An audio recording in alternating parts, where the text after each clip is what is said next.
شو يبتدي يدخل معاكم في النكست سيشن ان شاء الله. مين فاكر احنا اتكلمنا عن ايه امبارح؟ نبتدي بالاي اي لادر. الاي اي لادر بتاعنا ابتدينا من ايه؟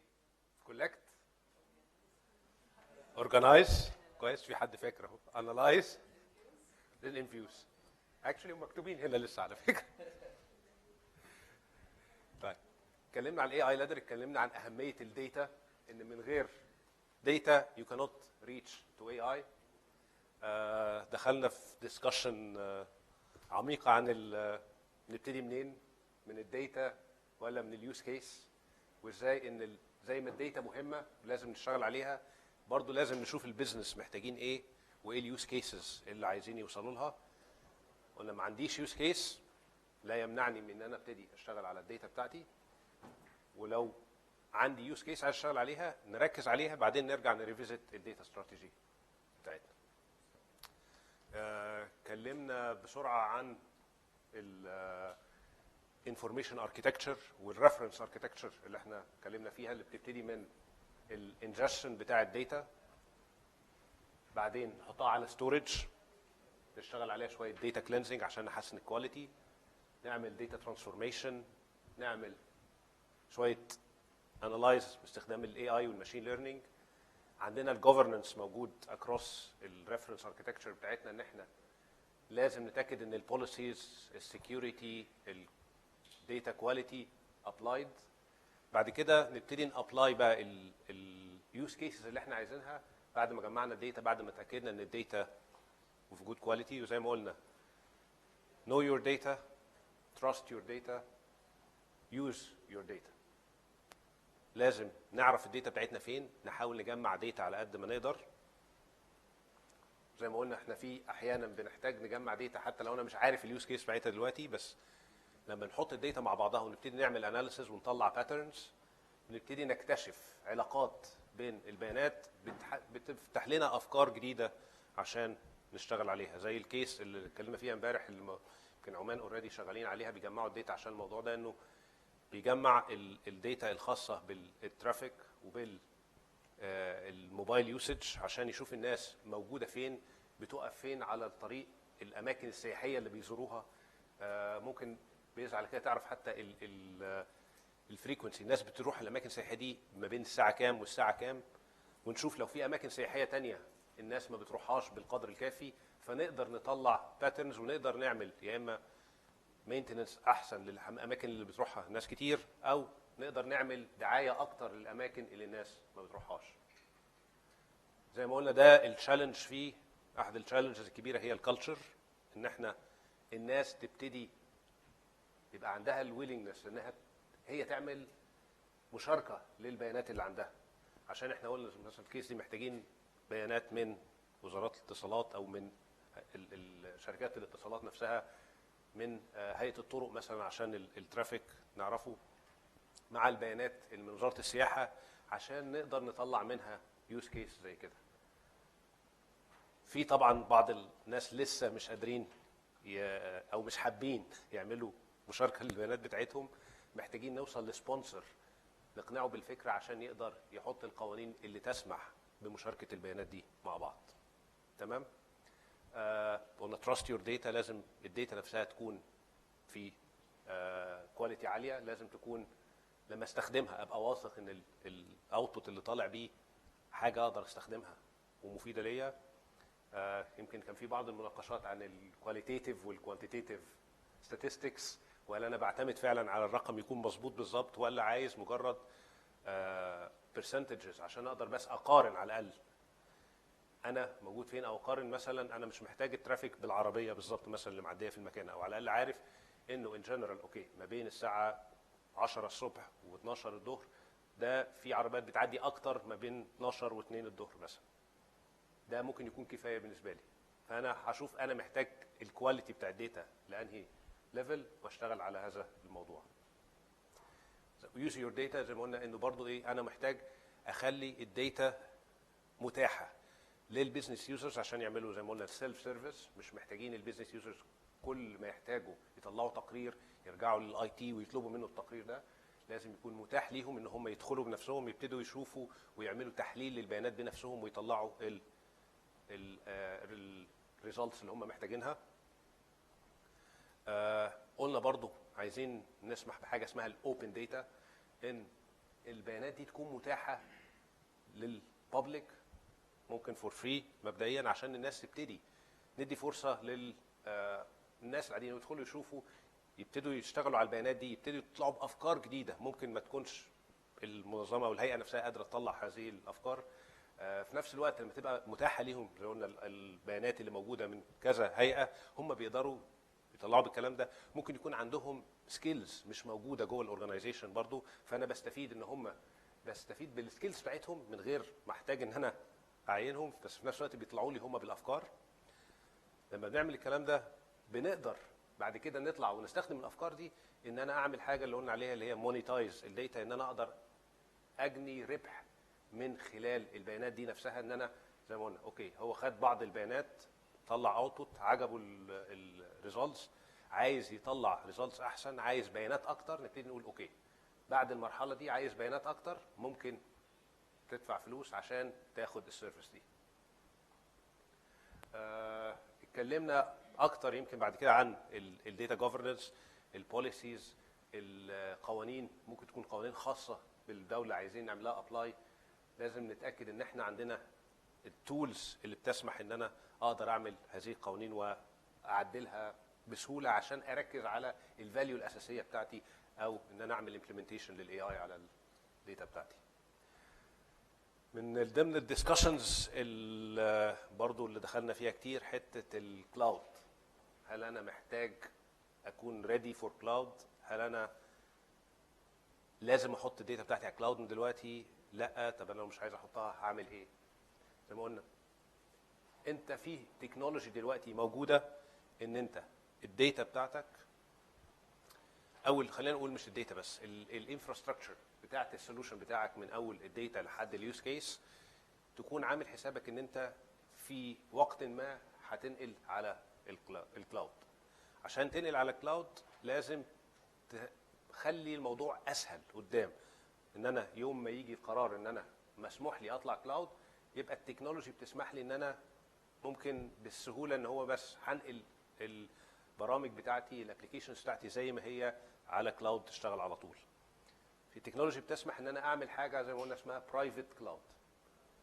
برايفت كلاود اقدر ان انا يبقى عندي نفس من ناحيه المستخدم العادي الاكسبيرينس واحده، ما بيفرقش معايا اذا كان سولوشن من طريقه تراديشنال او كلاود ريدي، بس من ناحيه الاي تي الطريقه التعامل بيتعامل مع الداتا سنتر بتاعه اكنه كلاود بس بتاعه هو موجود في الداتا سنتر بتاعه. ده طبعا محتاج زي ما قلنا مودرنايزيشن للابلكيشنز والانفراستراكشر بتاعتك. بعد كده هيسهل لك جدا يوم ما تيجي تطلع للكلاود. وقلنا طبعا الكلام الموف تو كلاود ما بيتعملش في لحظه او ما بيتعملش مره واحده ان انا هاخد كل الابلكيشنز او كل البيانات اللي عندي انقلها على الكلاود مره واحده. طبعا بتيجي تدريجيه، في عندنا مرحله بنسميها اللي هي الهايبريد انفراستراكشر او الهايبريد كلاود، ان انا جزء من الابلكيشنز والبيانات بتاعتي موجوده على جوه الاورجنايزيشن حسب مثلا الاهميه بتاعت البيانات دي او قوانين الدوله، والجزء الثاني ببتدي احطه فعلا على كلاود. يمكن مثال الكلام ده وبشتغل فيه كتير حتى مع هيئات عندها البيانات حساسه جدا، اللي هي السوشيال ميديا اناليتكس. لما بحلل بيانات السوشيال ميديا داتا نفسها موجوده على الكلاود، ملوش اي معنى ان انا اجيبها عندي عشان اشتغل عليها، ما انا ممكن اشتغل على الداتا دي على طول وهي على الكلاود. بس برضو مجرد اشتغلت معاها الاوتبوت اللي بيطلع انا بحتاج استفيد منه باني اربطه مع البيانات اللي موجوده عندي جوه المؤسسه، وهنا برضو بيبقى فيه الهايبريد موديل بتاعنا.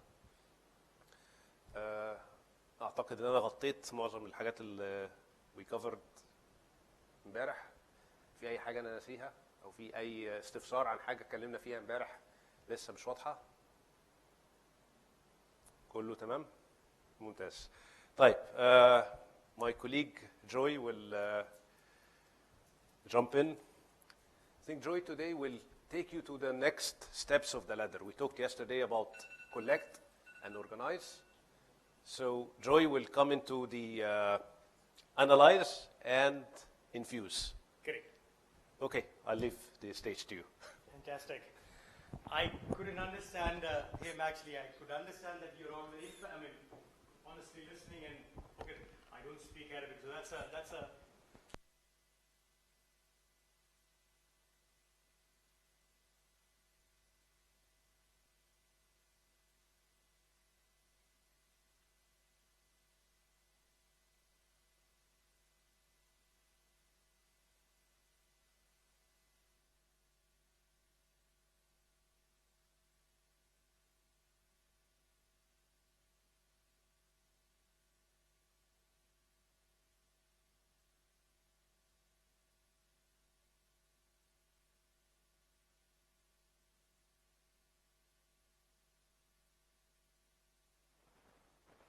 okay now? Great. So my name is Joy, and today we are actually now almost near to kind of getting into the tools. So hopefully by tomorrow you should all have your laptops on and get engaged and get a feeling in terms of all what we've learned. Today also, if you've got your laptops on or your mobiles on, you can pass me your email ID. Some of these interactions you can actually try it out today itself. As actually kind of comes along. I've got a small exercise for you, just to kind of get on the board. You're okay? You all learned design thinking actually, right? So I've got a question for you, and this is the question. I want you to kind of pick up your paper and just draw a clock, an alarm clock. Draw an alarm clock.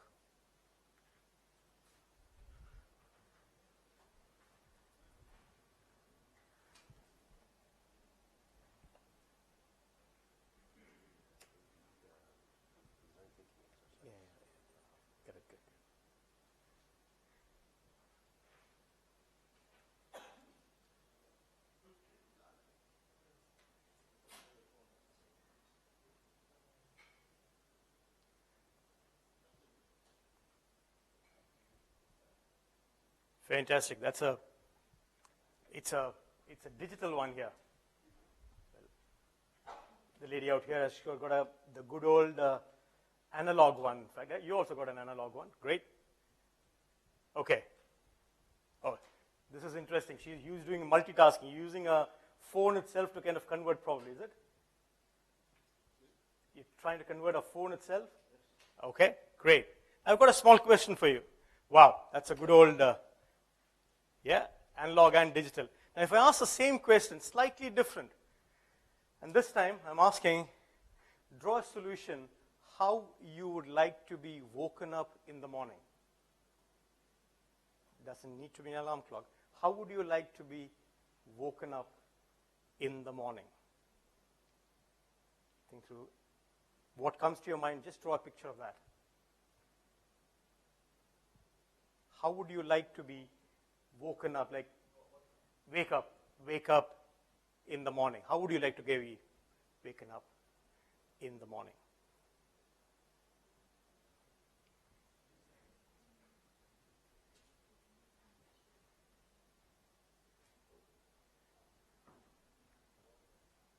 Yes, draw something. How would you like to be woken up, in the morning? Did you get the question? You can write it if you want to. I mean, not necessarily to draw it. If you're not great at drawing, you can actually kind of. Okay. So it says a message. It says a message, is it? Good morning. Okay. Good morning, and your name probably. Okay. Fantastic. Okay. Good start. A different thinking. What did you come here, sir? Wow, you're getting creative here. So automatically, like a sunrise, the light to be on, huh? And then the fresh light, and then you wake up like that. Oh, wow. Okay, man, you got some really creative people out here. What is that? The blinders getting open automatically, and then and doing exercise. Okay. Water? Would you like to kind of have a fresh punch of water to kind of come in? Okay. What is that, sir? A normal alarm should be. You're still with the alarm, good old alarm, okay? Three things, okay? Switch off the AC, on the light, okay? And the blinders get open. Wow. That is something creative out there. What is that? The window blinder? Okay. And make exercise. Fantastic. What is that? Happy morning and a cup of coffee. Now we're adding taste to it. Very great. You know, the smell of coffee. Let me ask you the question. Isn't the alarm clock also supposed to get you up? But what happened in the second case? Second case is also you're opening up, you're getting up, right? What is the difference? Not necessarily by a clock, right? Suddenly in the second one is an experience. Correct? You are actually, the other day they were saying, listen to a music, and the music starts from slow, and your favorite music kind of comes in. The other day we were doing, and he said, right on the top, let my favorite pictures of my son, my family, that let them come. I was like, wow. It's the same thing. We don't need to be stuck with an alarm clock. You agree with that? And that's the design thinking, correct? The design thinking is saying, you don't need to follow the same exact steps. The answer could be totally different. You agree with that? I want to kind of press on the same thing today. So when we are going to these tools, we always have this tool as the first thing, the clock approach. We need to kind of think slightly different. Apply the design thinking. Are we ready? And say I have a solution that is to get up. How do I reach there? Has to be an experience. Is my English okay? Okay. I'm a fast talker, so if I'm going to just say slow it down, please. Great. So with that, I've got 3 talking points throughout this day, before the break. Then it goes 1 talking point after the break, that is after the lunch break.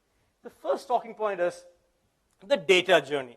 Now we know the data journey, we have heard it by the Gartner, by the IDC. What is the data journey? Where does it start from? You got your data and you say, what kind of reports do you kind of come out with? Descriptive, predictive, what is that? We start with the descriptive data.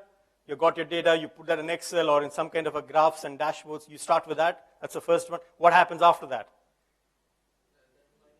You do data mining, you do modeling, you find insights out of it so that you can actually kind of have a predictive. And then you also one more. Say that again? Prescriptive analysis. You are fast in that action. So we have seen this. Pretty much we have got that in mind, right? If you got a data, I do my descriptive. You're all doing that brilliantly today. And then we kind of get into, then what we aspire for is to get into the predictive side and then kind of go to the prescriptive side. This is a known methodology, let's put it in that way. Some of the things that we actually now strive to kind of do is diagnostic. So can I have got this data? Can I do diagnosis in that data? What is the pattern of the data? Let me kind of do, and you're a specialist in that. I want to kind of put across another design thinking viewpoint to you. Today, data is, they say, is the next oil, is the next big thing. And who is the best custodian of data in a country? You guys. Legally, you are supposed to kind of get the data that you need. The point is in terms of, can we come out experiences out of it? Let me give you 3 examples.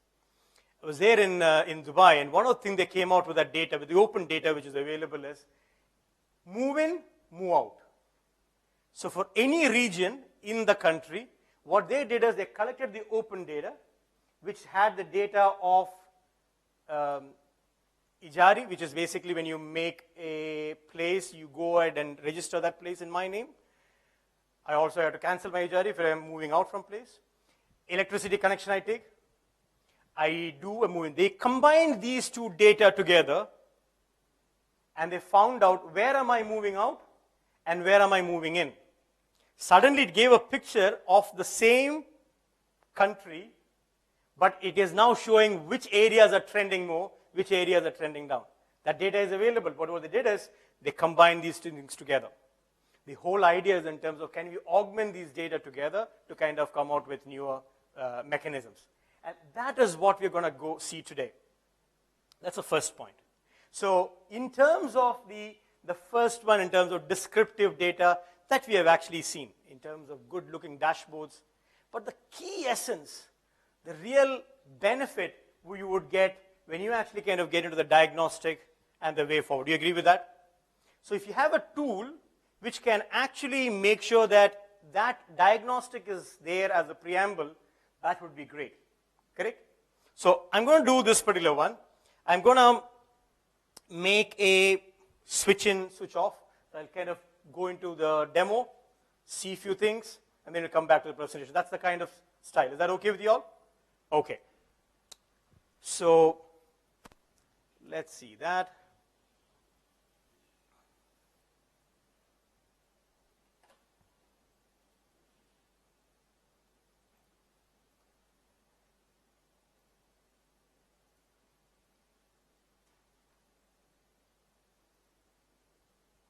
So, we have seen demonstrations and demonstrations in terms of how the data can be represented, the descriptive data.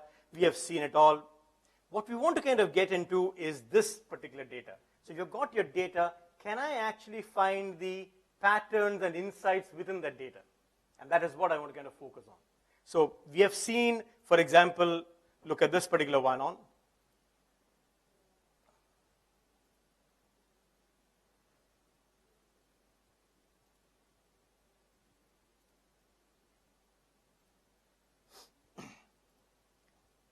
Representations of various kinds of data that we have actually kind of seen. But what I want to kind of highlight out here is to a whole new set of information, and let's see what that looks out to. Now, what I want to do is I want to kind of browse the file and get, let's say,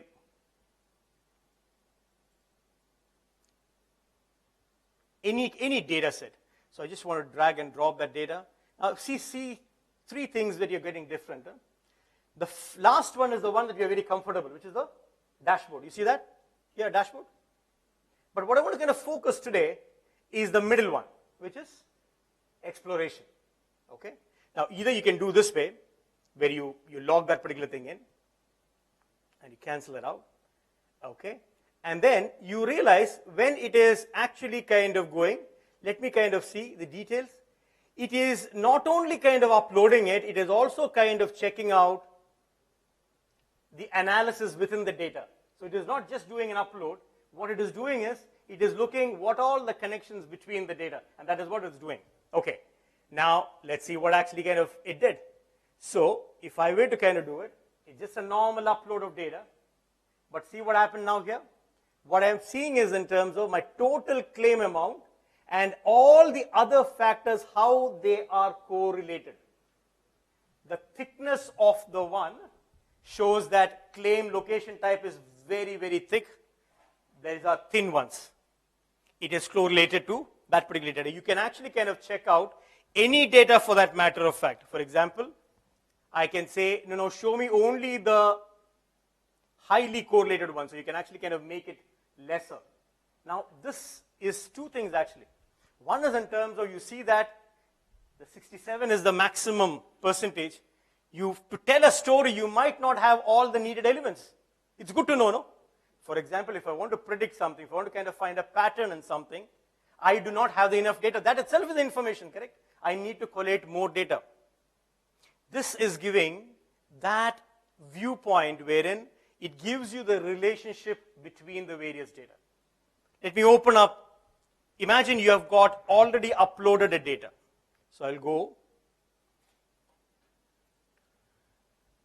Say, for example,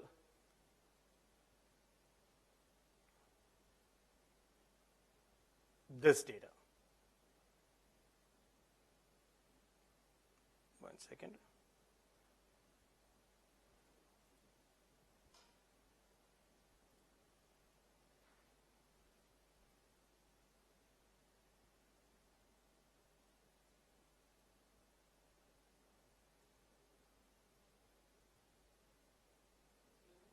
Yes. It's a web page. Yeah, it's a web page. Say, for example, I'm putting a customer churn into that, and it says, update the data, cancel, replace the data, because I already kind of got that. I want to show you this particular thing, what is happening. You see that? When you upload the data, it's doing that one extra bit. which is not only uploading the data, but is also doing an analysis for that. And when you do that, you say OK for that. You see, now it's a totally different set of variables that you're talking about. You're actually now talking about churn, which means that this information is actually for a telco data. And they're saying telco data, they have the information about the various customers, about what kind of a contract they have signed in. Is that a 1-year contract? Is that a prepaid, postpaid? They have that information with them. And they're showing which are the ones which, for example, they have the tenure, they have the total charges. So you can click on any specific one and the data changes accordingly. It shows in where the value point is, how the relationship is. Now, say that again. You can put, yes, you can put both the data. Thanks for asking that question. Exactly. So this is one of the key aspects that we are actually kind of seeing here.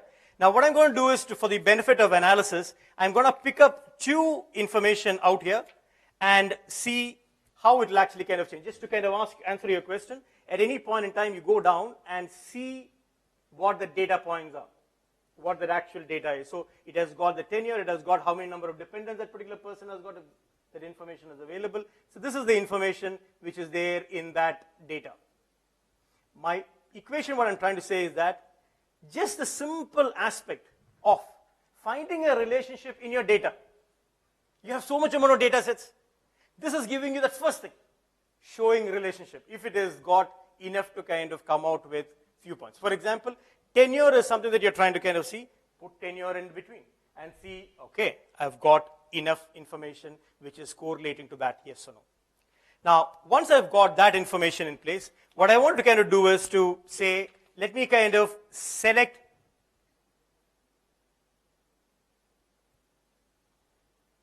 contract. I will select contract.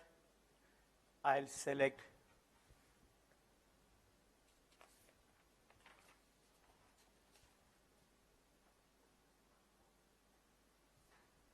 tenure, and I'll select partner. Now, the moment I select this, see what actually happens now. You never did any drag drop, huh? Automatically, it has given you few visualization. It is telling these 3 things that you actually kind of put across, we have already put few visualizations for you. You see on the left? So let's see what that actually kind of means in. It says tenure by contract by partner. Would you like to also know by yes or no, but tenure by contract, colored by partner, that's the same one. It has also kind of given me a heat map by the tenure length. What I'm going to do is I'm going to add this one and say, I'm interested actually in that. The moment I click a +1, it will actually kind of go into my deck, which you can later on select, but I'm going to select that particular one. And the moment I do that, 2 other things happen. A, I got that visualization. You never made it. It auto-generated. What you see on the right-hand side, these are some of the insights which as a diagnosis, is telling you. And this is very key. You can now apply onto your data, any data set that you have actually kind of got, and see some of this information which is actually kind of coming here. The value of tenure is unusually high when the contract is 2-year. It has automatically detected that information. And it's true out here. You see the 2-year, that particular one is higher. So even it is not graphically seen, it is visually also kind of written it out for you that this is what the information is. Now, this is interesting. So you kind of see that particular pattern out here. Go further and say, if you kind of look into the various other forms of recommendation, so not only that kind of a visualization, but you can also kind of go for a line, you can go for a heat map if you want to. It also gave another interesting thing, and this is interesting. You selected which all? The tenure, the partner, and the contract. But your data set has got what? Some 20 other fields, right? What this is actually kind of went ahead and did is, it gone ahead and tried to see any other patterns to the data set, the question that you asked. So it has actually kind of figured out by multiple lines. Multiple lines was not one of the parameter that you put in. It has also kind of got across the churn. Churn, you never selected churn actually, but has picked up that particular field also to your equation. So these are what we kind of called as related visualizations. The other one was recommended visualization. So the same data point, we believe you can actually do it as a bar graph, but also it can be on a heat map. But what it is giving you is few more suggestions. You know, did you think the data in this way? How about another way of looking into it? And we are applying the same design thinking aspect out here, saying not looking at it in one way, but can I look it in the multiple forms of ways in which you can actually kind of look into it. Now, I could actually kind of go ahead and say,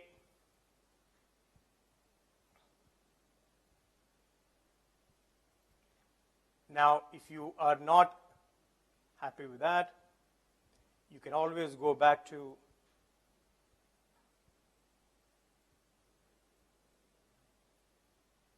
select a specific one. It has got a high data volume actually to kind of compare with. Now, obviously, the tenure is some, and that's not a correct viewpoint. What I'll do is, I will actually kind of go ahead and select, so that's the rows. I've got partner, I've got on my columns my contract.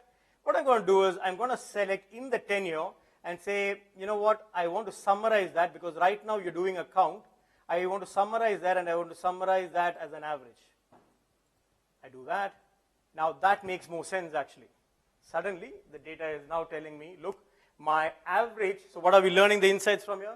Is 14, that's the lowest, but on an average, you're getting around 68, which means that there is a potential of 68, whereas there's a good mix which is actually kind of coming in. Look at the people who are no more with you. These are the people with you. Because a partner right now, yes or a no. So that's what basically the question is, are they still there with you? Yes or no.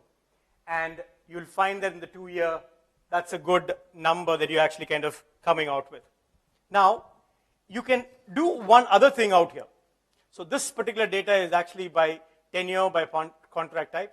What I'm going to do is, if I would select this information and go across to my Add tab, and I will go here, and I will say, and it's interesting, if you kind of look into my details, this time it really took those particular value into consideration. You see that 51.7%. That is, no is the most frequently occurring category of partner with a count of so much, and it's around 51%, 51.7%. And that was something, the problem that you were trying to solve across here. Now, if you, let me kind of come down all that also. Yeah, look at that. The average tenure of all the values of the partner and the contract is 32, whereas my high limit is around 58. So you see that, look, I'm doing below my potential to kind of reach to, and that's something that you're actually kind of finding out. We talked about the related exploration. What I'm going to do next is, I've got this one, and I'm going to say, okay, put this particular one on, and go to the data slot,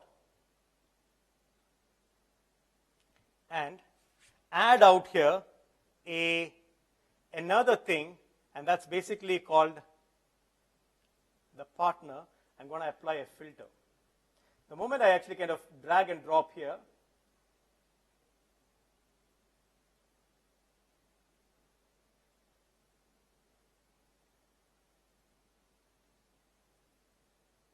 so I'm going to drag and drop into my filter. It'll ask you which one. So I'm going to say the no first. So I'm only looking at the data for the no and say, okay, I've got that. So this particular one is only for the no. I'll go back here into my exploration and say, let's do one thing. Let's duplicate that now. And this time, I will go down and I will make it for my local filter. But this time, I will say for the partner, which is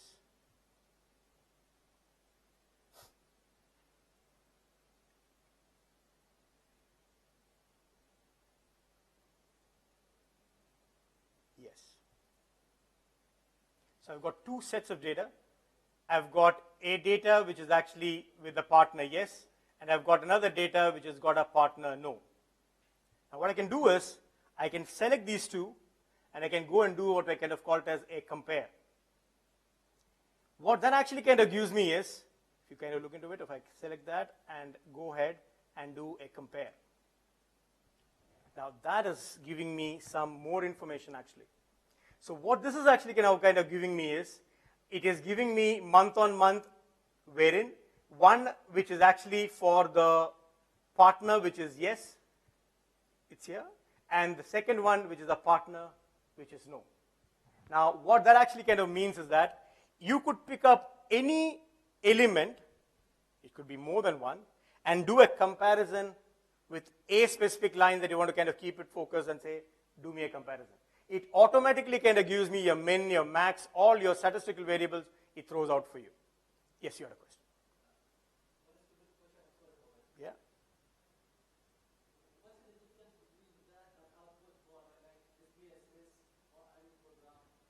Correct. The difference out here is in terms of, yes, this result looks like that, but it is auto doing a diagnosis for you. In the SPSS, you need to kind of go ahead and do that yourself. You need to kind of define as to what I need to kind of go ahead and do. Here, it is more on the diagnostic mode. So it is not in the descriptive mode, it is in the diagnostic mode. You're saying, here is the data. So essentially what you're doing is, you're using SPSS like a data mining approach. You're saying, here is my data. You figure out what are the trends which is actually there available in the data set, and come back to me with the answer. Now, if I kind of go a step further, you will realize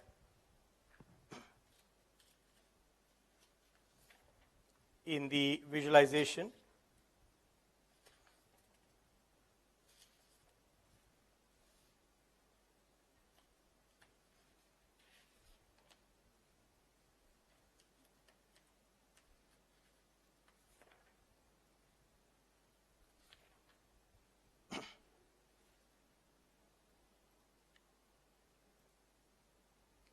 for all the data points that you're actually kind of getting, you can always go back and let's say,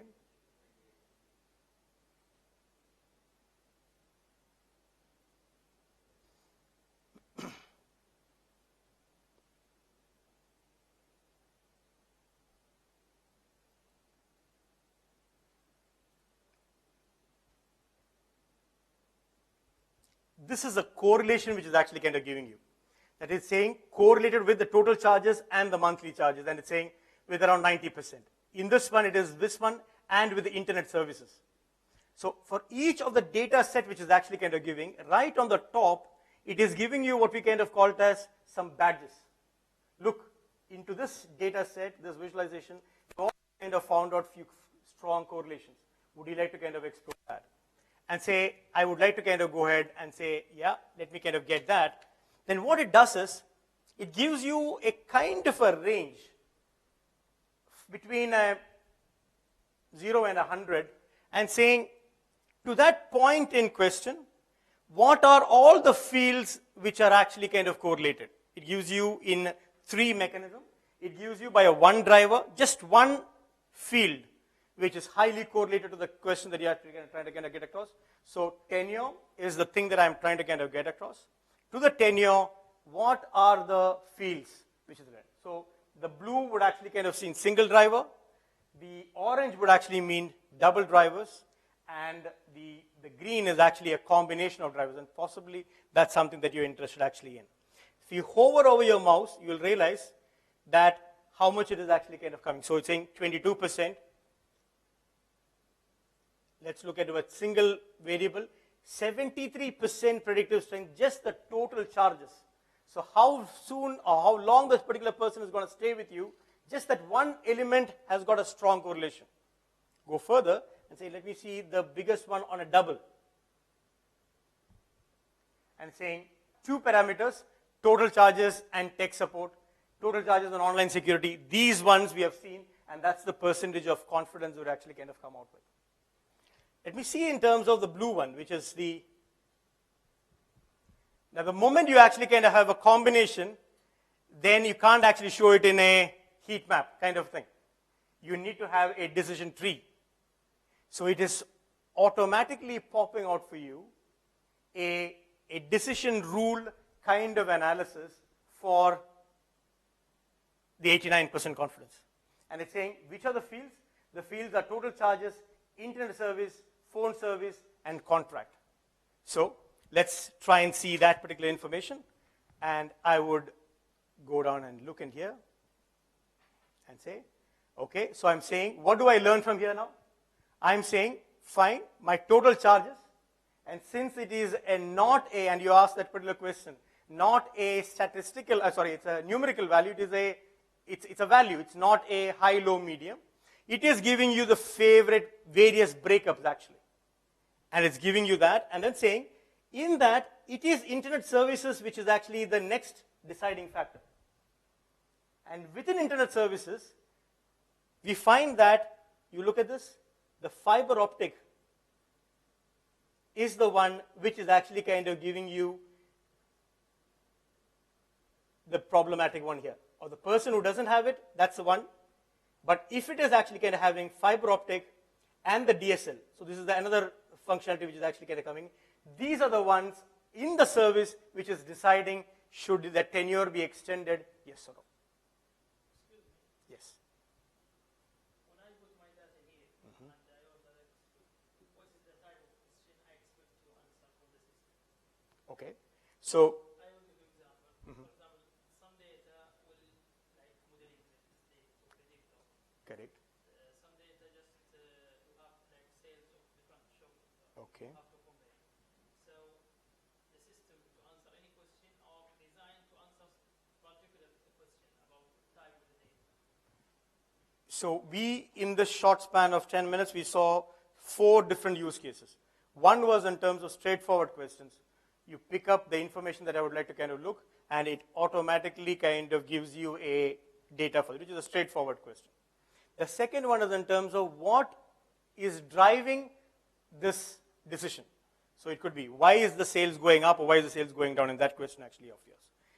In a telephone data that you actually kind of got, is there a drop? If there is a drop, what is causing that drop? Yes or no. So you're trying to kind of see correlation. That's another type of data. Yeah, but my question, for example, the customer or the company asked for some time, is there any difference between two data sets? Okay.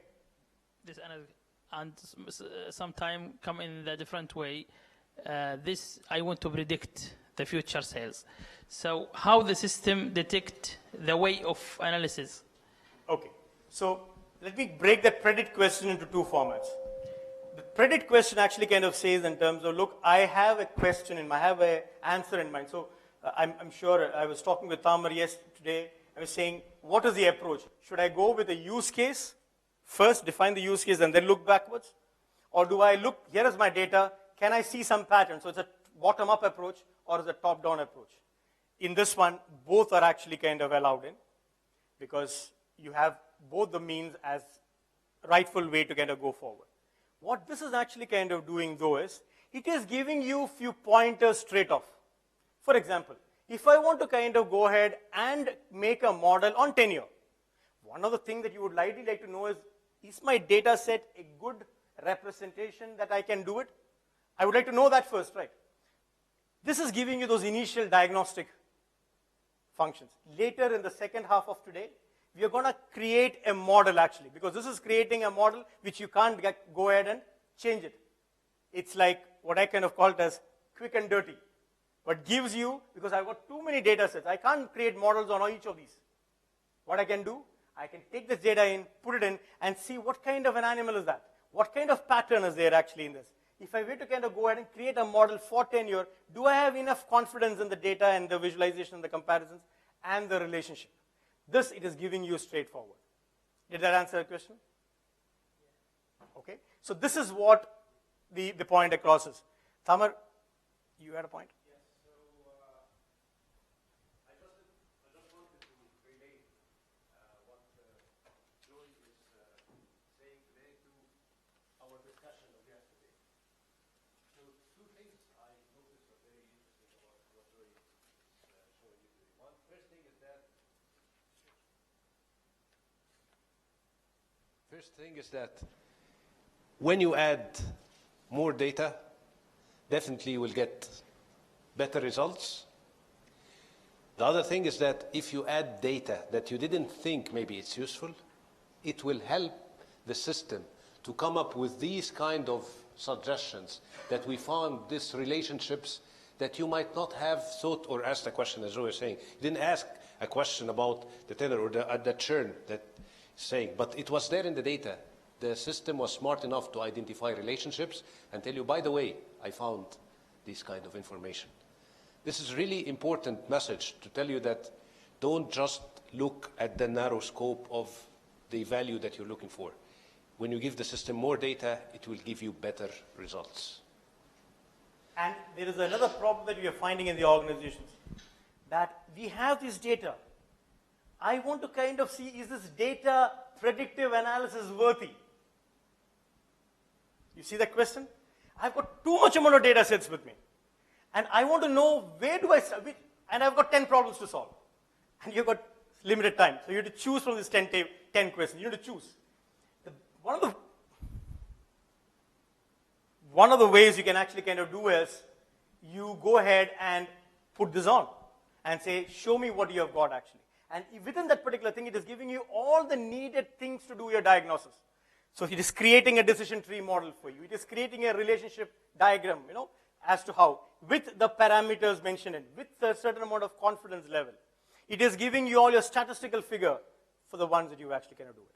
Once you've kind of got that, it is also kind of summarizing this information in a English language. So it is not just giving you the graph, it is creating it without, we never did a drag and drop, you see that?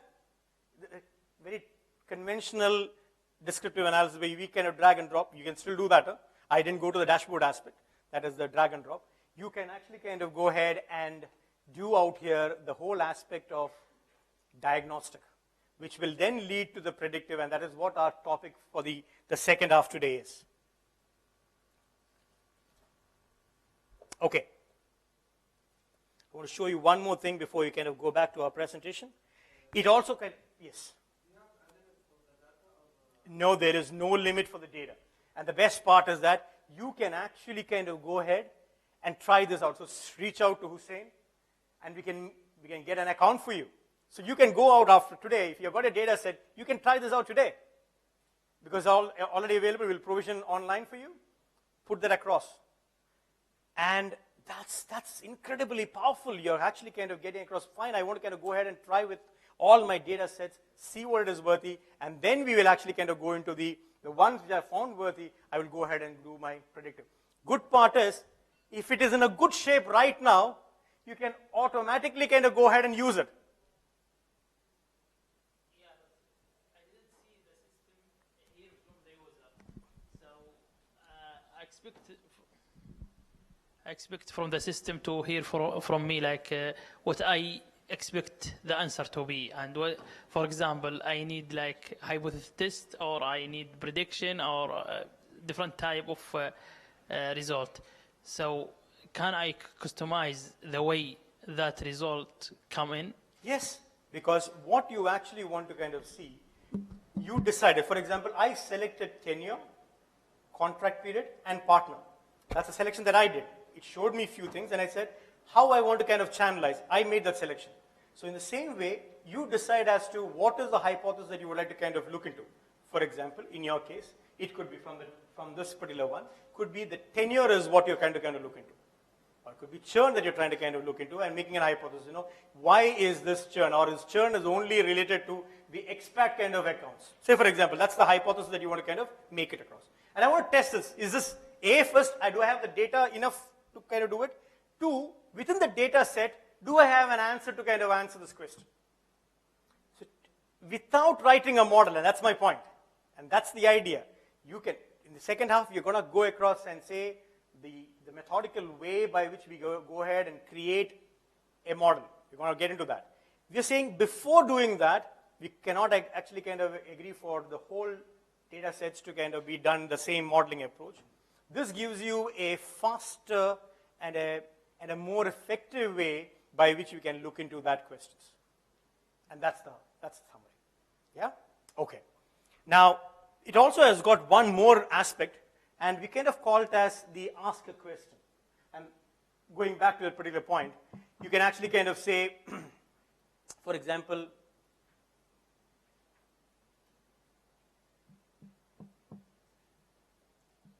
it says show,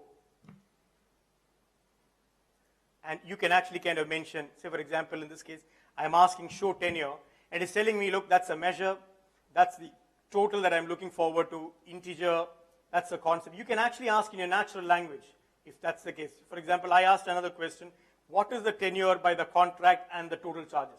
It gave me a result. In fact, let me show you what I meant by that. So you can actually ask in a natural language a question that you want to kind of get into. And it's giving me multiple visualizations for that.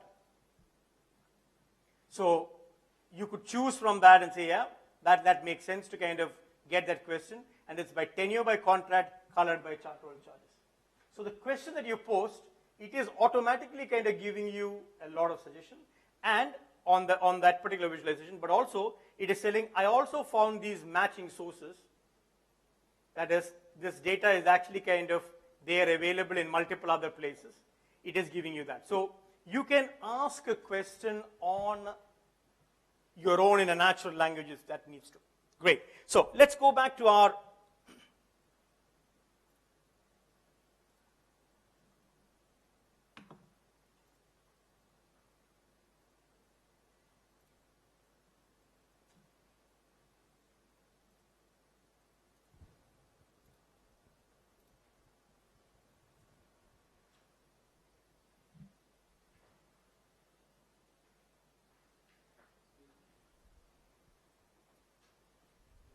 yes.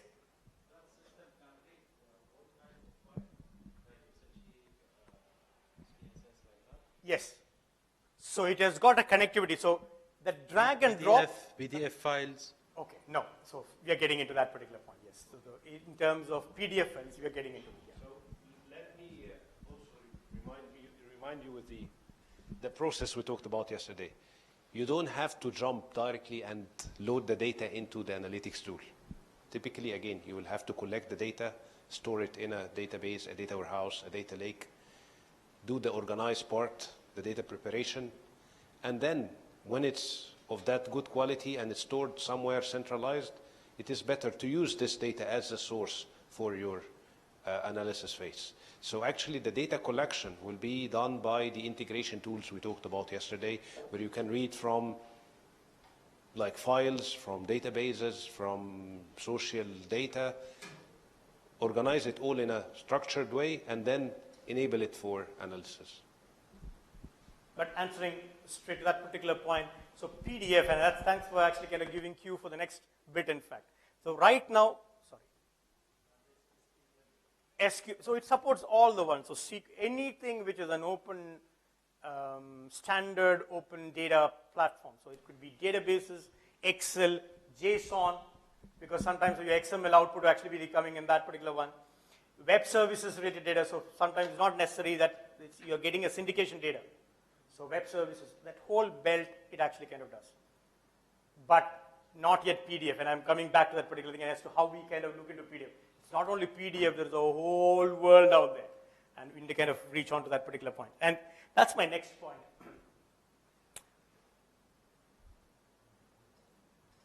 Which is 90% of the data which is actually being created is in the last 10 years. So we are all inundated with huge amount of information. Okay. Now what is more scary is the question that you posed, sir. 80% of that is not structured. What I just now showed you is a structured part. But 80% of that data is not structured, it is unstructured. Now, we all try and do one common mistake. We try and use the same tool to kind of cut all the vegetables. And that's a problem. You need specific one. If you try and cut a walnut with a knife, you might be, but that's not the efficient way of doing it. Walnut requires a different mechanism to kind of punch it out so that it can actually kind of come out. Something very sensitive like artichoke, you need a more sharper knife than a very big and blunt knife.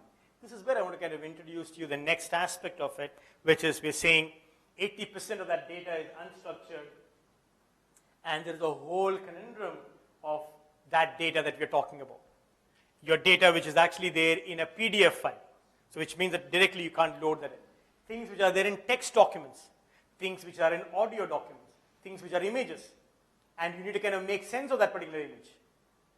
Things which are video in format, and that's the whole belt which you have, and you're not doing anything about it, or you're doing something already, I do not know. But what I'm trying to get across to you is that if you want to harness that 100% of data thing, that data that you have at your organization, you need to kind of get that also. And you realize very clearly, the same mechanism by which I look at my structured data, if I try and do my social data in that same way, you will go and reach nowhere. Because in the social data, it is important to know sentiment. It is important to know the context. It is important that it needs to be there. So if you try and do the same structured data approach, you drag and drop and see, let's see what actually kind of happens out, it will not. And this is where IBM actually kind of put across a series of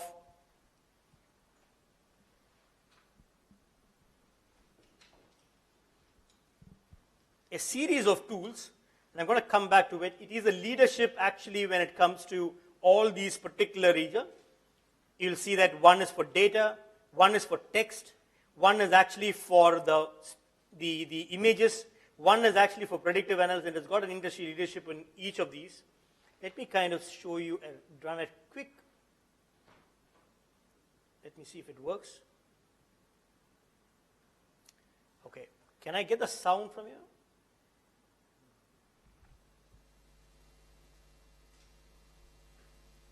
Okay.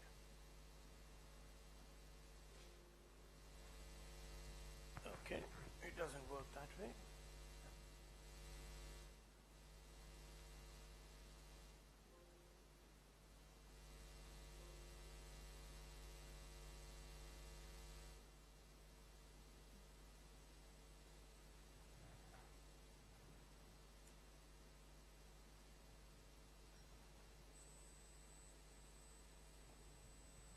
Okay.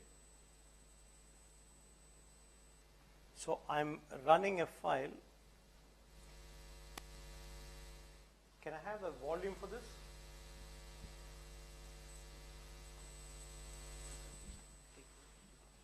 Okay.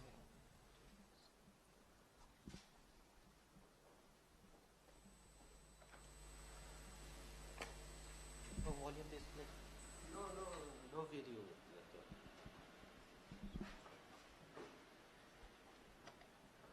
You can't?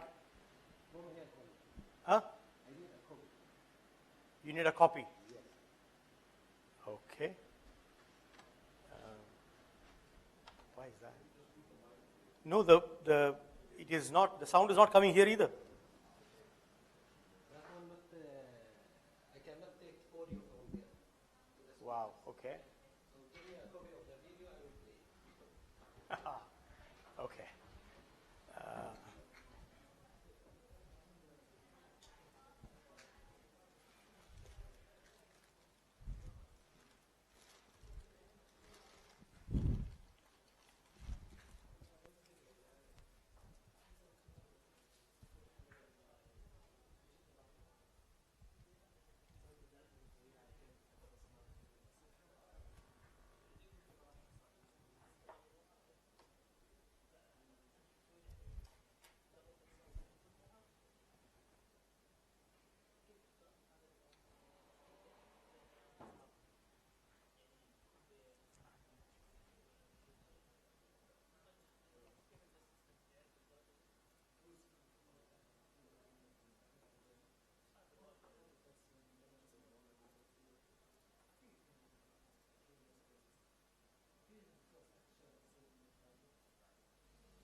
this.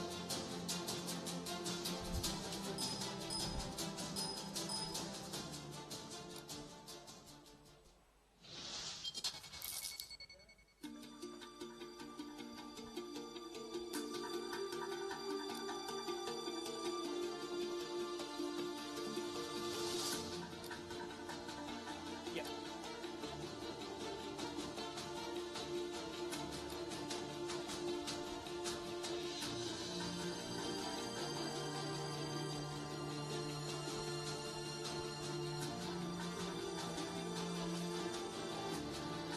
Folder called video.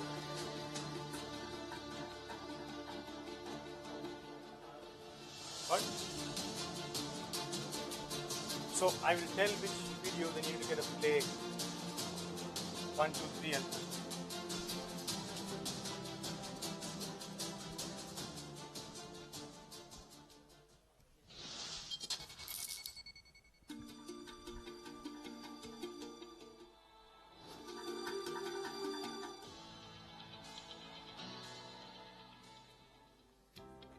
Companies are Can I have the looking to volume? embrace AI within their own development environments. At IBM, we have created an end-to-end collaborative environment that provides a suite of capabilities to help AI professionals build, train, and deploy their custom models with their data alongside Watson.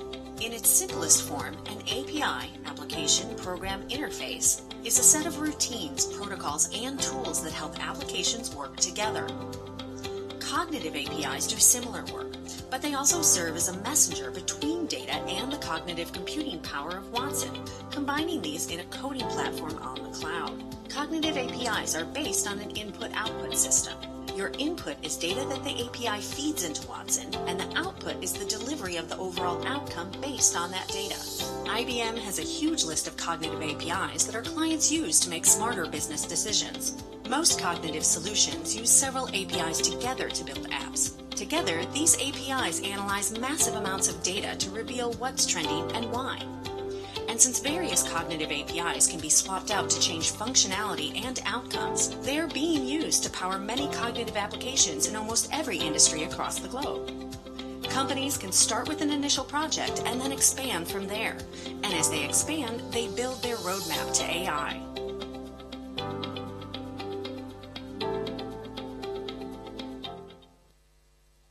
thank you. If you can give me the feedback. So what we found out is that for structured we kind of saw, but for unstructured, depending upon what you want to kind of solve, you have got specific tools for that. So for example, you've got something, if you've got audio files, you've got something to speech to text. If it is actually text file, you've got something called Watson Discovery. One other thing, and we were there actually in IBM Think, and Dubai Smart Government is actually kind of came out with an amazing revelation actually, and it really touched me when she said in that way. What she said is this: for today, the way things are, and it's all different levels of maturity, to access one data, you either kind of go to, for example, if I want to kind of book a hotel, I go to Expedia. If I want to kind of book a car, I go to Uber. In the same way, how I actually kind of get the data, for certain information, I go to open data. For certain information, I kind of go to probably the statistical department. What they're saying is that, can I have one place where I say, I need this data. You figure out where all this particular place and get it across to me. What was the interface? One interface where I would just ask a natural language question, like the way we asked a natural language question to that query. Can I ask that particular thing to the data? Well, the first thing they're doing is they're doing it for the processes. So right now, 120 different processes, they're actually kind of making it as one. That means once you kind of get inside, all your Emirates ID authentication, that is all done. One place. So if you want to go to Dubai Police, Dubai RTA, all these road and transport, police, it's one place. But they're saying, but it's still you to kind of go to the individual website right now. But they're saying the future is this. You got one question. Pay my RTA fine. Pay my fine, not even RTA. It knows that I've got 2 cars. It knows that I've got a fine actually in my Fortuner. It knows what's my bank account. The question now is in terms of 820 dirhams, 20 dirhams being the knowledge fees. Shall we go ahead, yes or no? Yes, then an authentication comes in. You see what happened? Inside that was around 4 to 5 different companies. The police, the internal payment gateway, all across one. What I'm trying to get across is, sometimes it is not just the data alone is not the full solution. If you want to monetize, and that's something that we have been talking, correct? Why are we doing all this? End of the day, we want to make this a monetizing business. You as the service, and service needs to be paid. Because you're collecting this information, you're making it actually in a position that you can actually give it as a service. And if you want to kind of give it as a service, it is not just giving data alone, or I know this information alone is not enough, but in a way it can actually be consumed. You agree with that? And that's basically what an assistant is doing. It is a leading chatbot interface wherein saying understands Arabic and English, multiple dialects, an ability to kind of converse with that data, both internal data or external data, and give you answers back. You're going to see a few of these things because each of these is addressing that one section of that unstructured data. Hussein is going to send it to you a list by today evening, if you can give the email IDs, where you can go ahead and test this. Test the first one, which is the structured data. For the unstructured data, you can actually have these voices where you can go ahead and test yourself. Some samples are there available, but you can test yourself, in fact. Just to kind of give you an aspect, this is Rashid. If you have not tested out Rashid, that's a great way to kind of check it out. All you want to kind of interact within the Dubai to kind of do and open a business. Ask a question. It kind of formulates at all those different departments in the one, and that app is out there right on the right-hand side, down below corner. That's Rashid. Open that up and say, let's chat. And just an interface. And it has got all those components that they're talking about. Let's chat. Tell me what your question is. Pretty much the question actually we kind of saw in that thing. Okay, here is the window. I've got the data. Ask the question. And ask, okay, show me by tenure, by product category and thing. That's just what I want to kind of know. And give the answer. You never said which all visualization. You said, I've come out with 10 visualizations. Choose the one which you actually like. Oh, by the way, this is the question that you asked. I have found 15 other correlated information. Were you interested actually in that?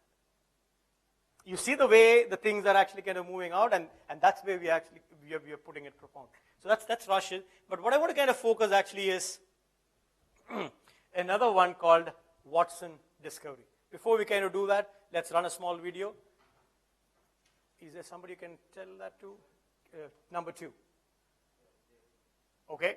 If you are listening, can you play video number 3, not 2?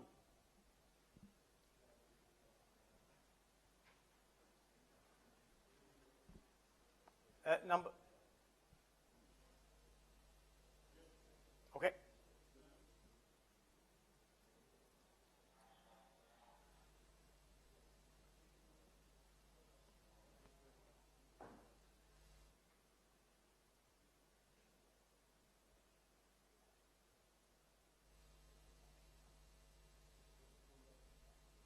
So, to give you a prelude as to what is going to happen, we are taking one type of data, which is text data.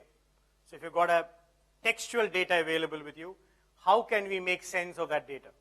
And some of the questions that you actually kind of post a PDF, it gets tackled out here. We'll see as to how that has been done. We're doing this particular thing for a healthcare company. They've got lots of data, which is actually there as journals. We're picking up that data and understanding how a doctor reads the journal. Like how you would actually kind of evaluate a annual report and say, these are the things that I would actually kind of make a note. And it goes ahead and understands in the same way. It says that, okay, this information, say for example, is a company name. This one is a concept. This one is the finding. This is an interpretation. It kind of blocks into these ones. And then finally, you are now able to kind of answer a question in terms of show me for diabetes 2, what are the therapeutic conditions? And it actually kind of scans the documents which are actually available. Now the point is, on an average basis, in a month, there are approximately around between 40 to 400 documents coming out. You can't tag all the documents. What you're going to do out here is that you tag the first 50 documents. It learns from that. The 51st document, you just give it in the PDF format itself. It will auto-tag for you. You got what I'm saying? So you'd, huh? It also depends upon how you tagged it initially and how you framed it. But you can actually see the confidence level. For each one, it'll give you a confidence level and kind of come across. This is, it's coming? Okay.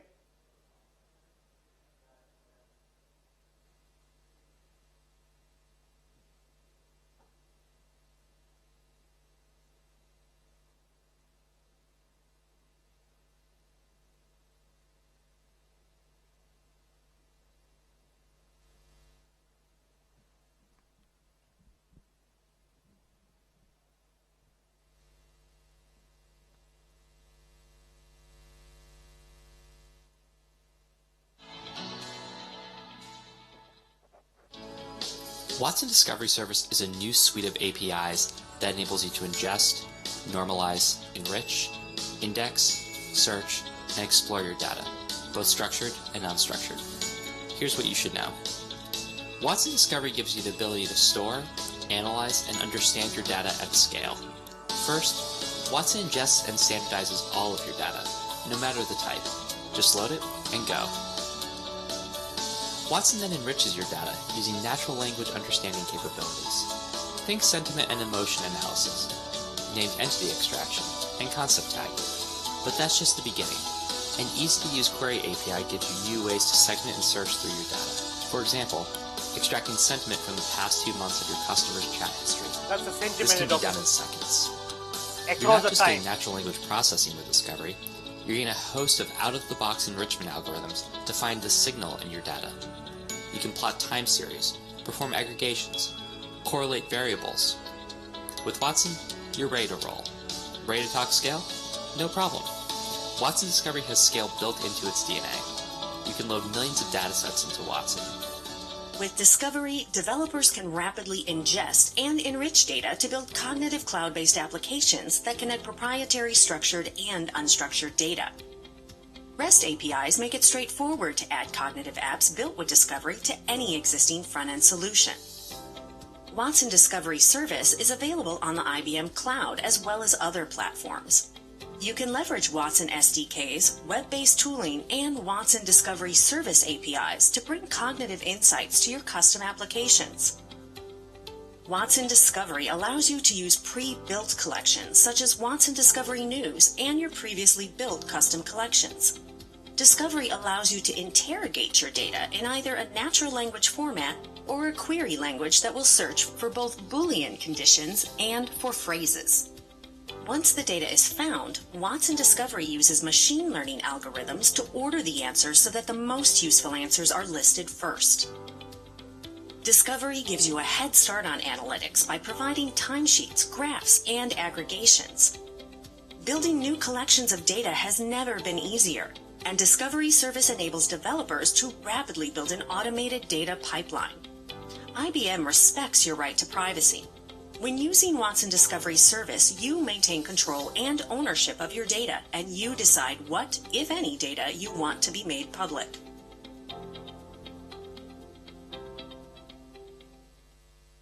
Okay. So let's do a quick on-the-job understanding as to how that actually kind of works. That's a problem. Yeah. Look at this. What they've done is, internally, it has already kind of done this for listening to the websites which are there available. So if there is any news which is actually kind of coming up, it is picking it up, collecting it, aggregating it, understanding under which one. So it means it is packaging under the specific categories, and it's ready now. So you can actually kind of go ahead, if you're going to send you this particular thing, and think about a company that you have come in mind. For example, NCSI. Or let's say a bank in say ADCB. And the moment what I do, it is also kind of giving me this particular aspect. You see that? It is correlating that by last week, last 2 weeks, last month. This could be in terms of new innovations. So for example, you're looking at a company and saying, is there a new feed which has come from NCSI? Or is there a new feed which has come about DSE? But it is not a Google search. What this is doing is, you have certain questions that I want to kind of get answered. If they are related to any of these, highlight to me. So let's go and across. It's saying, yeah, look at that. 2019, that is on 12th, they've got a data about ADCB. There is something on Abu Dhabi Exchange talking about that. That's the news feed which is coming in. What are the topics which they are explaining? They're talking about economics. These are the ones. And what are the other companies other than ADCB in that post which is mentioned? These are the ones. Are there any people mentioned? Okay. If you kind of go down, it is then giving you what is the sentiment which has been explained out here. So if you kind of look into it, these are the main websites where this has actually been mentioned. Gulf News is and you immediately find out there is a problem there, you see. There is a good amount of negativity in Gulf News, which is a newspaper channel. So what you did actually out here is, this is an anomaly detection. So in the time series, in this particular date, you have a lot of mentions. Is that normal, or is it something happened during that? Otherwise, so what really has actually kind of happened is, it kind of gave you, over a period of time, across various factors. Now you can decide what those collections should be.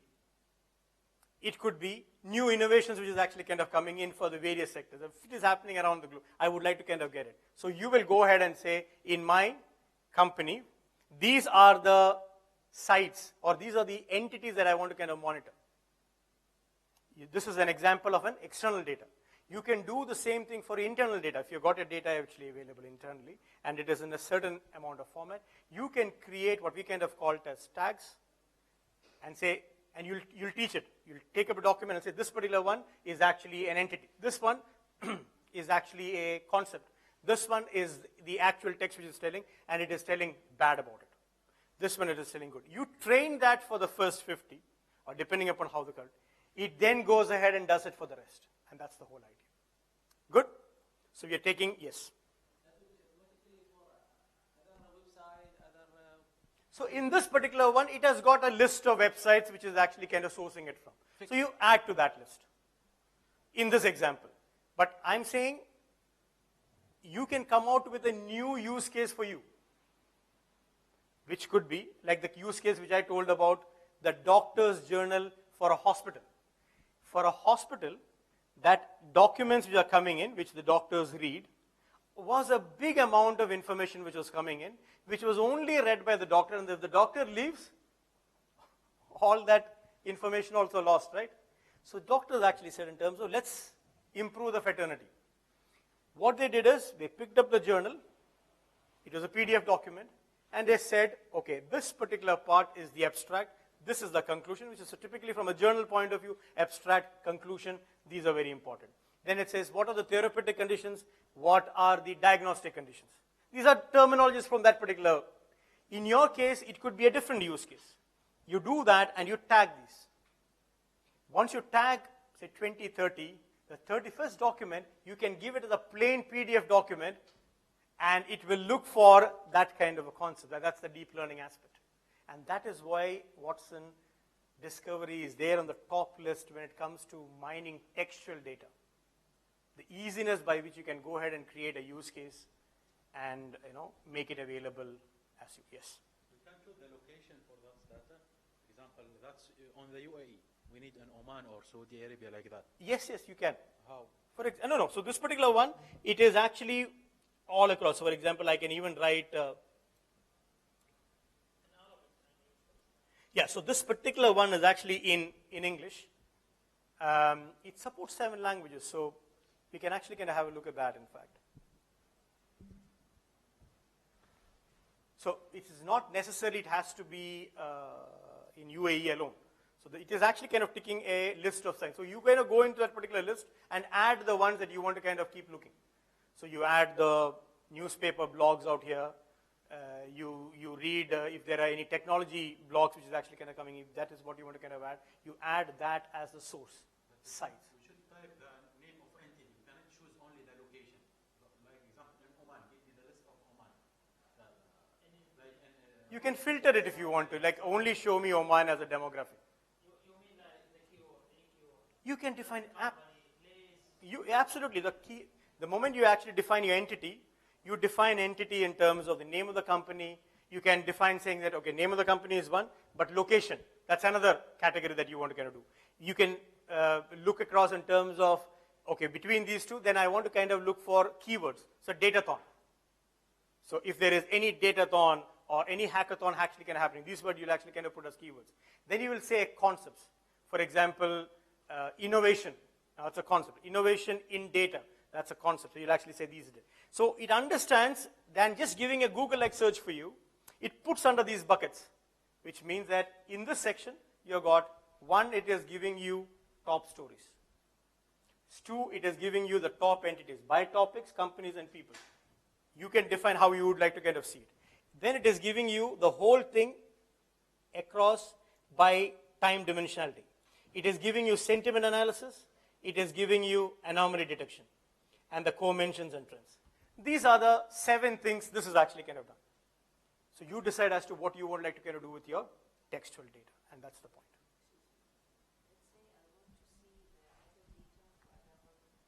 Okay. Yes. Correct. So open data is a very structured data. Open data, and I'm assuming if it is a data which actually can come, it's a very structured data. You might not use Watson Discovery for that. You can use the first one that we showcased across as an open. You will connect to that particular thing and can get it. I'm telling about when it has actually kind of got a textual data available, which is a blog of a website, or it could be in PDF documents. Then you can actually kind of use this as I mentioned. Okay? So let's go to the next one. Yes? This is a search engine? It is doing a search. It is doing a search, which is the final result is a search. But it is understanding your documents to be searchable, to make that whole data deck searchable. Because end of the day, when he says, I will give a PDF document, you are going to search for the PDF document, right? That is what eventually you want to do. So it is a search engine on textual data, on unstructured data, which is in the form of text. On website also now, there's also the same things. What's the difference between here? Say that again? In websites, in Google, or whatever, the same thing. What's the difference here? Okay. So when you kind of go to a Google and you search for it, what does it actually kind of give you? It will tell you where these websites are, correct? Where the website, where this is mentioned. I want to see, so it has actually kind of gives you 20,000 websites where it is actually mentioned. I want to kind of come across and say, show me the key mentions. What are the key concepts that are being discussed in all these particular places? And that's something which you can't actually kind of do. For example, if you have to kind of come out with a very specific point, which is the data inside. So in the journal example, I'm saying, show me for diabetes 2 effects of amino acid. It's a very specific question. I don't want the whole document to be given to you. I want a specific section of that document to be shown. You see the difference? No, but in Google, same now, I think the features. The whole box, they will mention the same things that text. It will highlight it. Yes. Yes. It highlights that particular one. What this one actually kind of does is, you can go even not just, for example, if I put a word NCSI, where all NCSI is coming, that is one way of doing it. Yes. That is what Google is right now doing. What this is doing is, no, go further than that. It is telling NCSI Datathon new releases or new announcements. I don't want anything wherever Datathon is actually there or NCSI. Is there any new announcement? If I've got a category defined new announcements, it will only kind of highlight that new announcements, which it understands that it is not just a keyword. It is Datathon is a concept, NCSI is an entity, and new announcements is a concept that you're actually kind of looking into, or a feature that you're looking into. It understands that pattern to kind of allow you to kind of go ahead. So in the earlier example of a Rashid, that is what has been done. It is giving you the way in which pay my fine. It understands, okay, fine belongs to these particular ones. Pay means that that's an action. So which all you need to kind of combine together to kind of come out with an answer. So in there, the intent is important. the categorization is important to kind of come out saying, these are the possible actions, what he's trying to mean by that. And discovery allows you to kind of do that. So one is in terms of you kind of going and doing a service, and Google in certain ways gives you that service. But can you use that in your organization to create a new service? And that is where this actually kind of comes to help. But from other angle, we have here fixed list of the website or something. No, I mean for searching. But in the Google, maybe it's search for whole thing without anything. So maybe I can make it more filter, more what called, more of a word to be precise for that. Okay. I'd like to answer this. See, basically, when you compare it with Google, the idea is that Google search across the web, okay? But the concept of discovery is more within your organization. Let's say you've got thousands of PDFs in which there are a lot of information. You've done some statistical analysis, you've stored the results of those analysis, they are all available in PDF or Word documents. Google cannot search that. It is within your organization, okay? That is where discovery comes into the picture. So discovery is where you ingest your documents, you feed your documents inside, and then it enables your people to search within these documents for specific information, okay? Related, once you tag it, once you identify the concepts, the entities for the first few documents, it will go ahead and do this for you automatically. Okay, imagine that in your organization, you want to give the power for anybody to search anything, okay, and they want specific sections in those documents to be highlighted. Now, instead of you going and searching through hundreds of documents to find the relevant information for you, there will be content management systems within organizations where you will find a list of documents, okay? But then it's still you who has to go read the document and make sure that it is relevant to you. In this case, Watson automatically recognizes what is it that you are searching for and highlights those sections within those documents which are important. And it will highlight it based on certain parameters that it defines the confidence levels to be. Okay? Let me show you this example actually. Probably this will.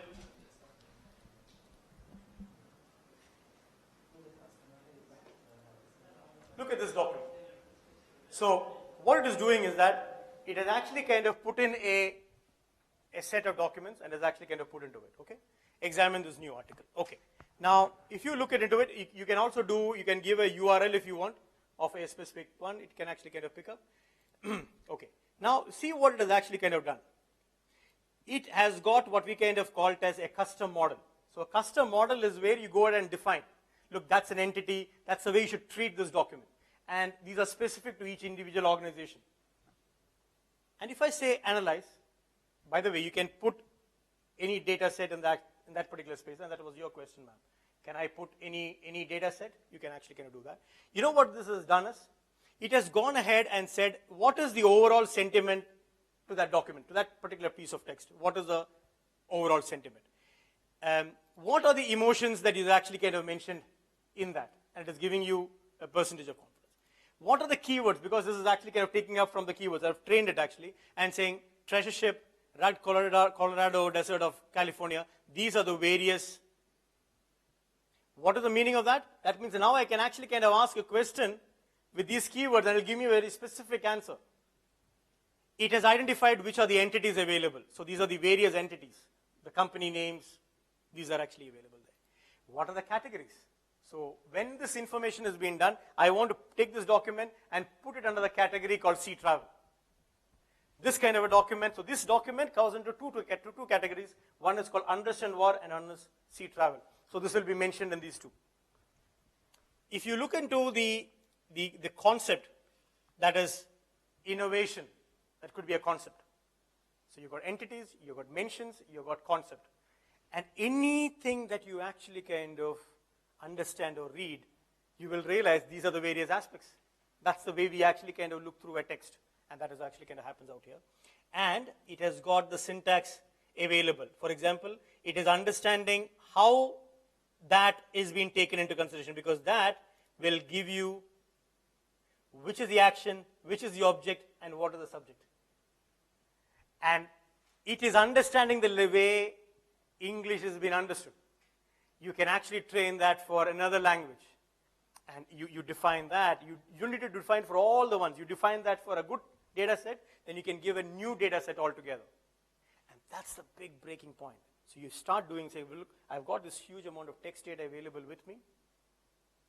It could be in terms of understanding the annual reports.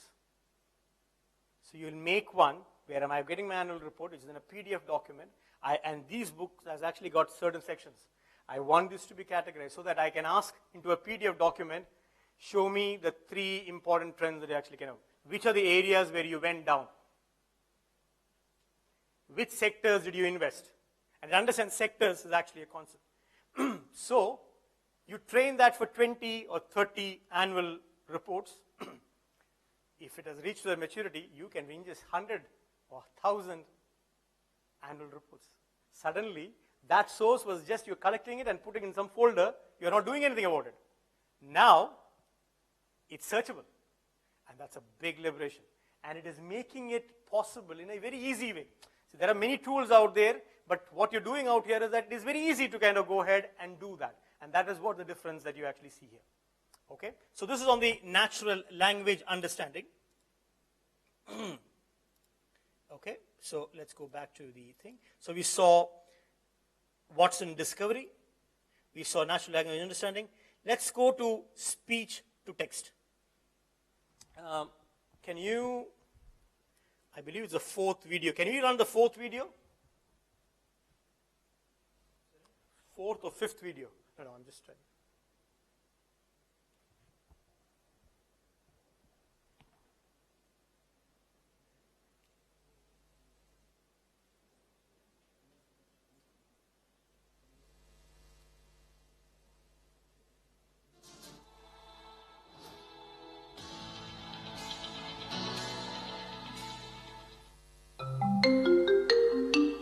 You've probably heard the stats. 90% of the world's data was created in the past 2 years, 80% of which is unstructured. So what does this really mean? Think about the explosion of data, social media, blogs, research reports, enterprise email. You see, the earlier one, the kind of things that you can have. That was your question. Can I give any kind of a data? Yes, the answer is that. This is the speech to text. Now we are actually kind of moving from the text now to audio. Let's see that. Speech-to-text technology has been around a long time, but current tools don't work for everyone. IBM Watson is changing that. Most tools focus on transcription of short messages and search terms from high-quality audio. But what about other sources of audio, such as phone calls, meetings, and broadcasts?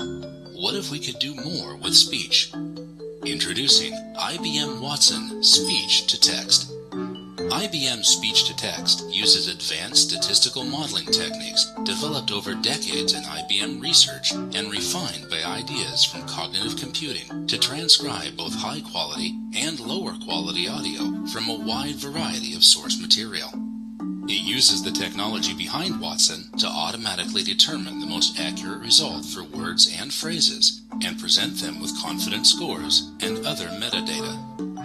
Call centers could transcribe millions of minutes of recorded audio automatically, allowing them to mine the information in the calls to identify issues to provide more value to their customers and agents. No more having to furiously take notes during lectures and meetings. Accurate speech transcription allows you to actively pay attention to the discussion. When the meeting is complete, a transcription could be waiting for you, whether it be from an audio or video recording. Using this technology, the full content of an entire library of recordings could be made searchable without the need for human tagging. When combined with other services on the Watson Developer Cloud, you can build even better cognitive applications. Watson Speech-to-Text is an API-based service that is specialized for converting human voice into text featuring a special data format. The data that is returned includes not only the translated text, but also alternative translations along with the confidence scores for each one of those translations. Out of the box, the service can translate general utterances and works with many commonly used phrases. If If you need Watson speech to text to understand less commonly used words and phrases, perhaps those specific to your industry, the service can be trained to recognize domain-specific terms. IBM provides access to a number of software development kits available on GitHub for working with the speech-to-text service. Since the service is hosted on the IBM Cloud, it is scalable, allowing you to have multiple services working in concert to translate very large numbers of speech into text. The service is highly customizable. It can be trained through the API to recognize many words and phrases that may be specific to your use case. Watson Speech to Text also supports a number of ways to connect to the service with either live streams or pre-recorded audio. Most importantly, all of the data that passes through the speech to text service is your data. So next time, when you're doing the video feed like this, what I'm speaking, a person who's listening to it can never search. Now, the speech which I'm doing right now is just doing a live feed. You will give that to Watson. It will convert the transcripts as you speak, which means that I want to kind of talk about what did he talk about, Watson assistant? Jump me straight to that particular thing. You see the difference? So he's saying, imagination is the bottleneck. Now let me show you something. I've got a problem here, which is my sound will not be heard, but let me see if I can remove the mic for a minute and make you listen to that. So what I'm going to do is, I'm going to get that website, speech text. I'm going to come out of that. And, okay, so when I'm just going to remove this, I'm going to play a sample because the sound will not be heard here. I believe the sound will not be heard, yeah? Yeah, sound is not heard. So I'm going to remove that, and let me see if I can play the sample so you understand what is it actually going to happen. So thank you very much for coming, David. It's good to have you here. Good, it's my pleasure, Michael. Glad to be with you. How real is artificial intelligence? The question of how real is artificial intelligence is a complex one. Okay, you got the text? That's a conversation between two people. Okay, now let's see what is happening, because you've missed the magic.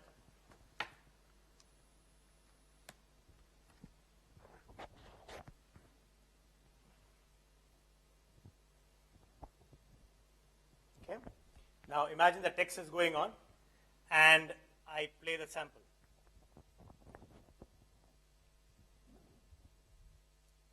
So actually the sound is there, but you're not able to hear because of some problem out here.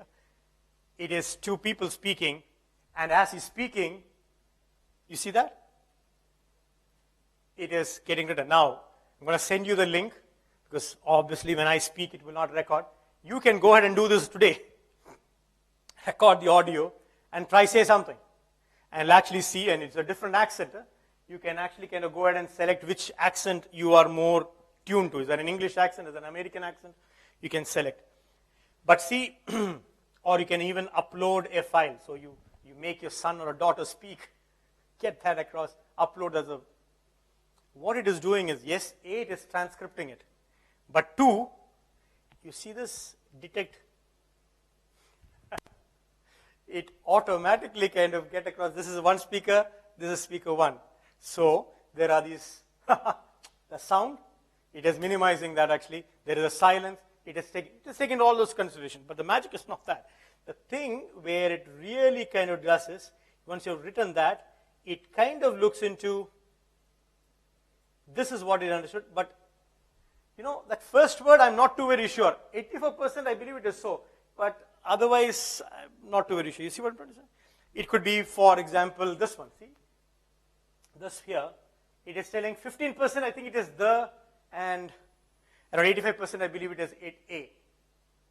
Which means that you can now go ahead and search for keywords. You can add a keyword. These are the keywords which are already defined here. You can actually go ahead and enter a keyword, data,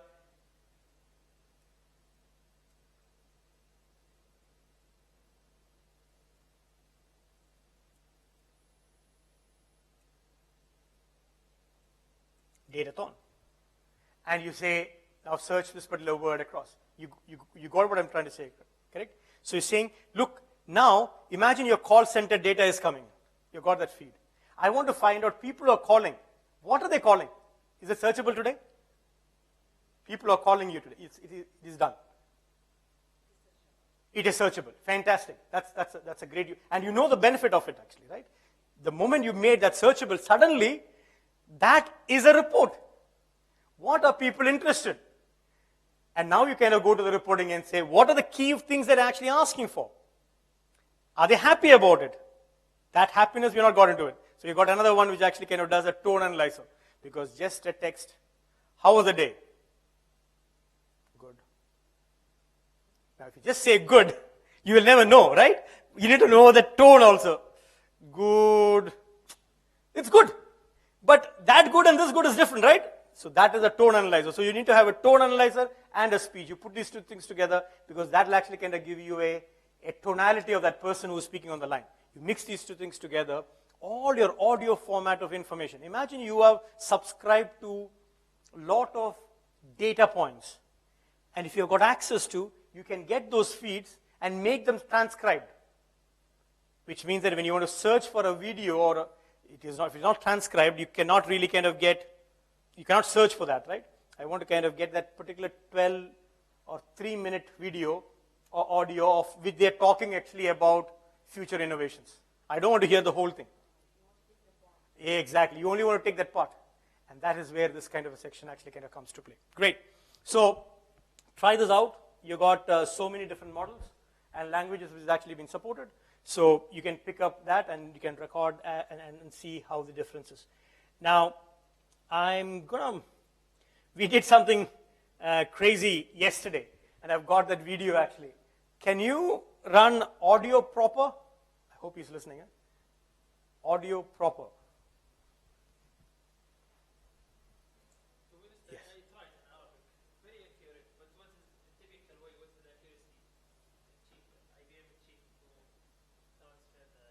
I've tried it in English. I would not have an answer for Arabic. Oh, you tried, okay. Okay.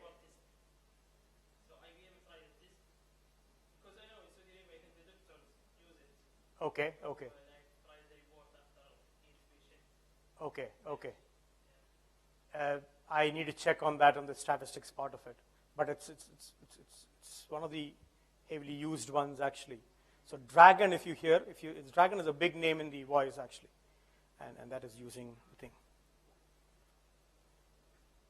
Yes, it's called voice proper.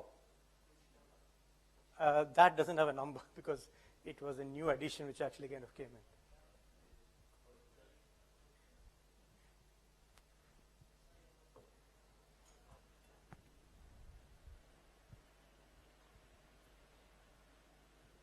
Saw that? Video. Yeah. Voice good, voice good. Voice good? Show me.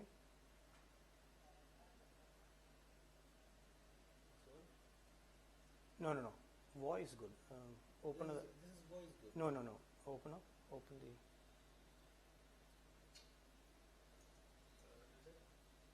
No, hang on. No, it's not the. No, open the folder.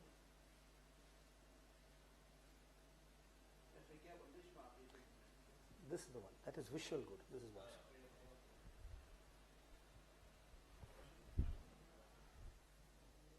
So in this example, you are actually kind of given a puzzle. And you are told to, you're given a puzzle and you are being told to think about a number between 1 and 50. Just think and say yes, no, and start. So think of a number between 1 and 50. Start. And that start is actual, somebody's paying. Depending upon that, this actually kind of shows you the first deck. So you have to say whether that particular number that you thought, is it actually there in this? And I believe in this case, he thought about a number. You see that? No. Or yes, which he actually kind of said. So it was 20 and it was a no. So it is picking up that particular sound. No. It's the first draft, so you need to kind of bear with us. You see that it kind of understood it as 0 for the first question. The answer became 0. Just to kind of, this is a No. a quick and dirty way, but then it actually kind of showcases in terms of understands the language. So you can make No. things internally in the organization in that context and make a compelling use case out here. So Yes.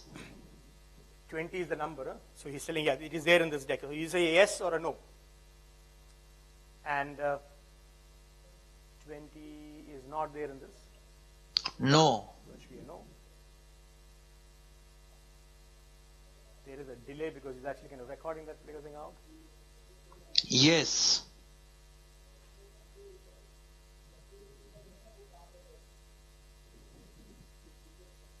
No. It's a no. And it should actually kind of go across. No.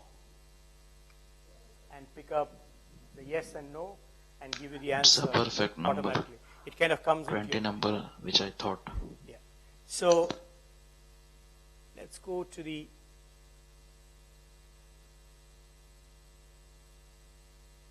next one. Can you give me the feedback on the PowerPoint?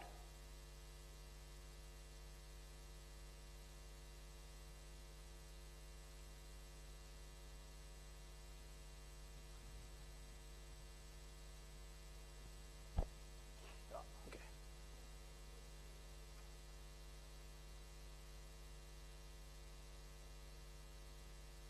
In the same way, you can actually kind of go for the visual recognition. What you're going to do is you're going to take a small break, and we come back and continue with the 3 more where there's basically a biasness in all these models. There is another key concept that we need to kind of tangle with. We'll talk about that, and then we'll go to scorecards. Okay? Great. So what time is it now? So can we be back by 11:20? Is that okay with you? Okay? 11:20? Okay.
Statistics play an important role in a great number of different fields. Statistics involve making decisions. And in the business world, you often have to make a quick decision, then and there. You can take the first step right away. Information is now at your fingertips. Innovatively enhancing knowledge with statistics and information about Oman. It's a portal in both Arabic and English, with keyword search tools and an enhanced availability of all sorts of data, which can be searched for easily. All services here are supported by simple learning tools. Induction videos guide users how to browse the portal and find their needs quickly. The portal is easily browsed by people who are specially abled. It provides tools to vary the font size that suits them, and text-to-speech audio.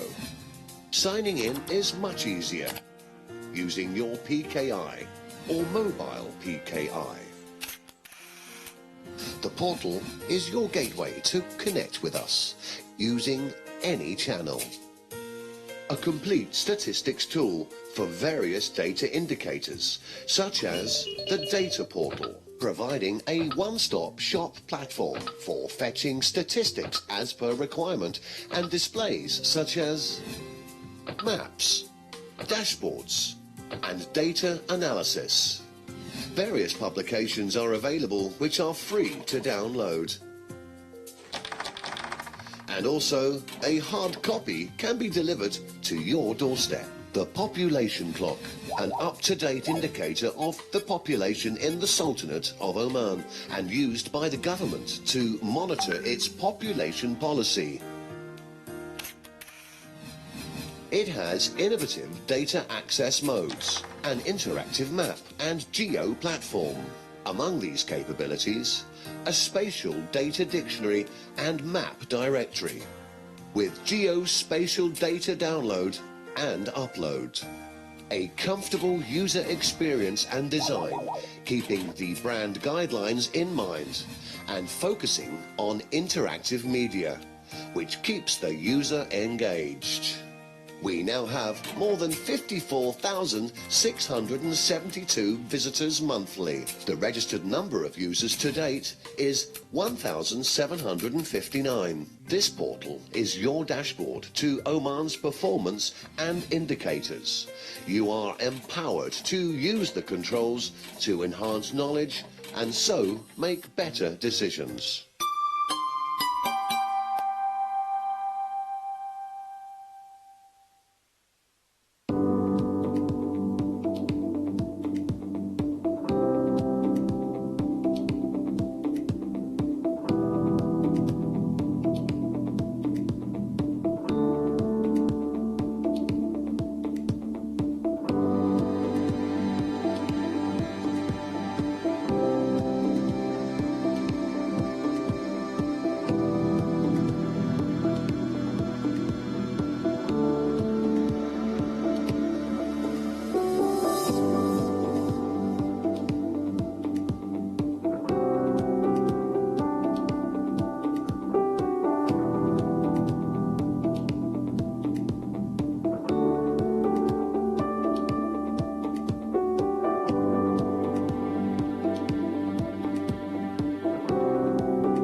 الأمريكية واليابان قائمة الدول الموردة بمجموع وصل في نهاية عام 2016 إلى 8.9 مليار ريال عماني، وفي نهاية عام 2017 إلى 10.1 مليار ريال عماني، حيث تفاوتت أنواع السلع المستوردة بين عامي 2016 2017 فقد احتل وقود المحركات المركز الأول في 2016. So we're going to do a small, show you a small one that we did, and again it's the first draft on visual recognition. So understand this one.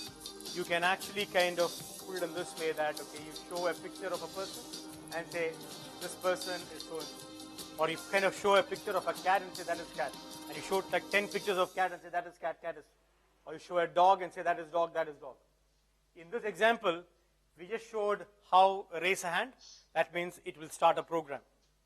And if you raise the hand, it will understand it is giving a countdown. It has also kind of understood what is this. Doing a squat. So right now, Dubai Fitness Month is going on. So we're putting this particular kiosk. You can just walk in, wave your hand, and do one. If you really do a right squat, it will start counting. Okay? So 3 squats. If you do 5 squats in 2 minutes, you're actually kind of given a token. The point which I'm trying to get across to you is, use it how you want to kind of go ahead and deploy it. I mean, it's just a fun way of introducing visual recognition, where you're saying you can actually kind of, and this is a totally different person. This person was not there in the, just walks in, he waves his hand, it understands, okay, it has waved it, and then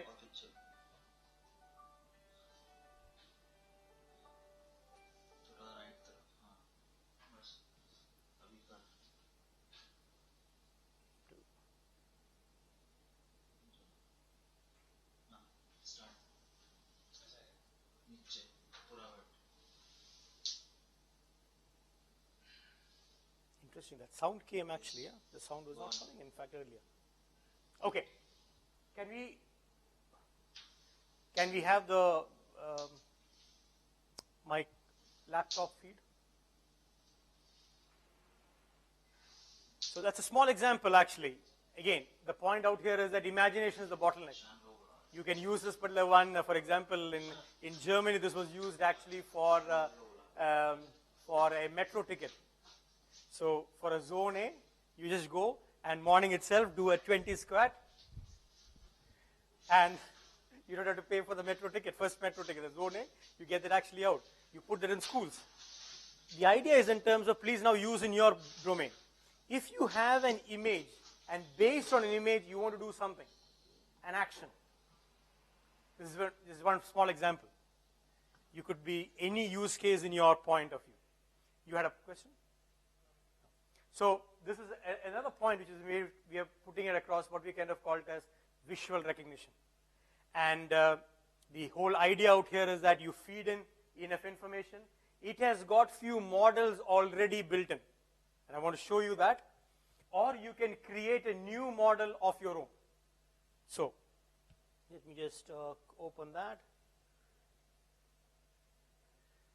And do that. So we are going to send you this particular link for you to kind of do it. You see that that's a flat tire, and it is giving you 91% confidence it is a flat tire. That's a vandalism with 63% confidence. We can say it's a vandalism. What are we trying to do out here? We are saying this is just an image. It is using a custom model. You've got other pre-trained models. You can create a model which works for you. We were there actually at a doctor's place, and they said, we all have a problem which is called burnout. You kind of work and you're working, and then there is another deadline, you kind of go back, and then you burn out. Especially for doctors, if they're kind of treating, that's a serious problem. So a group of volunteer doctors, they actually kind of come on, and we are taking the feed of when you're active, how your face looks like. We're also taking when you burn out, how your facial expression looks like. So the point across is that as you walk into your office, possibly you need to take a break that day, because it kind of gives you that view and says, today in a burnout ratio, this is what your score is. Possibly it could be that you had a very rough start of a day. It is not just a burnout. That's a different story. But you have pre-trained materials. For example, if you look into it, you have the one for garments. So if you kind of put in an image of that, it will tell you what kind of a garment that actually is. So it has gone ahead and learned what kind of a fabric that is. What kind of is that a clothing? So it understands the different elements within the thing. And please understand, it is very different from how the learning is actually. Earlier, you need to kind of create you need to develop a model.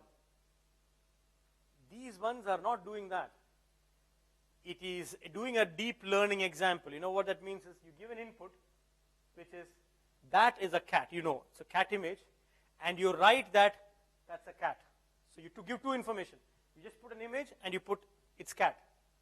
Then you put one more image of cat and you say that is also a cat. Then you put a dog and you said that's dog. That's all two things you did. And you told the computer, you figure out a logic in between. It is not the other way, you kind of train and do that. That's the whole idea. That's why this learning is much more faster. So if you want to train something, I mean, my youngest son, he's only in 10th, he's only 10 years old. He has actually now kind of made a model for cat and dog. I mean, yesterday, I only kind of introduced, not yesterday, last week, I only kind of introduced to him this is what the concept is. He picked it up. But you can actually kind of make like the one that we just now showed from a totally different. Now think about in terms of what all visuals you can actually kind of do within an organization. And all those things you can actually train to make it understand and come out with models. So, for example, if you have there was a problem out here in terms of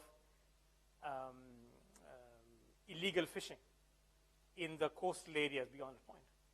And you say, I would like to have, there is a limitation in terms of how much the people can go and do it. Imagine you have drones and it's going and it's looking out for spots. My point which I'm trying to get across to you is that look at statistics from a different standpoint. Because with the new one, the data is not coming from a textual data.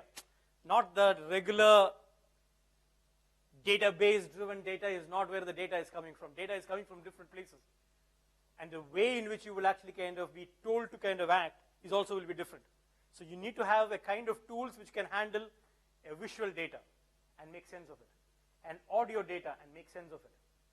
And say, doesn't matter what your data is, for us is to kind of make sense of that particular information. That's the key thing. So this is an example where, again, we're going to send you these links to you. So what you can do is, you can take any image, drag and drop here. And you can select which model you want to kind of go. So it has got by default food and got garments, but you can create a model of your own and see how it is. So other day, to one of the customers here, I put 10 images of Audi, 10 images of Benz, 10 images of Toyota. And I randomly picked up a totally new Toyota image, and I put that across. And it said that with 85% confidence, I can say that's a Toyota. It also said that with the 20% confidence, I'm saying that's a Mercedes. That's okay, but that's with a very small data set. But if you've got a big data set, that increases. You had a question.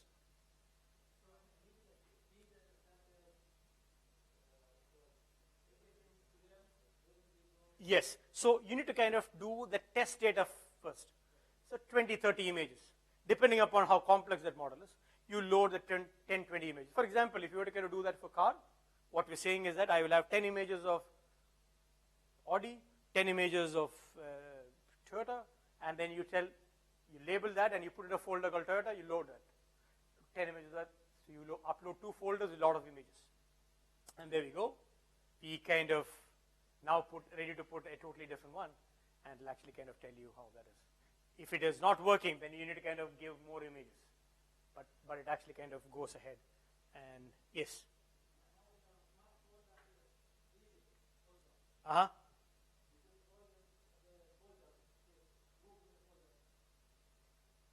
Yeah, like the way the smartphone does exactly. It puts it under, like for example, it kind of puts it under specific dates. It automatically does that. It also kind of looks at it in terms of people. It is tagging and says, oh, that is Roshan. Now this is Ranjit. It knows, and these are people of my family members. It is actually, so if I want to kind of search for it, it actually kind of picks up from that and gives it to you. Exactly. What you can now do it. Like for example, that's a concept. You've seen it. But are you able to do it in your organization? You've seen that as actually used by somebody else. But can you use it? Can I now do that? And that's where it's saying. So we're saying, Watson, we are making it available for you. Now it's available. As an API, it's available for you. So you have an idea. Like for example, we came out with this idea for that fitness week. Okay, how about if we kind of look into the sequence? Idea is that let's improve fitness within the organization. You know that I definitely need to improve. So get across. There is a kiosk. You go down, and there is a challenge going on in the organization. How many tickets you can collect, you know? So you go ahead, do that, you get collect a ticket. And that's an incentive. You're changing the behavior. So that's the viewpoint we're just saying. Okay, so is Jabbar there? Yeah? Okay, Jabbar, can you play for me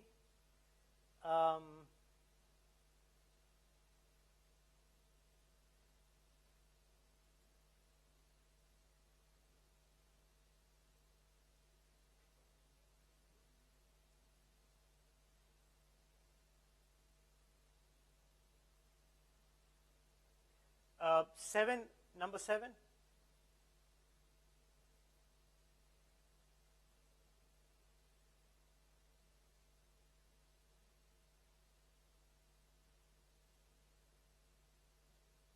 So this is another interesting one which you can actually kind of apply into your tender documents that is actually kind of coming. And you have a document and you want to compare two documents. You want to pick up specific points out of the document and grade you. This again, it can be applied to your statistics book itself. Allows you to rapidly gather insights on the documents in your company. Let's have a little more particularly when it comes to contracts. Select a contract to process and examine.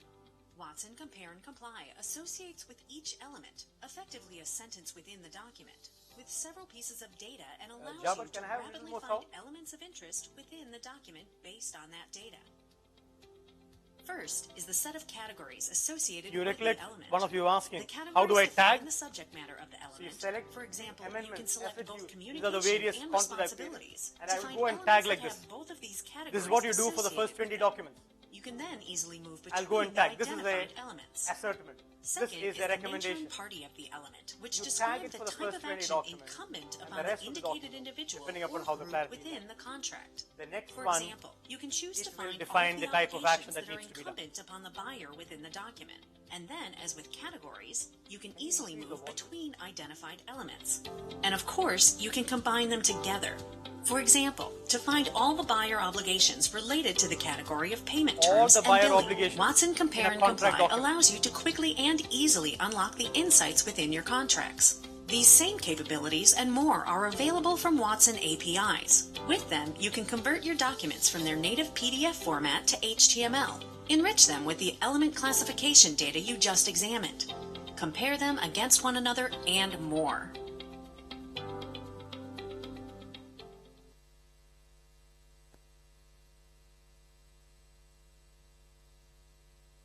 Yeah. Can I have the computer out a feed?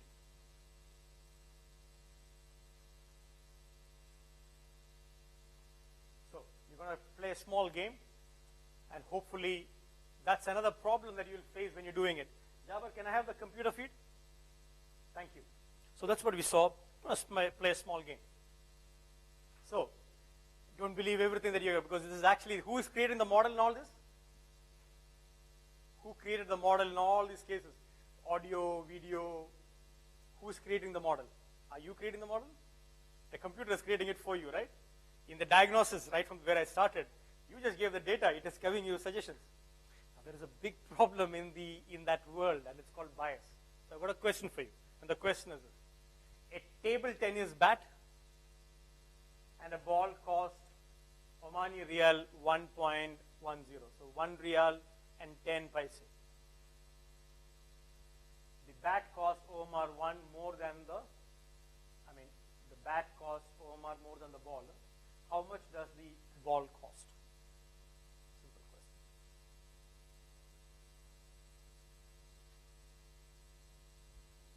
Let me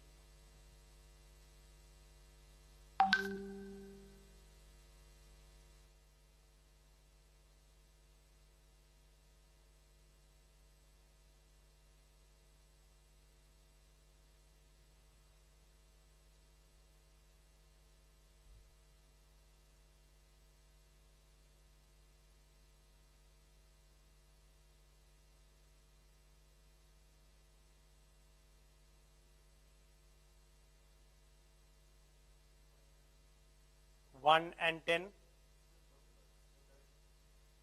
The racket, yeah.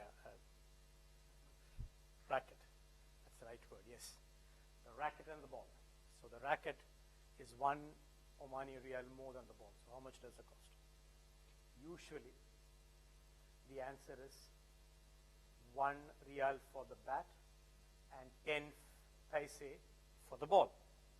But if that's the case, 10 fills for the ball plus 1 Riyal will be more than that. So the bat will cost 1 Riyal 10 fills, 10 paise. So the total will be 1.20. So it's not actually kind of coming. Because we automatically kind of take that particular biasness. We have something a biasness actually. The actual answer is that the ball is only 0.05 fills and the bat is 1.05, which means that is 1 Riyal more and total will be 1.10. So the answer is 0.5 fills for the ball and 1.05 fills for the bat, and it's actually kind of what I'm trying to get across to you. By default, if you don't give so much time, you don't get so much time in a normal situation, right? The answer is quickly to kind of come out with an answer. Now, it's the same thing which actually kind of goes in. Let me kind of do this particular thing quickly. I need a volunteer. Just raise the hands. No? Okay, then you need to kind of play with me in this. You need to be with me in this, and you should say it faster. Agreed? Okay, and you need to do it. So what is 2 plus 5? Come on, you need to kind of be more faster than this. Because if you do that, then okay, so let's do faster. 20 plus 30. 50, okay, this speed. Huh? So 1030 plus 1000, 1030 plus 30. Plus 30. Don't tell 90, 1000? 1090 plus 10? Plus 50? Please write that one. I don't have the pen. Okay, 2050. 2050. 2050. Okay. Now add what we did. 1000.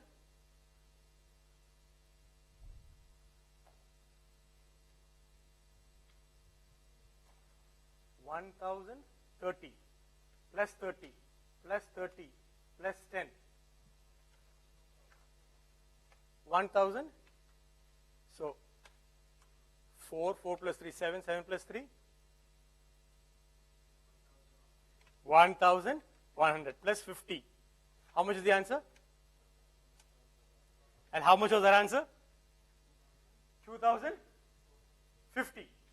And this is the best thing. You can actually kind of check this out with anybody, because we have a preconceived, because we are not only kind of hearing, we are also kind of looking certain things, and certain things goes into it. And this is what we kind of call it as biasness. I'll give you another example.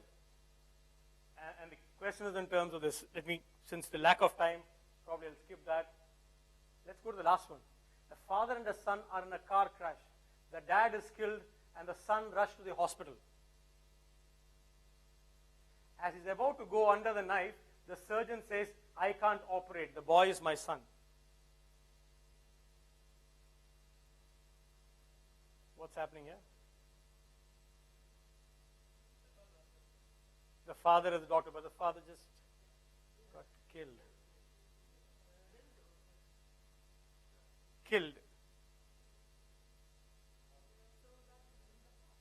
that is in the past, but it's happening in the present. How it is possible? You had an answer, sir. And the clue is this side of the audience, excluding you, sir. The surgeon could be his mother. My point which I'm trying to get across, you see what I'm trying to get across? The moment we hear surgeon, the father, we have got a biasness. That has to be a father. The father is dead, so this is not, doesn't make sense. This biasness is also there in the models that we create. And it's need to be very clear. It needs to be very, this is a very problematic, because the models that you're going to create is going to differentiate an expat with a local. Because the biasness that we actually have, like, we gave some very simple examples. But the data that you kind of give in decides what the model will come out. You get the problem there?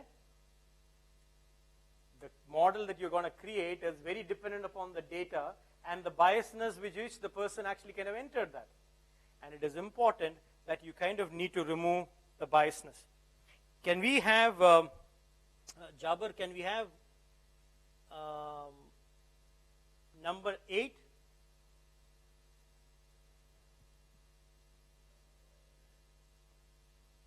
So open scale, a very unique proposition from IBM, actually removes this biasness. So the model that you create, that model will be evaluated by the software to kind of see, is there any potential biasness in that?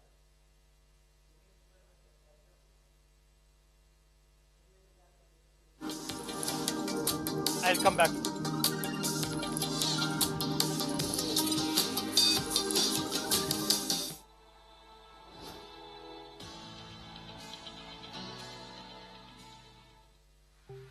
AI is shaping the future of business.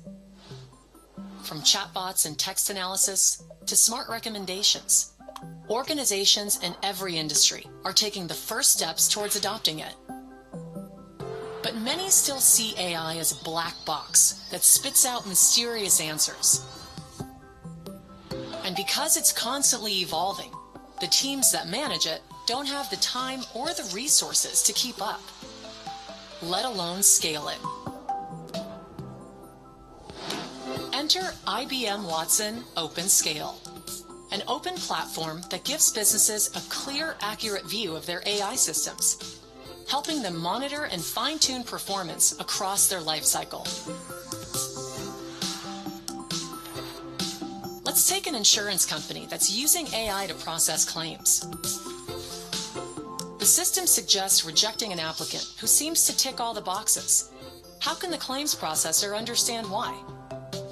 An explainability feature enables them to get detailed answers in terms anyone can understand, should customers or regulators ask. Traceability lets them retrace the process step by step, right back to the documents and data the AI drew from. If harmful bias has swayed an outcome, a bias feature pinpoints how it occurred and automatically mitigates it. With companies struggling to bridge the widening skills gap, Watson OpenScale automates key aspects of the AI lifecycle. This makes creating, scaling, and evolving AI models much simpler. Within Watson OpenScale, a revolutionary technology called NewNets, short for Neural Network Synthesis, can quickly and automatically build models from your latest data, while recommending new models to be applied across your business. And since Watson OpenScale is designed to be open, you can easily connect new models, no matter how or where your existing AI was built. IBM Watson OpenScale puts businesses in complete control of their AI's full life cycle, giving them the confidence to scale it and make fast, accurate decisions free from harmful bias, all while being open and easily plugged into existing processes.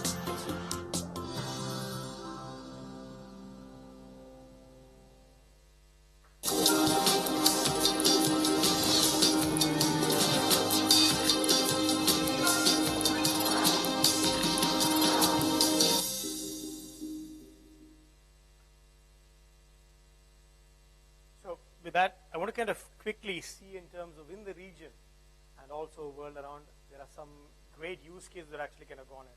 We saw from the Dubai Smart Government how it is actually used. This is one use case which is actually kind of gone live. What they actually kind of did was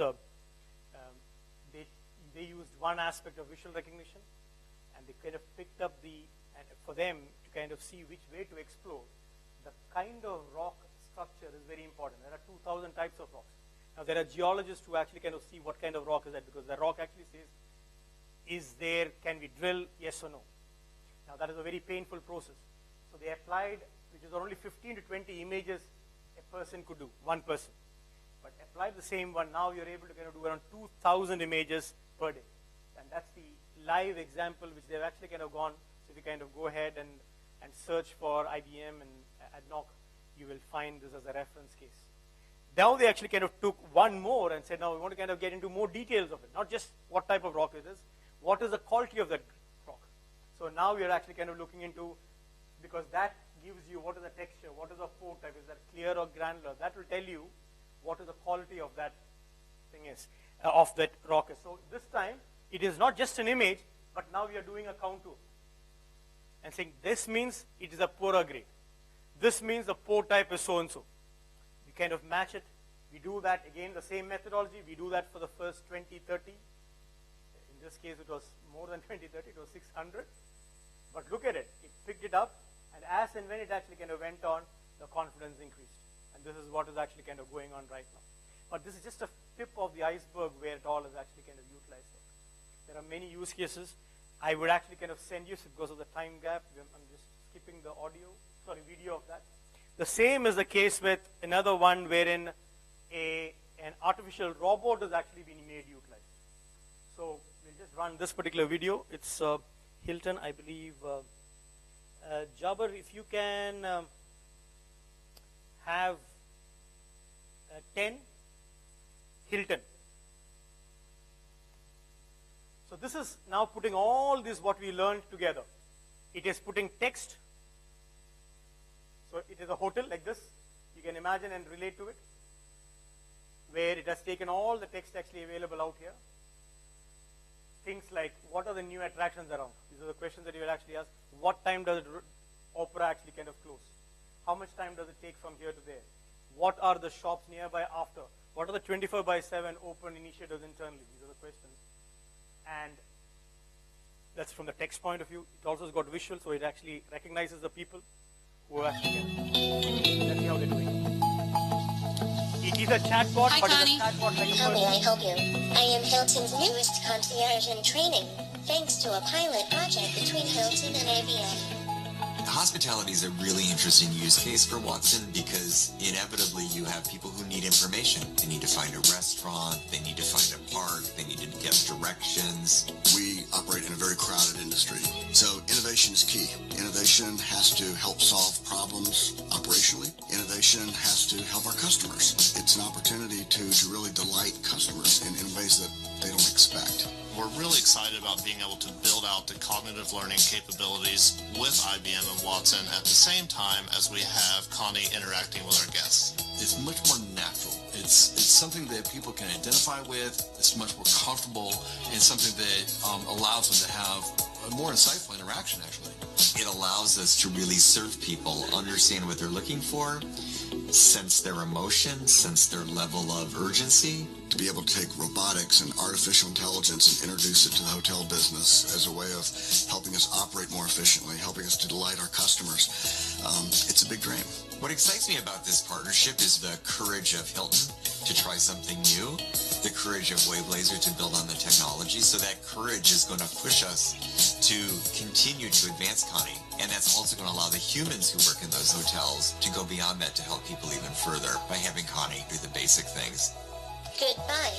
I hope to be able to help you with Hilton Hotels again soon. Let's look at it from a statistics point of view. So, for example, if you have, from an Oman example, we have got the data coming from Omantel and Ooredoo, and which is the other one? There is 3, right? Huh? Awasal, okay, fine. Let's put this straight. Imagine you got this data, and you have this information, and you can give an input back to the tourism department, saying that these are the places where people actually kind of visiting. Not only that, this is the route they took. They first went to Sultan Qaboos Mosque, and then they went to Matrak Souk. You know, now there is a bigger churn in the time series that Dinmiyat actually island has been visited.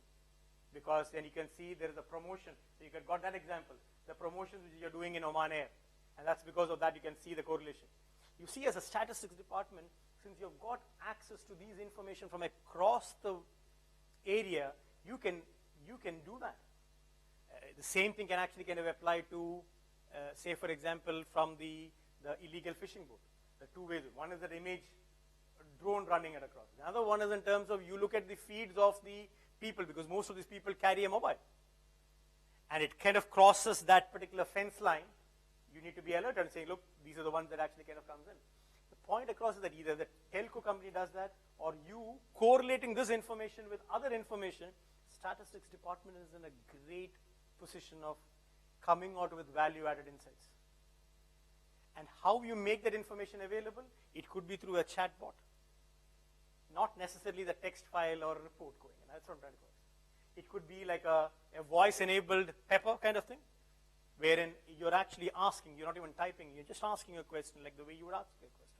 And the answer kind of comes back with a defined answer. So here we see an example of recognition, textual correlation, which we started today's day with. A textual correlation, that's where we started it actually. We saw examples how audio has been integrated, video has been integrated into this last example. I will use one more example before we kind of wind up this particular session. It's a Woodside. So can I have, this is another use case in your organization.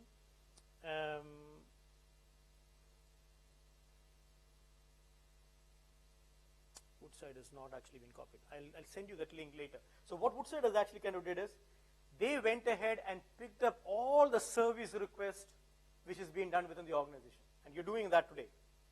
The service request. So this is basically the technical service request. So when a problem happened, what did you do? This is all in papers. It was never actually in a way it can be searchable. They did that for every inch of that plant, whatever the information is available in there.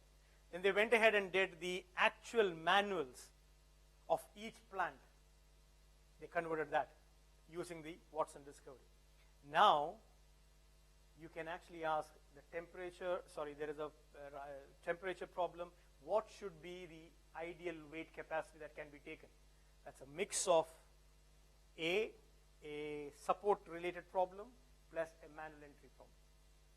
Again, coming back to that clock example that we started today, we are actually kind of saying, come out of that comfort factor of data only and say, look, we have access to data and in its wider format, all sorts of information. Can we give, what all insights can we come out of it?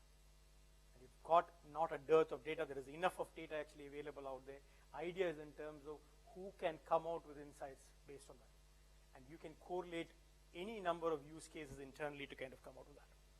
Great, so this was something that we should have covered before the break.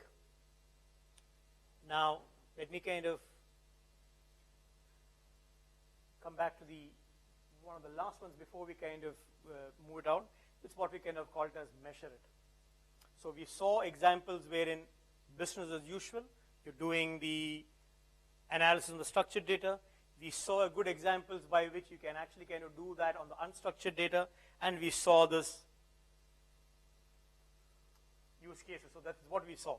We saw how in IBM you can actually kind of spearhead for the structured data, how you can actually kind of tackle your unstructured data.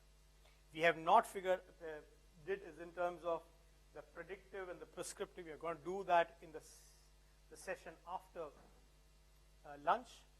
We're going to do that, and Kishore is going to come on to that, and I'll put a winding up, which we call it as the last mile problem. So that's what the session is going to be, and then we will actually have a session from tomorrow onwards. We'll pick up one specific utility and go end to end. But I also want to kind of put across, before we kind of go for lunch, this aspect called planning. End of the day, you don't want to be always in a innovation mode. Oh, you came out something, you came out with something, you came out. You want to put that into action and see whether has it worked, yes or no, right? If you can't measure it, if you can't actually kind of put a target and say, okay, fine, I found some insight, let me put that into action, has it met the target? Otherwise, this target is keeping on moving, no? So if you can't measure it, you can't improve it. You agree with that? So even innovation, even the insights that you're actually kind of giving, it always have to have a target. And see whether your actuals and your forecasts, are they matching, yes or no? It has to be defined key performance indicators. And these key performance indicators, it could be in textual data, unstructured data, and structured data. It has to have a mandate. This is what we thought. How are we doing against it? So you put a balance by baseline. You agree with that? This is not done in a typical reporting. Report is only kind of reporting what we have in the report. It is not reporting against a target that is actually being set. And that is what I want to kind of touch base as the next topic. So in terms of the advantages which is actually kind of giving, it gives you a lot of capability. But I want to kind of go specifically to one capability, and that is essentially aligning to your corporate strategy. Because whatever you're doing as innovation, it has to be aligned to the overall statistical department's roadmap. You agree with that? Because otherwise, that will not actually kind of get this momentum that is required. So it is important that you have a conversation with your stakeholders and have a buy-in of whatever you're doing to ensure that you have a target, and have you reached the target, yes or no. So I want to kind of focus actually on this particular aspect of the planning process with a corporate strategy. For that, what I'm going to do is, let me just see if I can actually kind of, so in the demo, what you're going to really see is that third aspect, wherein you have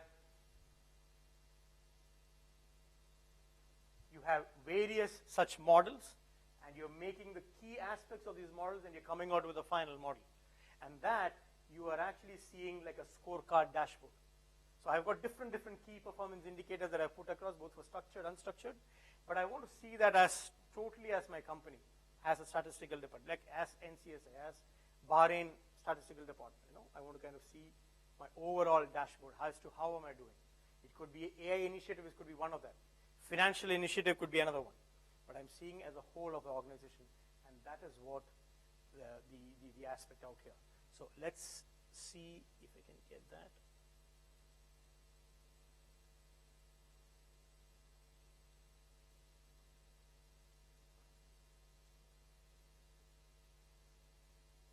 So we're going to go back to that aspect which we started initially with.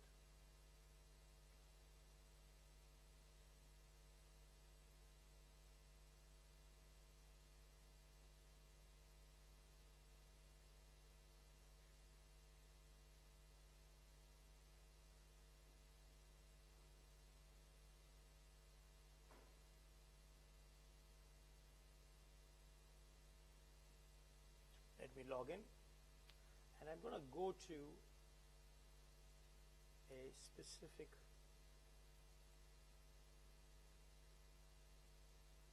just to demonstrate to you what I mean. So we have these kind of dashboards with key performance indicators and all those kind of things, so we can actually kind of search for a specific time, and that data is coming. That is all there. But I want to kind of focus is actually this. Now, what we're doing is that we are actually kind of saying, look, in this particular case, I've got 1, 2, 3, 4, 5 different perspectives. I'm saying I have got this as me as a company. These are the 5 initiatives that we're doing, 5 perspectives that we're doing.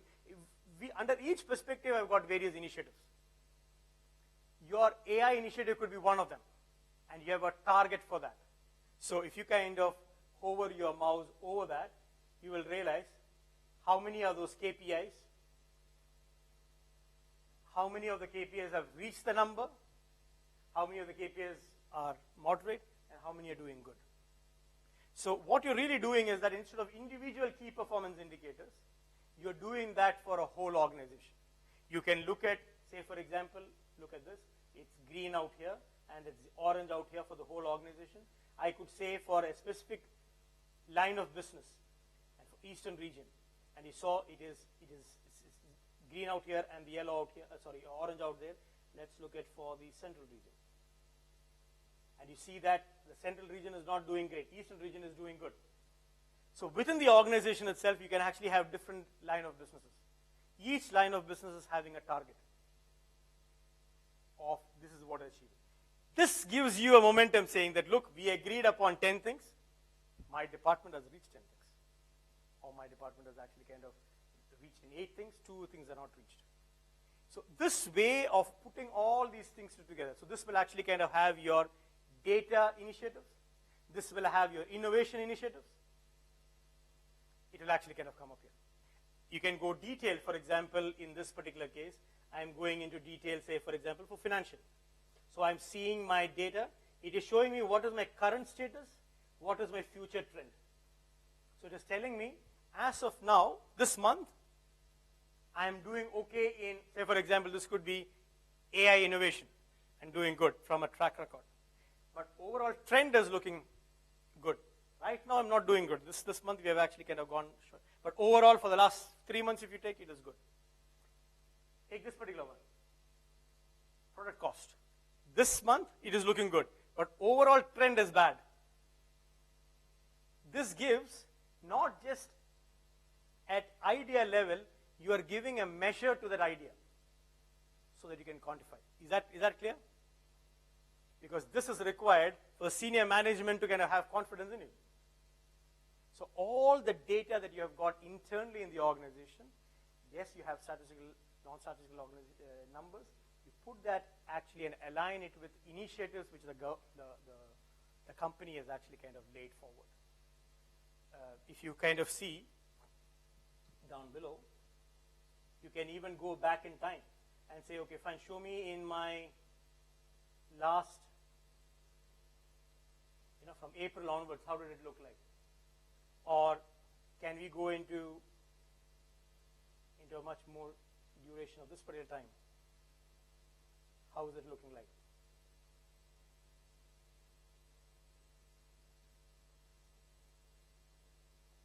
So you're looking at between these two, because also kind of giving you a forward projection. So if this is the trend is, it is also kind of giving you a, in 2020, how will it look like? It is not that it's only now, it is also kind of giving a forward-looking view. So putting it all together, what we are seeing actually is that, A, we have taken structured data and we put diagnosis on top of it. We took unstructured data and we said, these are all the various capabilities that we can do. And we're putting it, yes, 2 things we have not covered, which is the predictive side of it, which is like a model-based that will cover soon after the break is over. But we're also kind of seeing the models that we are actually kind of getting, the biasness of it. We saw from an open scale. And we're saying it needs to be performed, it needs to be monitored, it needs to be measured. And we're seeing an example out here. We're putting all those numbers under one big umbrella, like a scorecard. So this could be a scorecard which can become a benchmark for each organization, and within each organization, each LOB, line of businesses can actually have. So dissemination department can have the department which actually kind of does imputation and all those, the department which actually does survey, that could actually have a different one. And each of these, they have their own innovation angle to it. Each of them have their own targets. And you're seeing, are we all achieving it as a total as an organization? And this one brings it all together. So that is what the end slide would look like. They'll be saying,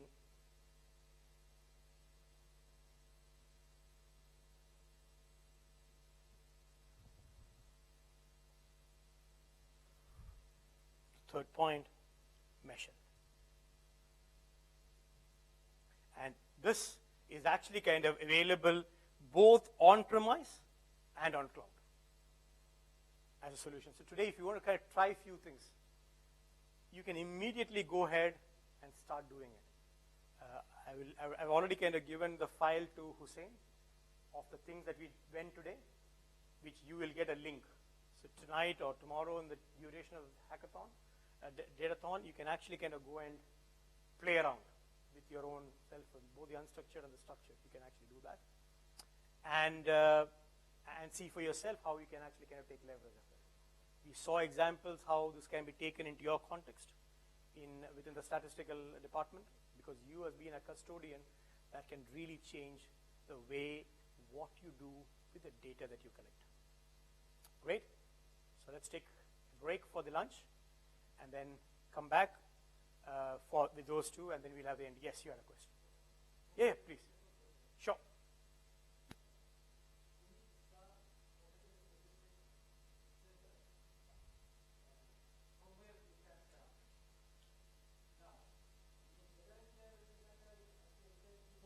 Oil, or just implement that So things? that question is actually, do I do with a top-down approach or do I do a bottom-up approach? A top-down approach says in terms of, look, in the overall aspect, we need to solve these use cases for which it is important that we have our data to be clean and neat and be ready so that we actually have the right structure. Or we say, look, I have a use case. For that, I need so much amount of data. That data do I have? You can start with that information. You see, I'm not boiling the full ocean. I'm starting with what is available. In the bottom-up approach, you're saying, look, I have got a specific point that I want to kind of look at. Look, I've got this data available, and it could be moving in, moving out. For example, I've got this data. Is it enough information that I can actually kind of come out of the model? In there, what we're doing, I have access to this 10 data sets. Can I bring an immediate insight out of that? That's another approach. It's actually a movement which actually kind of goes from here, which is basically sporadious. You actually kind of look out, because nobody has got a time window of 8 months to kind of wait. You see that? So everybody is actually on a snap. If you don't come out with something interesting, it's like, you know what, okay, let's plan it for next day. So you missed your boat. So it is important, as Tamer says, actually, overall, you need to kind of ensure that you have got a right data lake, so that you can have more and more of these kind of things. But it is also important that you need to show some quick wins. So you'll start with, look, I have got these 3 data sets available with me. It's under me. It's available. Can I start right now? That's a bottom approach. You quickly identify, okay, I found few of the viewpoints where I think has got higher percentage of confidence. That means you have come out of the use case now, because it showed you trend. You put the data in, it showed you a few trends. From that, you actually kind of created a use case. You actually gone to a use case like that. It says, okay, fine, we got this particular thing. Can we kind of go ahead and do it? So both these approaches are actually right. It is happening both ways, because as organizations, you need to show results within. If you're kind of steering something, experimentation is coming as a mandate now. That organizations are actually kind of having a department, data science departments, where it is telling guys, these are the prerogatives, go ahead and experience. So it's an experience. Experimentation means that there is a chance of failure, right? There is a chance of error, and there is a chance that we actually learn.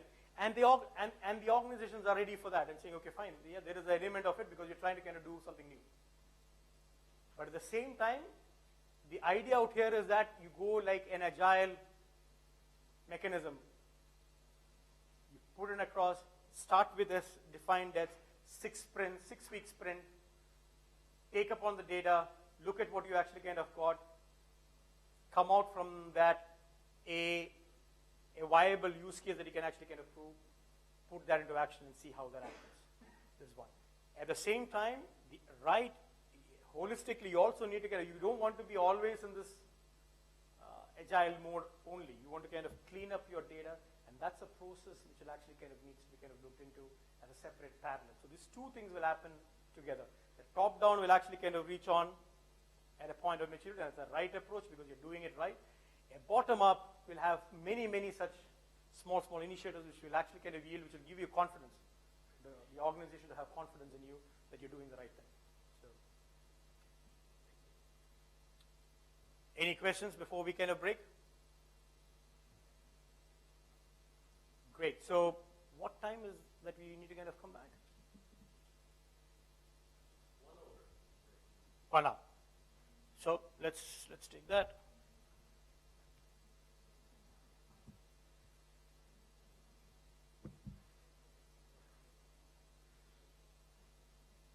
It's a 30-minute lunch. It's 1 hour lunch, okay. So it's 12:17, 1:17, is that okay? Okay.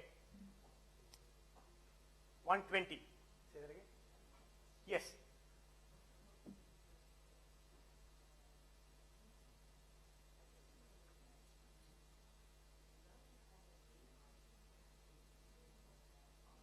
Yes.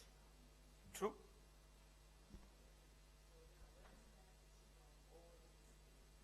That's exactly the answer there is. So if you want to do an AI, you need to have an IA. It is important. This is a rightful top-down approach, wherein you're saying, look, we have use cases to kind of ensure your foundation is very strong, and you can now create any use case that you want. It's a top-down approach where you're saying, look, you have identified the use cases where you want to kind of go to, and you're ensuring that you're starting with the right foundation. Right foundations means? Right foundation means that your data has been curated in a periodic fashion. The quality of the data has been ensured, and how it needs to be kind of managed and monitored, that has been looked into. This is the information architecture. It's the information architecture. All right. This is the top-down approach. There is also a bottom-up approach, wherein I do not have time to kind of do all the cleaning, all the data quality, but I know with a certain amount of confidence, this 8 data sets that I've got is pretty neat and clean. I know that. Oh, it's ready. And it's ready. Yeah. I have 200 data sets. I can wait for 200 data sets to be ready and being cleaned and then start the project. Or I will have a bottom-up approach. I've got this ready, that 8 data sets. All right. Let's put this in, see diagnosis, what does it come out of it? I've got certain use cases that I want to kind of solve it out. Great, does it actually have enough data in the, and that's a bottom-up approach, wherein you're starting with a limited IA. Then one where you're saying, look, I'm bypassing all the limits, I'm starting with that data set. And let me kind of go. So both are there in the organization is my point of view, because the full IA approach will take time for everything to be kind of song and dance to kind of happen on. In the interim, organization, there is a pressure to kind of you to perform, and you need a bottom-up approach. So both needs to kind of go together is our point of view. All right. Okay. Great. We are here. We can actually kind of have the discussion on. The beautiful lunch is waiting. Anybody who's staying in this hotel? Yeah? Okay, you're staying. So let's enjoy the food. 1:20 we are back, right? Okay, great. Any idea? Tamar, you know it. The lunch is served in the ground floor? Okay. In the salt and pepper. Okay. Lunch is served in salt and pepper.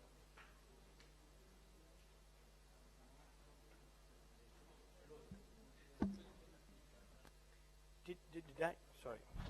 Did that answer that question actually?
التعداد تبدأ في مراحل مبكرة جدا، يعني حتى قبل ولادتك. فبيانات زواج والديك إلى جانب الأشخاص الآخرين ساعدت صناع القرار على تحديد الحاجة لتوفير عدد من الخدمات والمرافق اللي بتحتاجها لحظة وصولك. يا مرحبا فيك. بياناتك كالعمر والجنس وموقع السكن وغيرها بتساعد في اتضاح الرؤية وزيادة فعالية عملية التخطيط في البلد. فأنت والمواليد الجدد في منطقتك والمناطق الأخرى بتنتقلوا بعد فترة إلى المرحلة المدرسية مثلا، وبالتالي معرفة بياناتكم بدقة بيساعد على تحديد ما إذا كانت توجد حاجة لبناء مدارس جديدة أو فصول إضافية أو زيادة عدد الكوادر التعليمية وغيرها من التفاصيل. وحتى البيانات المتعلقة بتوفير الخدمات الصحية بتساعد في تحديد عدد المستشفيات والأقسام والكوادر الطبية المطلوب توفيرها. سابقا كانت كل هذه المعلومات يتم تحديثها في التعدادات عن طريق المسوحات الميدانية، وتتطلب الكثير من الموارد البشرية والمالية، بحيث يتطلب تدريب الكوادر المشتغلة والإشراف عليها الكثير من البرامج والأجهزة. هذا غير الوقت اللي تخصص الأسر العدادين لأخذ بياناتهم، وأحيانا الالتزام بتعبئة الاستمارات الإلكترونية. أما حاليا مع التعداد الإلكتروني للسكان والمساكن والمنشآت 2020 فإن عملية جمع البيانات وإنتاجها لن تعتمد على المسح الميداني التقليدي، وإنما على السجلات الوطنية الموجودة لدى مختلف المؤسسات الحكومية. يعني بتوظيف للتقنية راح تزيد الفعالية والكفاءة وتقل التكاليف بشكل كبير جدا. وتأكد بأن بياناتك في الحفظ والصون، وسيتم توظيفها لخدمتك وتحديثها بشكل مباشر ومستمر. فبعد انتقالك مثلا لمرحلة الدراسة الجامعية بتكون مسألة تسجيل بياناتك سهلة ومباشرة، وما بتطلب الكثير من الأوراق والمستندات لأنها راح تكون موجودة أصلا وحديثة بفضل بيانات التعداد الإلكتروني. توفير بيانات حول السكن والمساكن والمنشآت بهذا الشكل ما بيكون مهم للجهات الحكومية فقط، بل مختلف القطاعات بما فيها القطاع الخاص.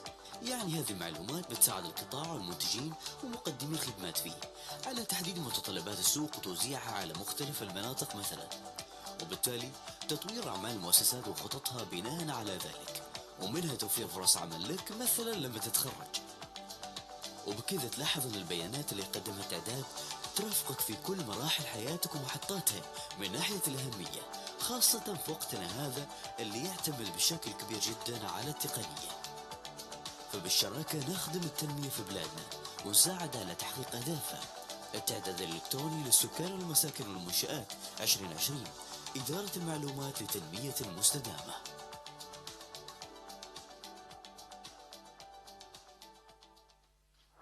ارتبطت علاقته بالزمان والمكان، ومثل توظيف الإنسان للابتكارات والمعرفة ساعد ربابنة البحار الأوائل على خوض عباب البحار والمحيطات، فمعطياته ودلائله ساعدتهم على تحديد المسارات وبلوغ جهاتهم لتحقيق أهدافهم.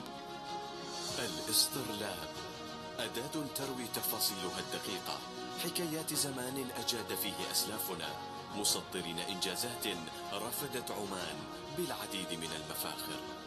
واستلهاما للدور الوظيفي لهذه الأداة التاريخية في الاستدلال والإرشاد، فقد وظفناها لتكون عنوانا بصريا ودلاليا للتعداد الإلكتروني للسكان والمساكن والمنشآت 2020. فبالنظر إلى مكونات هذا الرمز البصري نجد أن المؤشر يمثل مقياسا لجودة البيانات، وذلك بتحديد مستوى تغطيتها وشموليتها وآلية تحديثها ومطابقتها، بينما يرمز توزيع أجزائه وألوانه إلى مرونة انتقال البيانات إلكترونيا وبشكل مباشر من مختلف المصادر والسجلات وترابطها لتشكل منظومة متكاملة. وستساعد بيانات التعداد ومخرجاته على تحديد الوجهات التنموية بفعالية وكفاءة ورفض متخذي القرار بما يحتاجونه من معلومات لاستدامة التنمية. التعداد الإلكتروني للسكان والمساكن والمنشآت 2020، إدارة المعلومات لتنمية مستدامة.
للإحصاء والمعلومات، تعزيز المعرفة.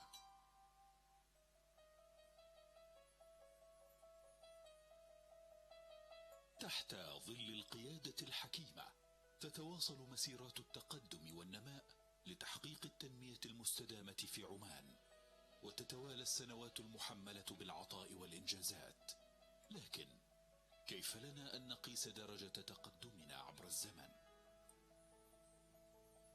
المركز الوطني للإحصاء والمعلومات أخذ على عاتقه ومنذ تأسيسه مسؤولية القيام بالدور الأساسي في عملية جمع البيانات الإحصائية وتوفير المعلومات، والتي من شأنها أن تسهم في اتخاذ قرارات مبنية على المعرفة تساعد في ازدهار بلدنا الحبيب. نحرص في المركز الوطني للإحصاء والمعلومات بإرسال الباحثين المتخصصين في كل مكان بالسلطنة للقيام بعملية جمع البيانات والمعلومات الإحصائية الدقيقة لتتم معالجتها وتحليلها واستخدامها من قبل المهتمين والمستخدمين، والعمل على نشر الثقافة والوعي الإحصائي المجتمعي، والذي بدوره سيساعد على تحسين نمط الحياة في عمان. عندما تقرأ عن التوظيف والعمل في القطاعين العام والخاص ستلاحظ الأرقام والحقائق التي يعمل المركز على توفيرها حول أعداد القوى العاملة، ولكن هذا ليس كل ما نقوم به. تتعدد مجالات جمع البيانات والمعلومات التي يعمل المركز الوطني على توفيرها، بدءا من القطاعات الصحية والتعليمية إلى المجالات التجارية والصناعية في السلطنة. كما يعمل المركز جنبا إلى جنب مع الجهات الحكومية لضمان توفر أدق المعلومات الممكنة خلال عملية اتخاذ القرار. تعد تطبيقات ومواقع التواصل الاجتماعي والموقع الإلكتروني للمركز الوطني للإحصاء والمعلومات نافذة رحبة للاطلاع على عملنا في المركز، وتمكنك من الوصول الفوري للبيانات الإحصائية لمختلف القطاعات في سلطنة عمان.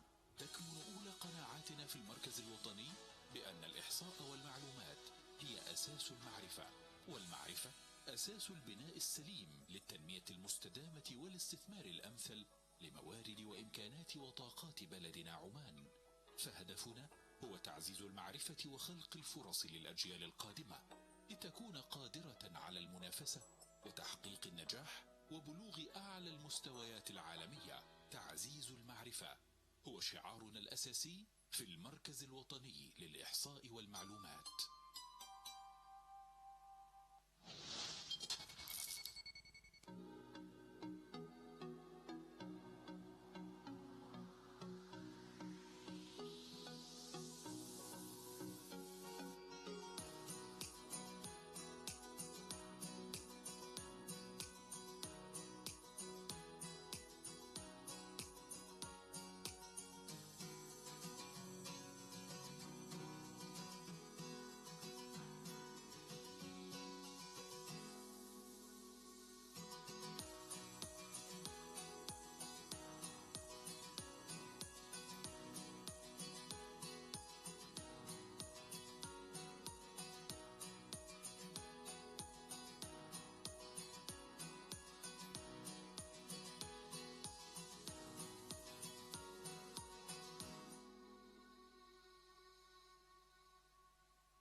متابعي قنوات المركز الوطني للإحصاء والمعلومات، أهلا وسهلا بكم. نرحب بكم أجمل ترحيب في نشرة الداتاثون الخاصة بماراثون البيانات اللي تستضيف السلطنة. طبعا إحدى فعاليات المنتدى الخليجي الإحصائي الثاني اللي راح يكون في 9 و10 من ديسمبر القادم.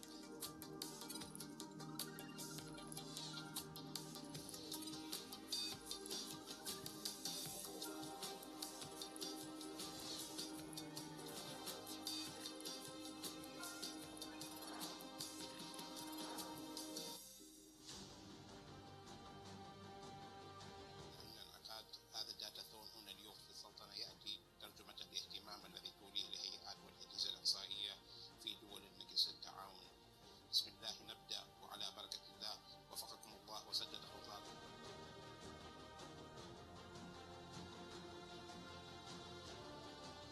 الكرام، أهلا وسهلا بكم من جديد. تتواجد معي الأستاذة غادة خالد المحميد من مملكة البحرين الشقيقة، مشاركة في ماراثون البيانات. أستاذة غادة، سعيدين بتواجدك معنا هنا في السلطنة وفي افتتاح هذا الماراثون وماراثون البيانات. أهلا وسهلا، واشكر لكم استضافتنا في المنتدى الخليجي الإحصاء الثاني بمسقط سلطنة عمان.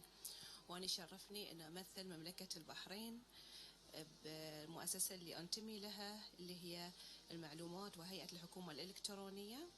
وشكرا لكم استضافتكم وتعرفتنا بالأشياء الجديدة بخصوص البيانات ومعالجة البيانات والإحصائيات. أنتم اليوم أيضا مشاركين في الداتاثون، خلينا نقول ماراثون البيانات. في فكرة معينة أنتم جايين وحاطينها في بالكم ممكن أنكم تشتغلوا فيها في الماراثون؟ خليني أوضح لك. احنا في البداية النظرة أو التوجه الأول لنا اللي يعني بخصوص مشاركتنا أن احنا نتعرف على يعني شنو هو اللي بتعطونا إياه، الأشياء الجديدة، شنو الأشياء اللي نفذوها دول الخليج، على أساس أن المنتدى هذا يجمع دول الخليج وليس مخصص لدولة معينة. نشوف التوجهات ونشوف الأشياء المقترحة لتطوير هذه التقنية أو استخدام مثل البيانات الذكية، ومن ثم ممكن احنا نبلور افكارنا، نبلور تطبيقاتنا بالضبط، وننقلها الى الواقع بالضبط.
بسم الله الرحمن الرحيم. متابعي قنوات المركز الوطني للإحصاء والمعلومات باليوتيوب وتويتر والفيسبوك، أهلا وسهلا بكم عبر نشرة الداتاثون وضمن فعاليات اليوم الثاني من ماراثون البيانات الذي تستضيفه السلطنة ممثلة بالمركز الوطني للإحصاء والمعلومات. أهلا بكم.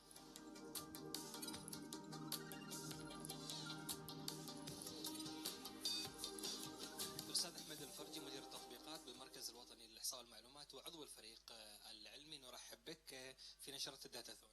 أهلا وسهلا فيك. يبقى السؤال الأهم، ما هو الداتاثون؟ الداتاثون يعني بالمعنى الحرفي هي مسابقة لأجل تحقيق هدف معين، يعني مجموعة من الفرق تتسابق عشان تحقق هدف معين. الآن في مفهومنا الداتاثون هنا، وطبعا لأن هي داتا هي مرتبطة أيضا بالبيانات، فالمكون الرئيسي من هذه المسابقة البيانات. الفرق هذه راح تعطى مجموعة، يعني عدة مجموعات من البيانات. يفترض أنهم هم تعلموا أدوات استكشاف البيانات، أدوات تحليل البيانات، أدوات عرض البيانات، فراح نستخدموا هذه الأدوات في استكشاف هذه البيانات، فهم هذه المجموعات البيانات، فهم أيضا العلاقات الموجودة بين هذه البيانات، ومن ثم تصور البيانات، ويحاولوا يعني يبتكروا شيء من هذه البيانات. الآن ما يبتكروه هو اللي راح يقيم، وبالتالي يعني هو هذا الهدف. جميل. هم راح يبتكروا بيانات معينة تسهل حلول أو تسهل كثير من الأمور الخاصة بالإحصاء والمعلومات وكثير. نعم، هم راح يستفيدوا من البيانات لابتكار حلول.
Statistics play an important role in a great number of different fields.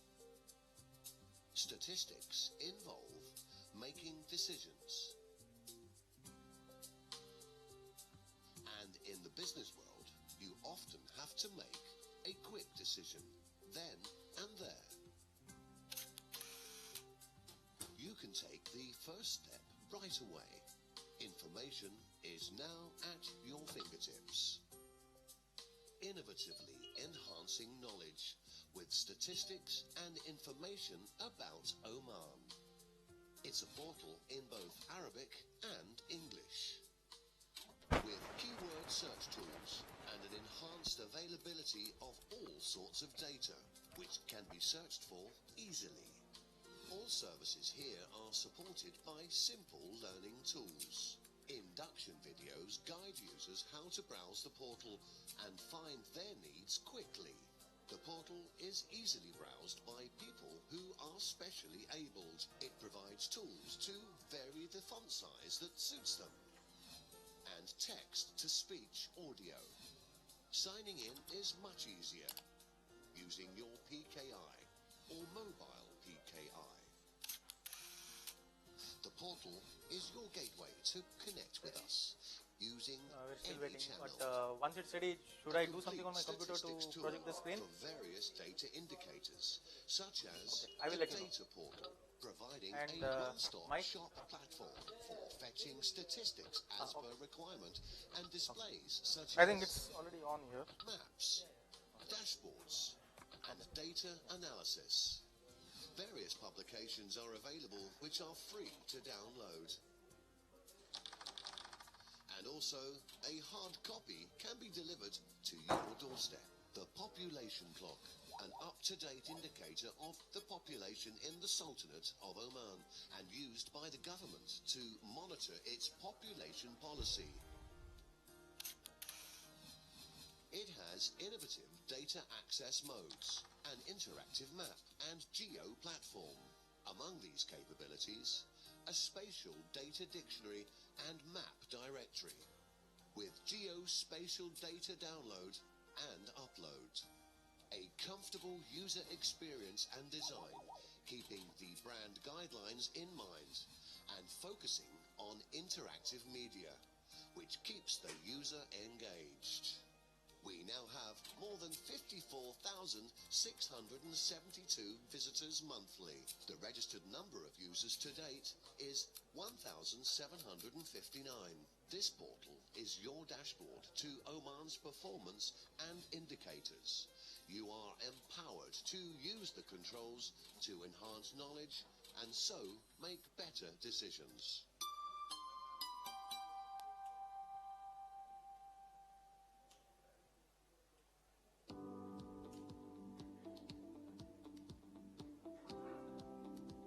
We'll give another 5 minutes and then we'll start.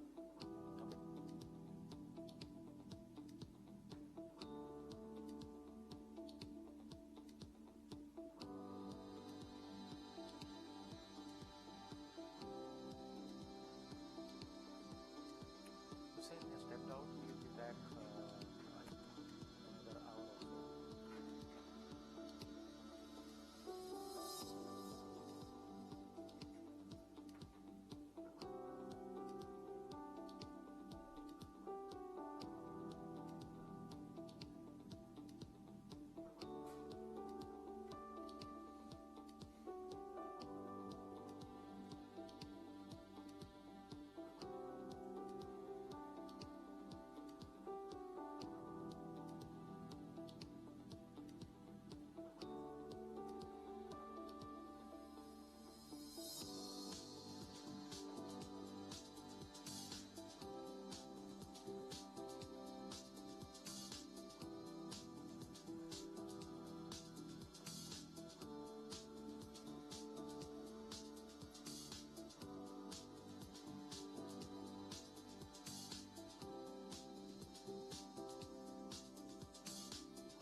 NCSI at 2019.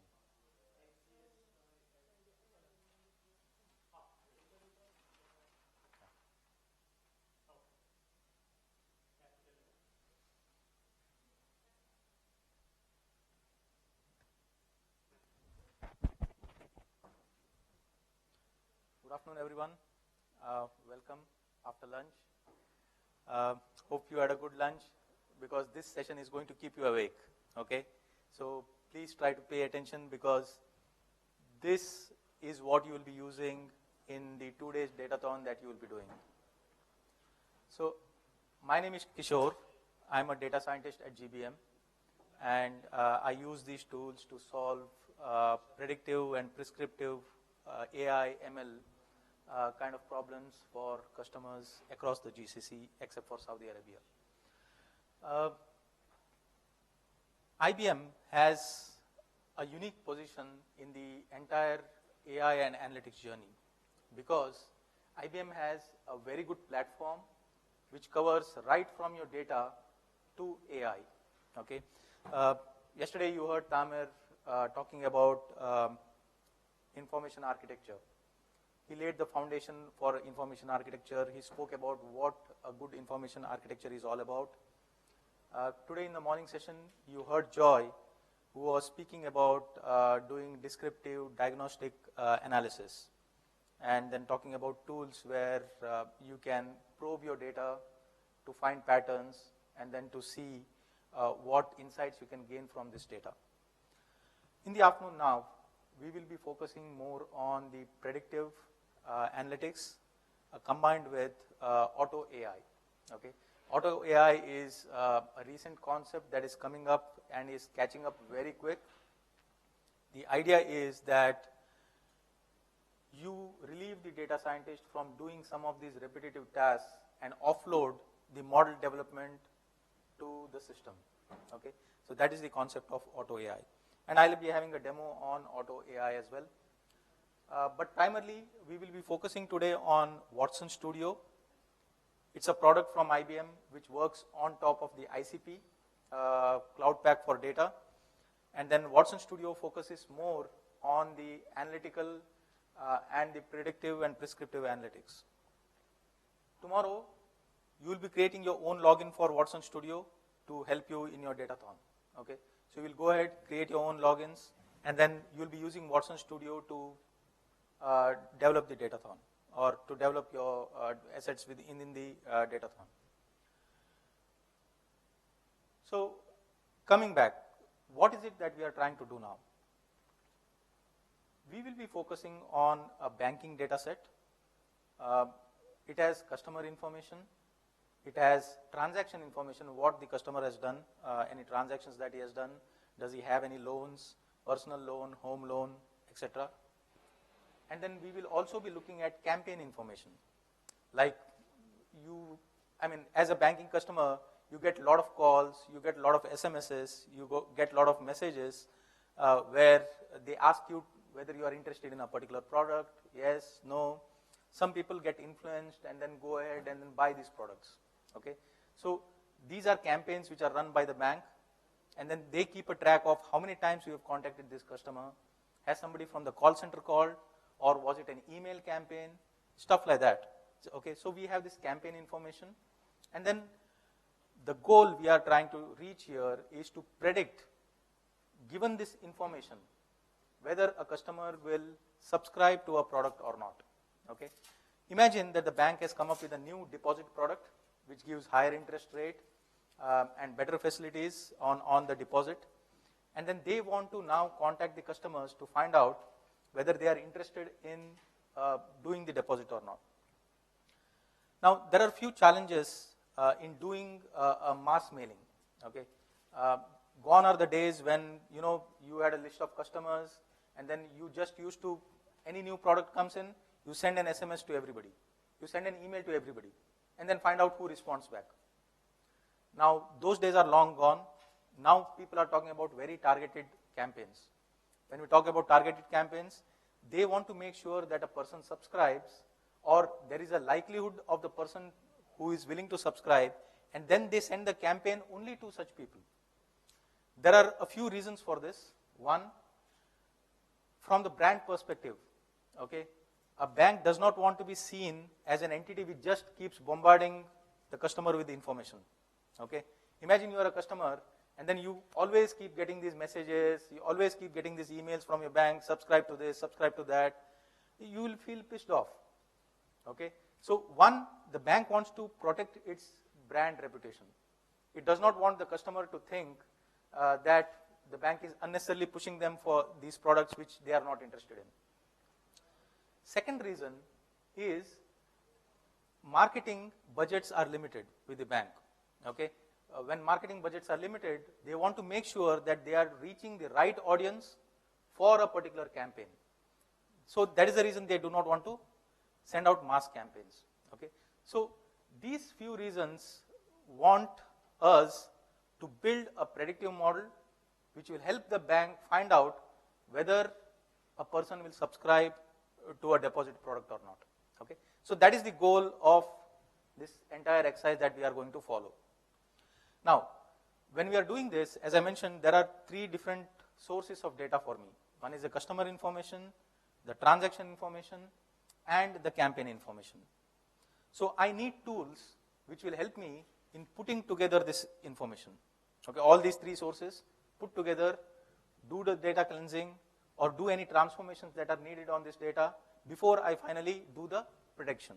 Okay, and while doing this, I also want to see if I can extract certain value out of this data or create some additional features.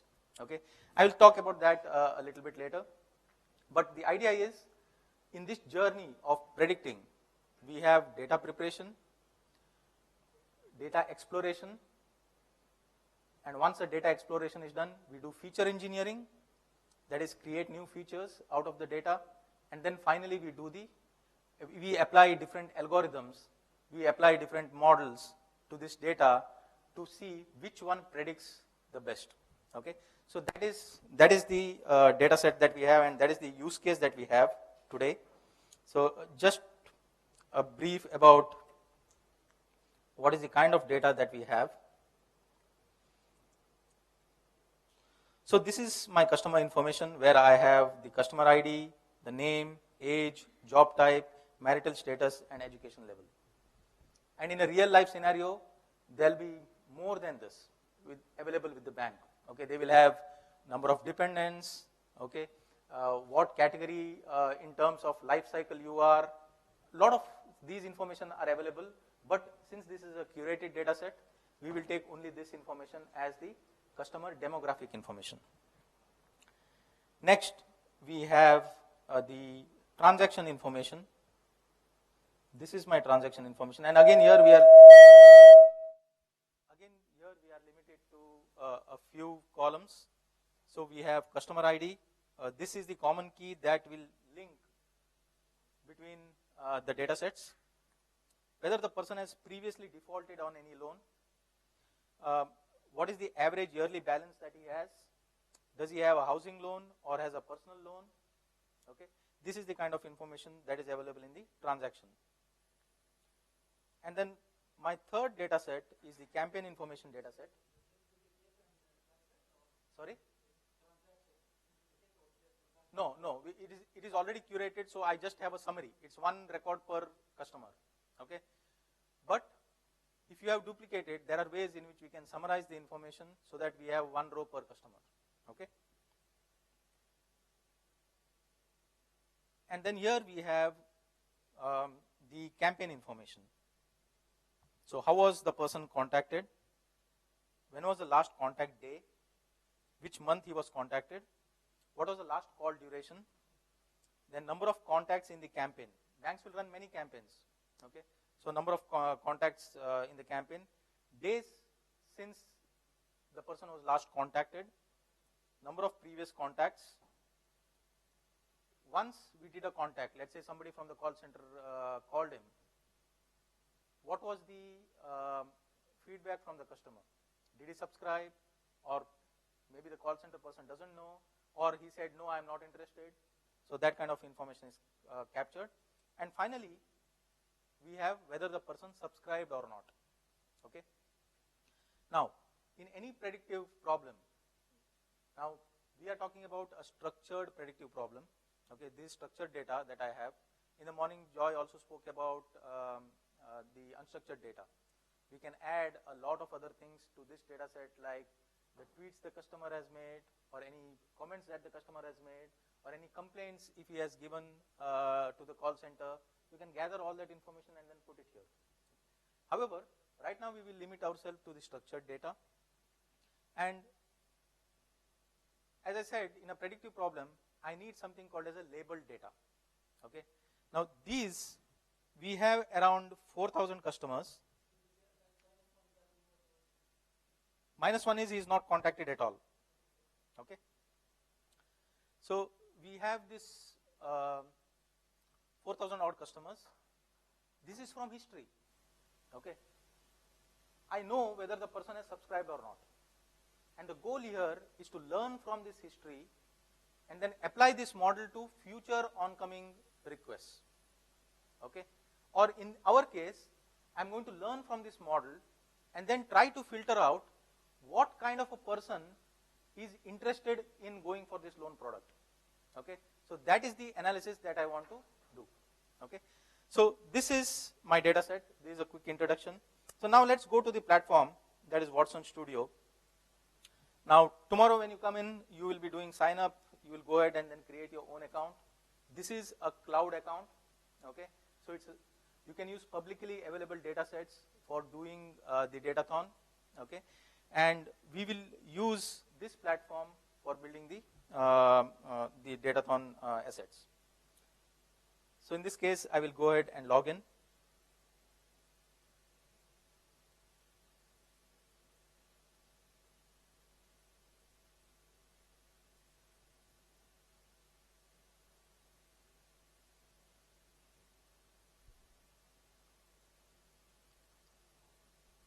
So once I log in, I will go to a page where I see all the projects that I have worked on. Okay. So this is where I can see what all are the different projects that I worked on. Okay. What all are the Watson services that I am consuming. Now Watson is a cloud-based platform. Okay. It is also available on premises, but since it's in this datathon, we'll be using the cloud-based platform because it's easier for us to create your accounts. But the same thing is available on premise also. So for this purpose, I will first go ahead and create a project. I will create an empty project and give it a name.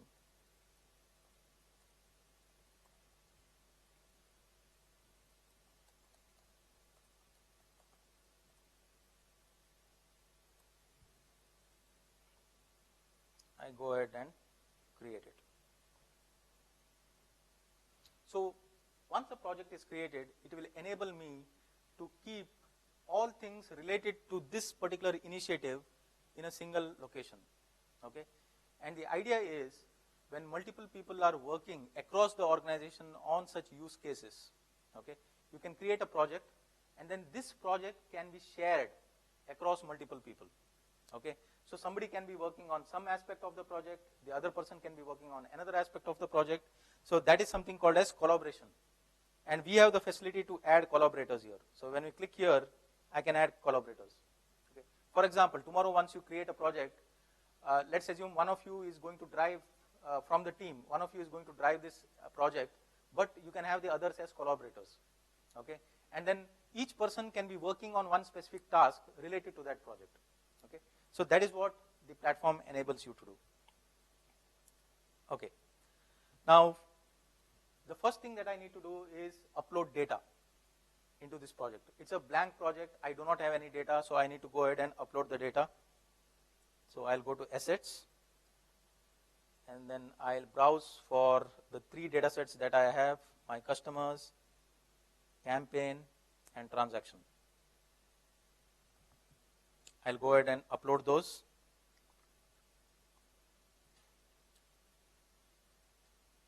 So now it has created these data sets. No, I will not be giving you same data sets.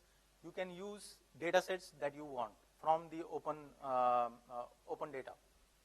Okay. So it's left up to you what data sets you want to use.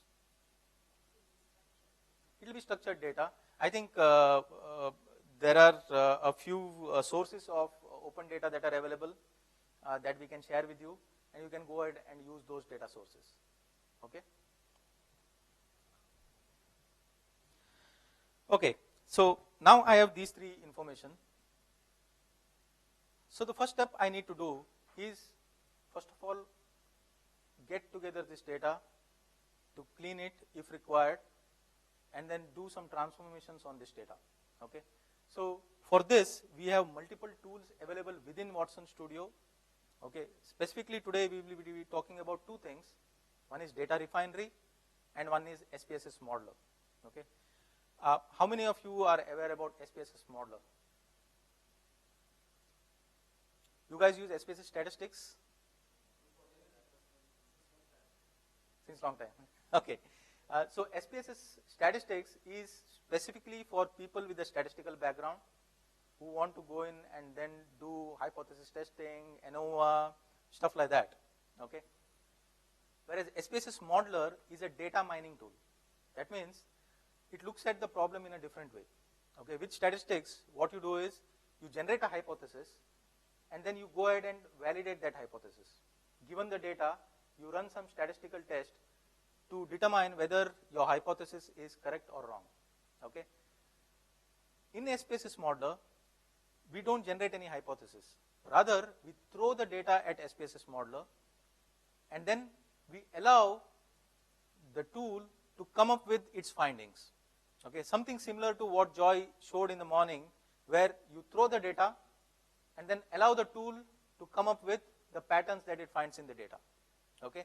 In this case, we will be throwing whether this data set with a predictive column called subscribed yes or no, and then we will ask SPSS modeler to determine if there is a pattern which can help us in determining whether a person will subscribe or not. Okay. So that is the difference. Anyway, so we will be using two different tools. You can use two different tools to do the data, combining this data and to cleanse this data and stuff like that. So what we will do is, we will first go ahead and use the first tool. This is called as data refinery. Okay. You click on this and you click on refine. It will take you to an interface where you can do the refining of this data. Okay. So let's go ahead and do that.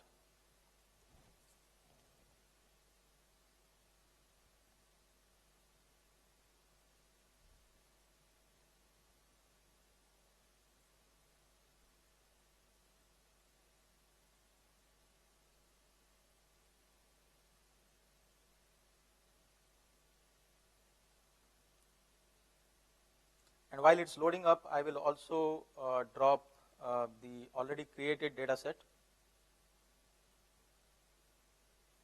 or the joint data set. Okay, so this is ready. So this is my customer data that I have, and this is something which I want to clean and then use for my analysis. Okay. First thing is, I want to join the transaction and the campaign information. Okay. So I go to this operation here, I click on join, and if you notice, there are different kinds of operations available. Like if you want to do some new calculation, or you want to create a calculated column, you have that facility available. If you want to remove a particular column, rename a particular column, sort, okay, or if you want to deal with missing values. Missing values is a big factor when we look at analysis, when we are trying to do prediction. Okay, if you want to have missing values imputed, okay, then you can use this. So basically, there are different operations that you can carry out on this data. For now, we are going to join. So we join. We already have the customer, which is my first data set. I add the second data set that I want to join this with, which is, let's say, the transactions.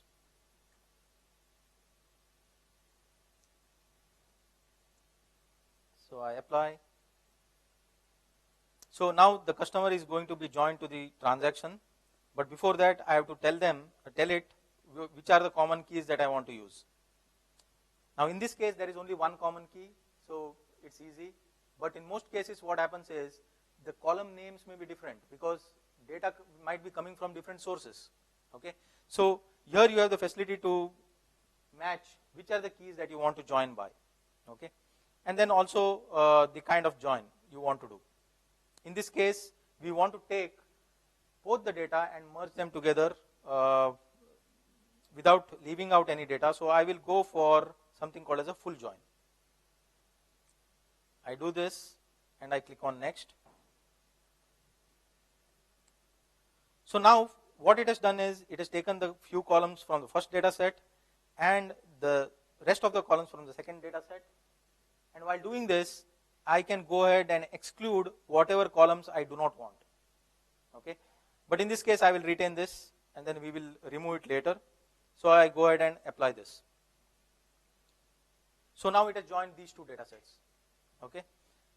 I also want to join the campaign information, so I go ahead and then do one more join.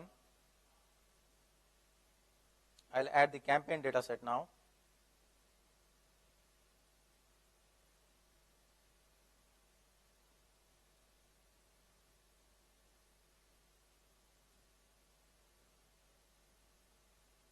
So my campaign is now joined, and then again I give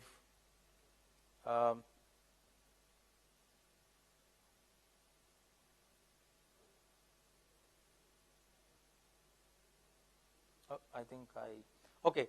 So now I believe I made a mistake because I removed the customer ID, which was there in the previous one. Okay. So if there is such an error, I can always go back, undo. Okay. So now the previous step has been undone, so that I can do the join again. So I go ahead, join the transactions first.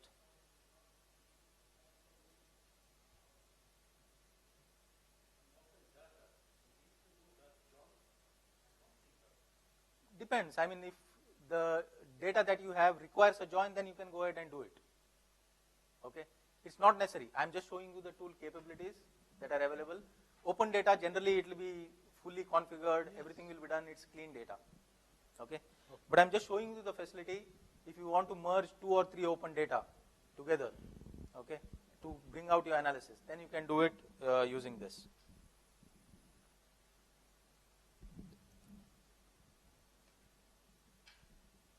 Okay, so we go ahead and apply. Customer ID.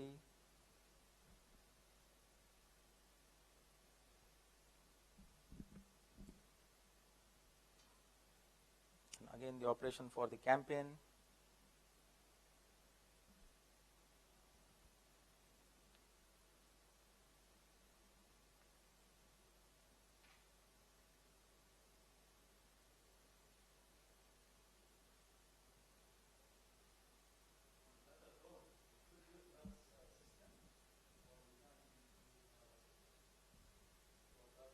What do you want to use? I don't know exactly, but if, like SPSS, if I have SPSS and I want to use. Yes. So I will show you SPSS also on this same interface. You can use SPSS. Doesn't matter. Yeah. Okay. So you can use SPSS also. Not necessary that you have to use this data refinery.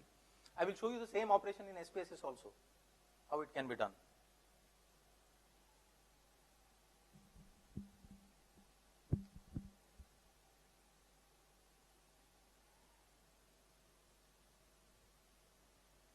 So I joined this now, and then I can take care of things like, let's say for example, I do not want my name to be displayed, okay, or I want to remove the name. Then I can go ahead, click here, and then remove the name, okay. Or in this case, let's say for example, I give substitute.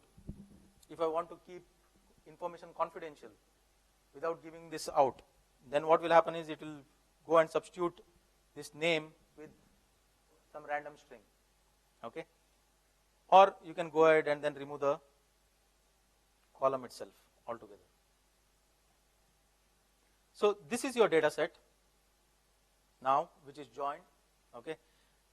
Another thing is that since this is a clean data set, I need not do any cleansing, but you have the ability to go ahead and then do different kinds of operations here to go ahead and clean this data set. Okay. Now, once this is done, once you are ready, you can see here the type of steps that you have carried out. So you did a join first, you did another join, you did a substitute. So at any point in time, you can go ahead and then edit that particular step. Okay. But in this case, we will leave it as it is, and then we go ahead and then save and create a job out of this. So when I save and create a job, that means it is now going to combine all these three, and then this is going to run periodically. Okay. Right now we have just uploaded a CSV. Imagine this is tied to a SQL system, okay, SQL server or something like that, from where data is coming every day. Then every day you want to keep on doing the same operation because new data will keep on coming in. So for that you can go ahead and then configure a job which will go ahead and run. So I will not get into that right now, but that is essentially what you can do with data refinery. Okay. Data refinery is a tool where you can go ahead and in a visual way work with the tool to cleanse and transform your data. Now, let's look at the other tool, SPSS Modeler, which can take a step ahead. Okay. With SPSS Modeler, not only can you do same kind of transformation, data cleansing and stuff like that, but also you can apply models. You can apply algorithms to predict yes or no. Okay. So we will do that now, but yes, you can. So here, once the job is run, okay, what it will do is it will create output. Now, whatever name I have given to the output, that output will get created here, and then you can go ahead and then download that data. Okay, so once it's transformed, it will come in your data assets. Okay, once it comes in your data assets, you can download that data that you need. But the point is, you need not download anything because everything will be here in this tool and you can use it whenever you want. No need for you to download it unless you want to use the same data and maybe use with SPSS statistics or something like that, okay, or some other tool. Okay, so now for SPSS Modeler, what we do is we go ahead and then add different types of assets. Now we can see there are different kinds of asset types that we can work with. Okay, and the one that we will be working with today are this modeler flow and the auto AI experiment. Okay, modeler flow is for traditional data mining where you go ahead and then do the steps yourself. We will see the same case being done with auto AI. Okay, auto AI is where you just give what needs to be predicted and it will do the rest of the things. Okay, we will see both of them. There are some pros and cons with both these approaches. Okay, and we will discuss that also. So first let's go through model flow. So we give a name.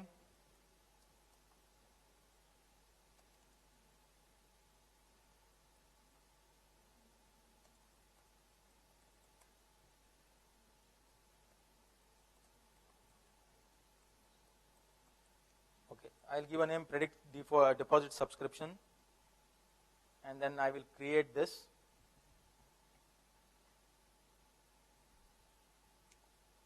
So now it's going to create an asset called SPSS Modeler where I can go ahead and do the same kind of operations but go a step further where I can do the prediction also. Okay.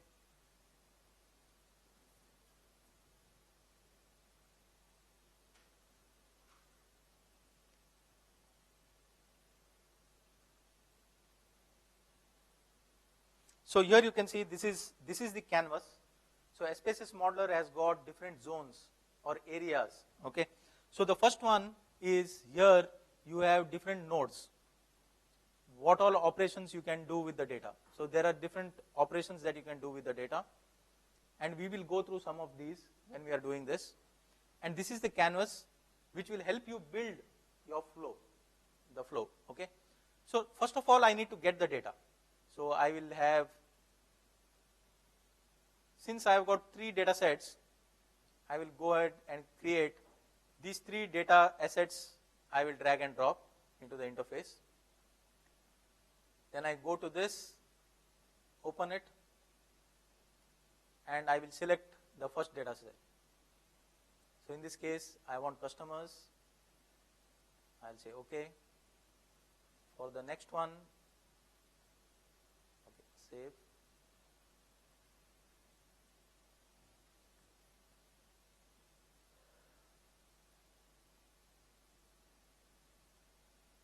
For the next one, again I'll open. Next is my transactions.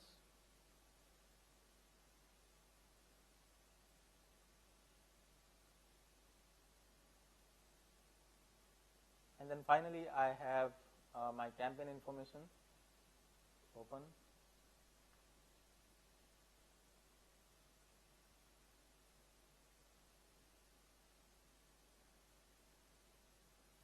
Now I need to merge these three together.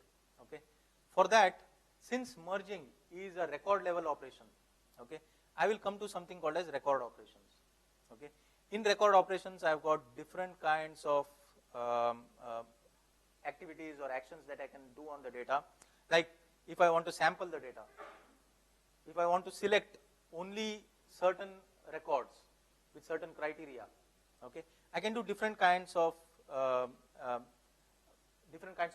actions on the data. But in this case, I want to do a merge. So I will bring a merge. And then I will now connect these here. So the first one is connected, the second one is connected, and then finally my third one is connected. Okay? Now I can go ahead and then give certain criteria that need to be fulfilled, certain properties. So in this case, I have to give what is that I want to merge on. Okay, so I want to merge by keys. I have a common key between these three. So I'll merge by keys. It asks me which is the field name, so I add customer ID as the field name which is common across all these three. Okay. And then I will say you do a full outer join. That means take everything, all the data together. And then there are other things if you want to filter and stuff like that, but for now we will have this and I will save. So now it has joined these three. Okay. If you want to have a look at the output, you can do something called as preview. Okay. To see what is the kind of output that is generated. Give it some time because it has to do this operation and then it will publish the results. So it is now carrying out the merging for these three.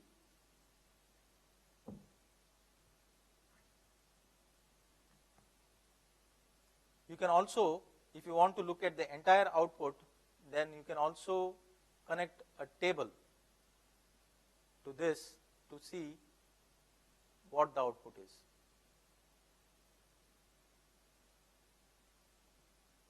And then run this.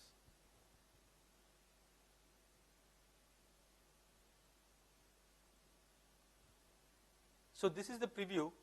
Preview will give me only a small subset of the data after joining, whereas the table will give me a bigger output. It will give me the entire results.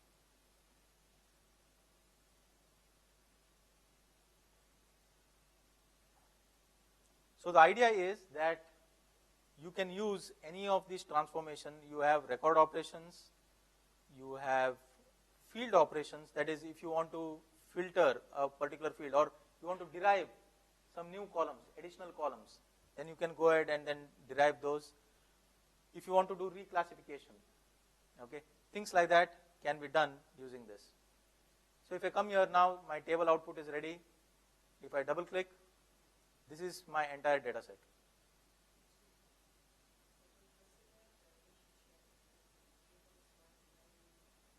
Yes, yes. So it depends on what is the kind of join you are giving. In this case, we have given only the full outer join. So that is why it is taking the entire thing. But if you have a master detail relationship, then you can suggest a one-to-many and things like that. So for now, what it will do is, it will take the keys and then match it and then create all those records when you give a full join.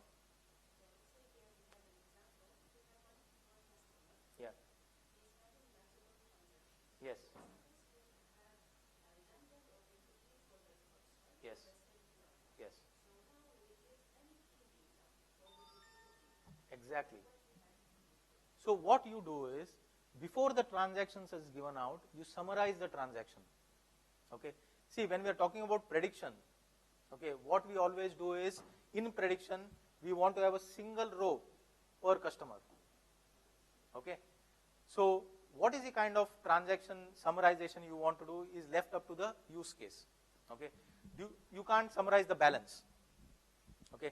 Because the balance keeps repeating up and down, and if you summarize, you sum it up, then it won't make sense. Okay. But you want to summarize, let's say, the credit and the debit, you can summarize those information. The idea being, if you have 10 transactions, you have to some way make it into one transaction, which can be matched with your customer ID. You can do it before the transaction is joined with the customer, or once you join, you do the summarization. No? No, it won't. See, okay, what do you have in transactions? I think that's also key. Okay, so you have customer 1. Okay, he may have transaction, let's say you have debit, credit, and the balance. All right. Okay, so he has debit 1,000. Okay, maybe he already had a balance of maybe 500, so it becomes now 1,500. All right. Okay, so this is on date 1. On date 2, let's say he credits 500. All right. Then the balance becomes 1,000. Now, this has to be merged into a single, into single customer, okay. Right. Ultimately, what do you want to do? Now, since we are trying to predict whether the person will buy a new deposit product or not. Okay, so how it will be now? Okay. For us, the important information is how much were the transactions? How many transactions did he do? All right. Okay, let's assume that is our, that is the thing that we want to capture. Okay, then what I do, for each customer ID here, I find out the count of records. All right. Okay, so customer 1, he has 2 records. Customer 2, he has 5 records. Okay, this is one way of doing it. Or I want to find out what is the average balance he has. Average balance, all right. Okay, then I will have customer 1 has an average balance of, let's say, 1,250 in this case. Now it becomes a one-to-one mapping. Since this transaction, I am condensing it now. Okay, so this part now will be occupied into another data set, or? You can occupy into another data set, or before the merge, I can do this summarization. Okay. And then do the merge. Okay, let us complete. Maybe it will be clearer later. We'll clear it later, okay? Okay. Anyway, so the idea is that now I have these things. This is the output from the table. So let me go back. Okay, I have done the merge.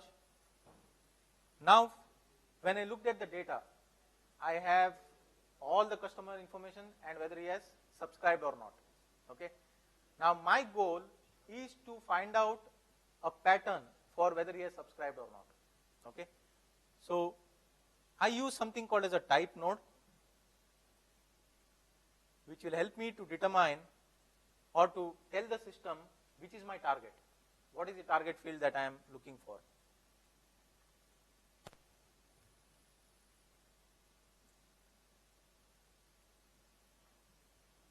So this is all my data that is available. It will tell me what kind of data it is, categorical or continuous, and things like that, depending on the nature of the data. And then I can decide. Now, this is the only field that I need, okay, which I will make it as a target. Okay. All other fields are predictors. Okay, they are the ones which will predict the target. Now, in this case, I don't need the customer ID because it does not have prediction power. I don't need the name, which is also none. And then all others become the input, and this becomes my target. So I do that and I say save. Now we go in for the prediction. Okay. Now here the use case that we have is I am going to predict a yes or a no, whether the person is subscribing to a deposit or not. Okay. It's a logistical problem where I try to predict between two states. Okay. So what I will do here is I have different algorithms that I can use. Okay. So for example, typically for logistical kind of problems, I can use CFI or CART or CHAID. Let's just take these three. I also have a logistic regression that I can use, but for now we will use these three. So I have already decided which is my target. I will now go ahead and then ask each of these three algorithms to be run on my data. See, the goal is to find out whether I am able to predict yes or no. Okay. So I do this. I will do something called as caching also, so that my data transformations are faster, and then I run this. It will take a while to run this, so that it finds the pattern. Each of these three algorithms will try to find a pattern which will help me in predicting whether the subscriber will buy the product or not. Okay, whether the customer will buy the product or not. These three is because here the kind of problem that we are trying to solve is we want to predict a yes or a no. Correct? We want to predict, my prediction column, the target, is a yes or a no column. Okay, so how you know that means C5? Yeah, so that is why when you are using tools like SPSS Modeler, okay, these are used by people who have a little bit of background in data science, okay, who understand what is the problem and which are the algorithms which work well on that particular problem. Okay. For example, if you want to, let's say, depending on the sales, if you want to forecast the next month's sales, you have 3 years history and you want to forecast next month's sales, then it becomes a time series problem. Okay. So that time we have other models here which work on time series, other algorithms which work on time series. Okay. Let's say, for example, given the height and the weight, I want to, let's say, predict the BMI, for example. Okay. This becomes a regression problem. Okay. That means you take certain proportions of the height and the weight, and then you try to predict a numerical value. Okay. BMI can be anything. So it becomes a numerical value which is continuous. Okay. This is a regression problem. So we have different algorithms which cater to this kind of problem. Okay. Yes. Here it is binary. C5 is an algorithm which is used for binary targets. Okay. Similarly, CHAID is another algorithm which is used for binary targets. Okay. Now, what? Is that mentioned anywhere we can know that C5? Not here, but that is what your whole field of data science is all about. Okay. You learn what the algorithm means, what is the maths behind these algorithms, and where to apply what. Okay. Now, even if you do not know the math behind how this works, it is good to know which are the kind of problems and what are the type of algorithms that may apply on that particular problem. Okay. So those things this is a tool for somebody who is a data science professional who will go ahead and then use this. Okay. So it has done the model. So let's look at the models now. So this is my C5 model, this is my cart model, and this is my chain model. Now let us see what it has found out. So I double click on the model. Sorry. I view the model.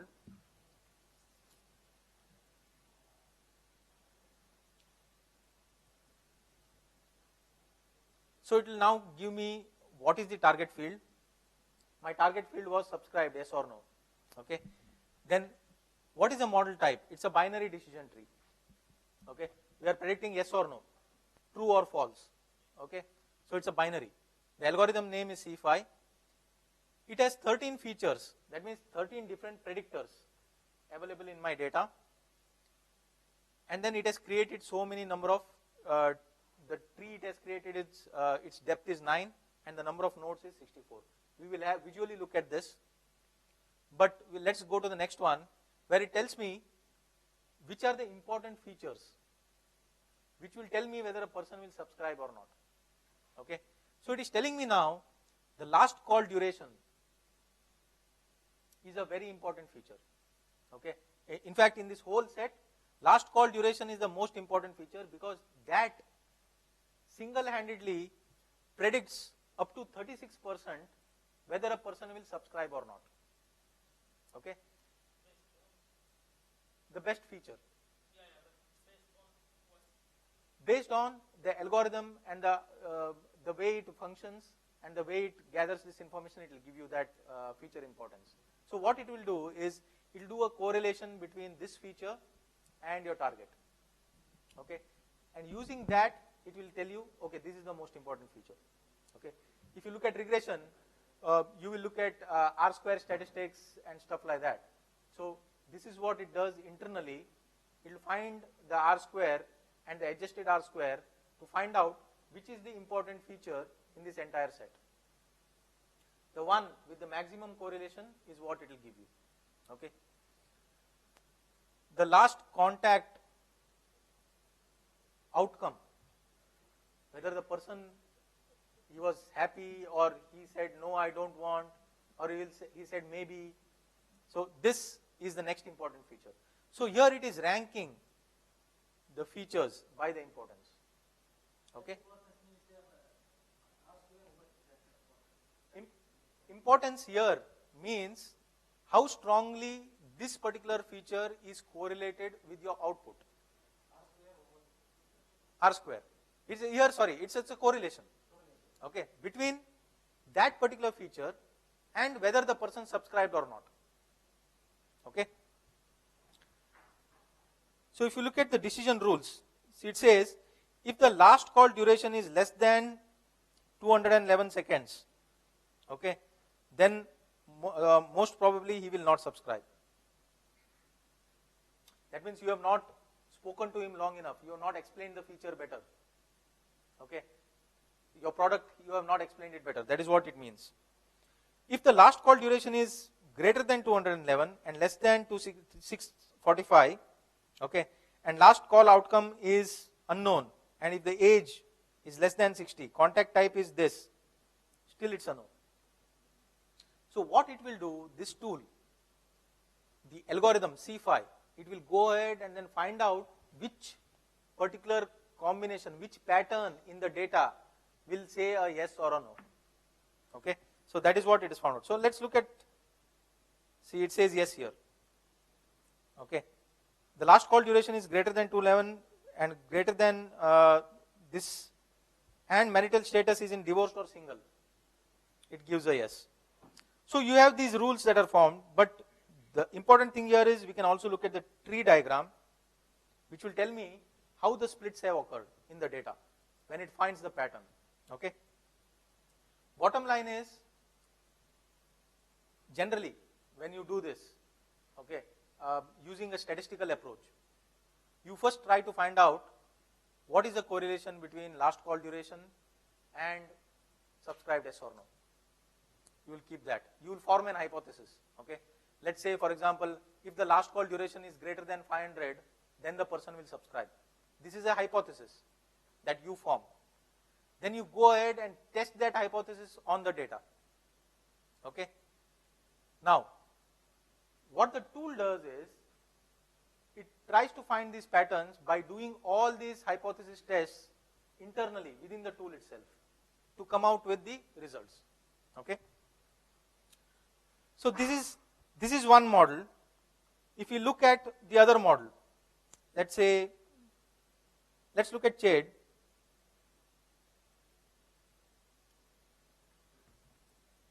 It may be totally different. Okay, because the way it functions might be different.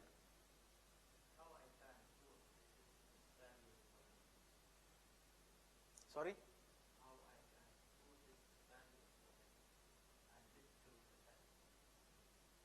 How good the model is. Is that the question? If we compare it between traditional way and this program. Okay. See, generally you cannot compare these two. Okay. Because here it's more of a data mining. That means it will go in and then find out. It will explore the data and then find out the patterns. Okay. What I told was just an example with one particular, this one where we say you form the hypothesis. Okay. But here there are not one feature but 13 different features. Okay. So you can't do the hypothesis for each of these and then combine it together, because there will be what you call that, I forget that term, where there may be multiple factors influencing the outcome. Okay. So that may also happen. But coming to your point, how do we say that this is the right model? Okay. What we generally do is, what I have now is something called as a training data. Okay. So that means if I have 10,000 customers, historical information about 10,000 customers, in a prediction problem, what I will do is, I will train the model on, let's say, 7,000 customers.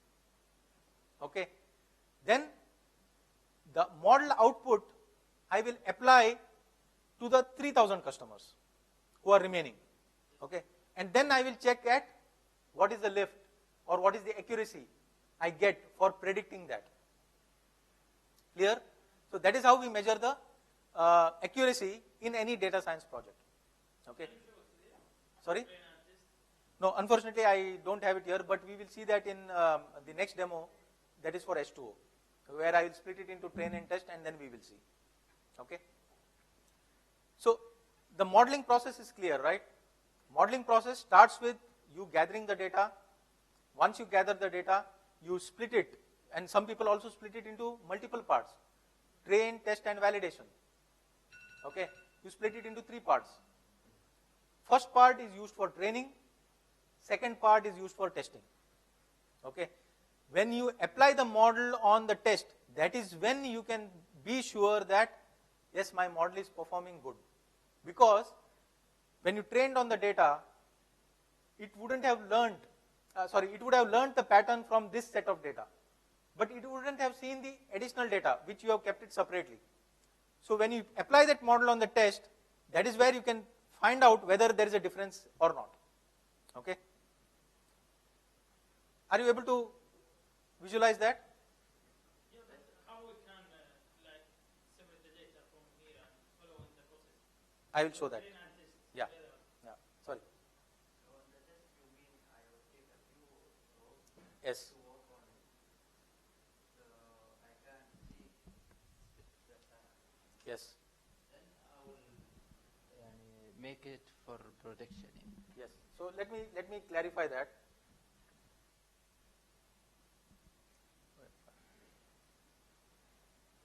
No, it's okay.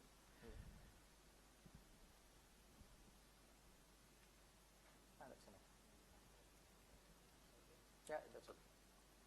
So let's assume I have 10 records. 1, 2, 3, 4, 5, 6, 7, 8, 9, 10. I have 10 records. Okay. I have this yes, no, yes, yes, no, yes, no, yes, yes, no. These are the outcomes that I have. Okay. What I will do, I will first split it into train and test. Okay. Now I will use the train to do the model building. Okay. Now my model is built. Let's say I assume that this is my model. It It is built. I apply this on the test. Okay.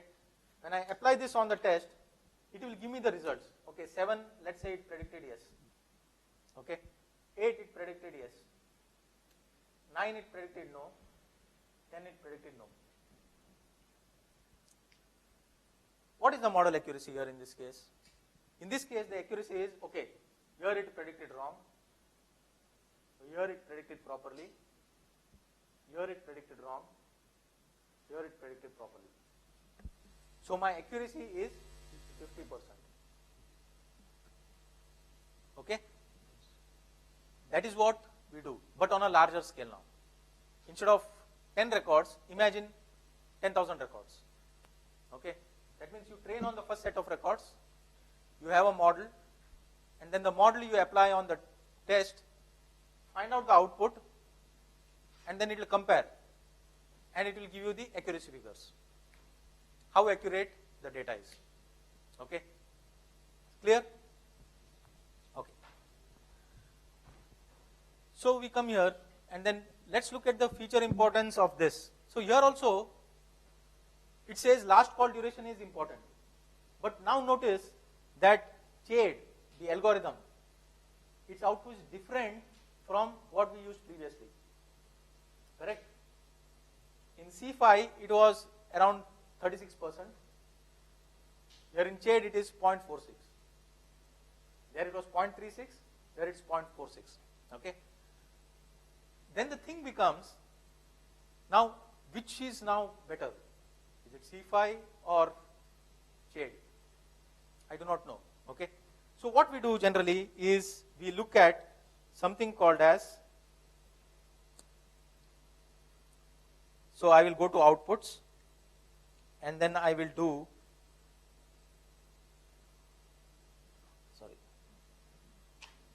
I will go to graphs, and I will do an evaluation of these three models to find out which is the better one.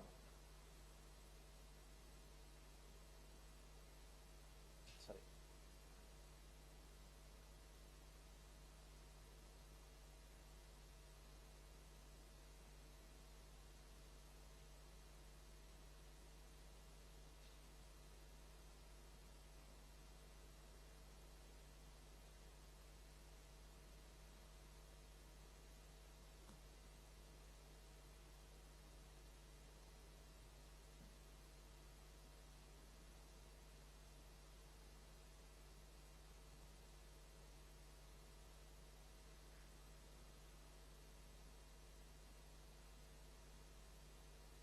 I will chain these three together.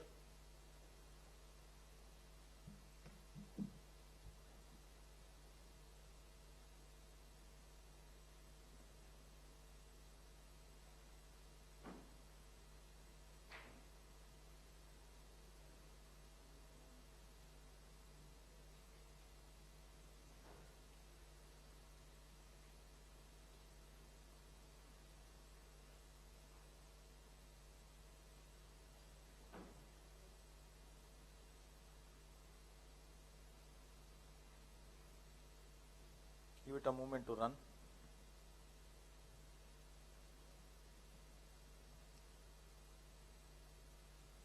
So the modeling process is clear, right? So the goal here is to see which of these models performs better.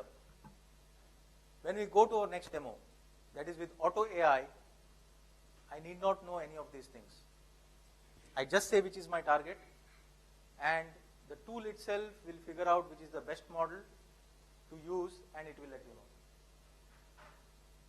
Didn't I run it?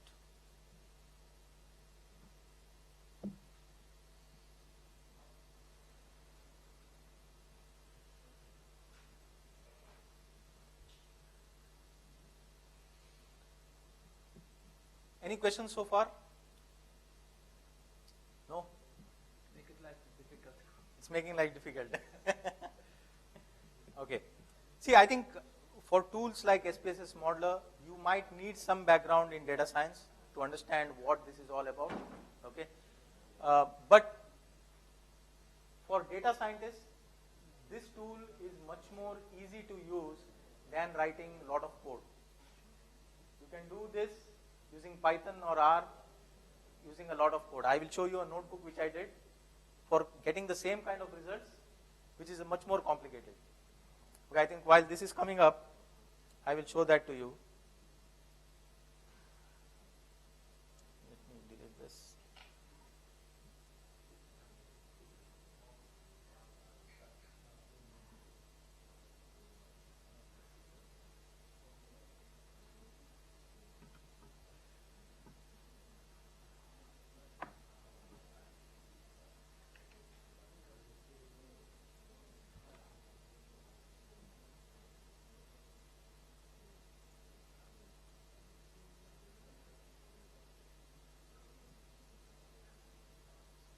So for people who are savvy with R or Python, okay,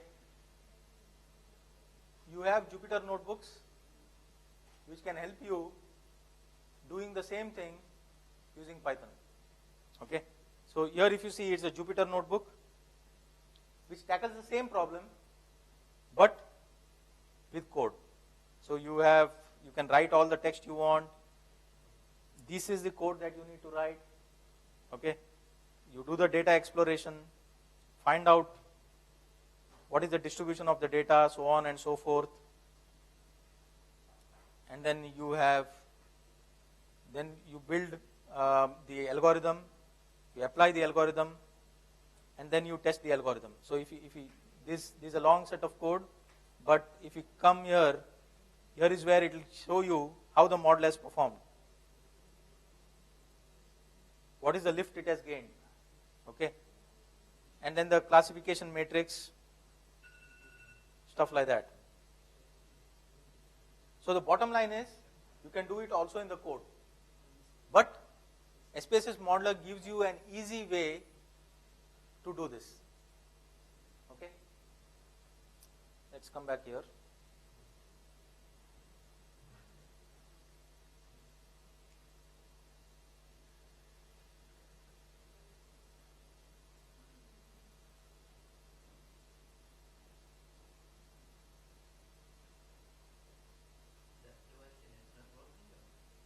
Sorry? No, the evaluation, that is what I am trying to do here. I deleted the connection, so that is why it did not. I am just going to do it again here.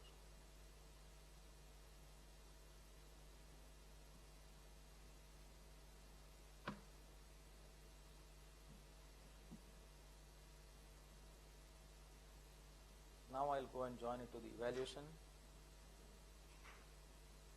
Then I run.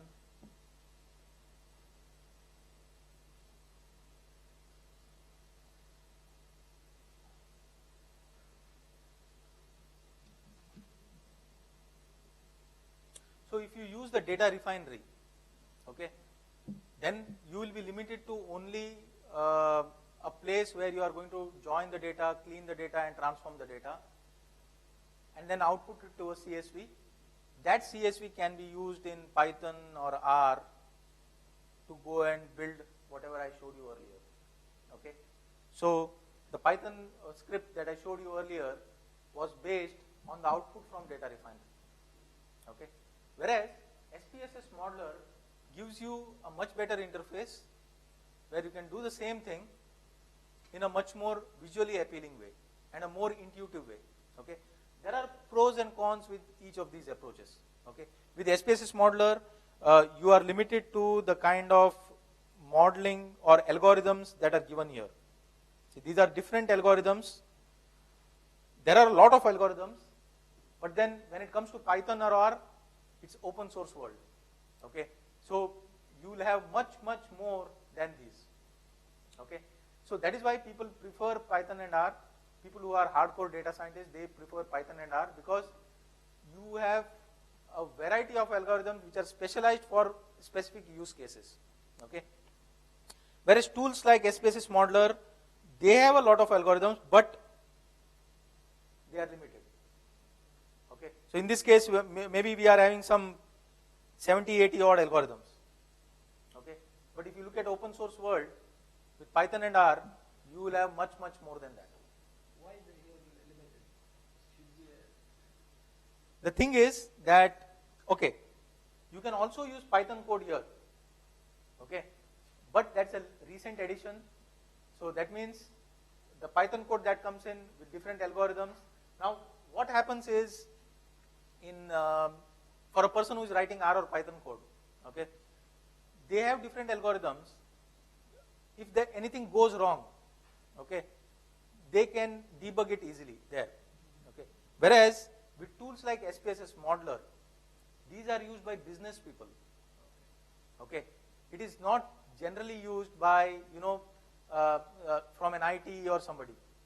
It's used by people who have a business background. They understand these algorithms. Okay. They do not want to get into the maths behind this algorithm. They just know that, okay, CHAID I use for binary targets. Okay. Time series I use for forecasting. They know that much. But they don't want to go into the mathematics. Okay. That is where this is used. They don't want mistake. So what happens is when, okay, coming back to this, so this, if you look at this particular model, the CHAID model, seems to be performing a little bit better. So higher this curve, better is the model. Okay, or steeper the curve. Like if it goes like this, this is the best model. This is called the gain chart, which will show you how much are the gains from this particular model. Okay, so once you look at the gain chart, you decide now that, okay, CHAID is the best model that I have to apply for this data set. Okay, remember, each situation, each data will be different. For a different data set, maybe C5 is a better model. Okay, so it depends. It's not necessary that across it's only CHAID. Depending on the situation, depending on the data that you have, different algorithms perform differently. Okay. So if I know that is 76 or 67 algorithm, it will be professional in the SPS modeler? Okay. You will be proficient in SPSS modeler, okay, but it is also how you are going to apply this. Tomorrow if I go to a bank, okay, and they tell me this is the problem that I am facing, okay, I have my customer information, I have my transaction information, I have campaign information, I am developing a new product for deposit, okay, now I want you to build a model which will predict whether the person will subscribe or not. Okay, or they may not even tell you like this. They may say, I want to minimize my marketing budget. Tell me what you want to do. Then I have to come up with suggestions. Okay, this is the data that you have. So what we will do, we will look at how the pattern emerges in this data. Let me join together all this data, find out what is the pattern, and then you can do targeted marketing only to this set of people, not to everybody. That way, your marketing budget will not be too much. It will be less. Okay, that is the consultative approach. Okay, so just knowing SPSS modeler is one part of the story. Being a domain expert is the second part of the story. Okay, so in your case, you are people from the statistical background. You are used to surveys, gathering information, disseminating that information. Okay, you are experts in that field. You know how to form a survey, what are the kind of questions. Okay, if you know this tool, you will be able to better use your domain knowledge to tackle certain problems or to do the predictions, use cases which apply prediction in your organization. Okay, so bottom line is, just knowing the tool, just knowing Python, R, how to script is not, it won't make you a data scientist. Okay, it is how you apply this to a real life situation and the experience that you have gained out of this, that is what will help you becoming a good data scientist. You had a question.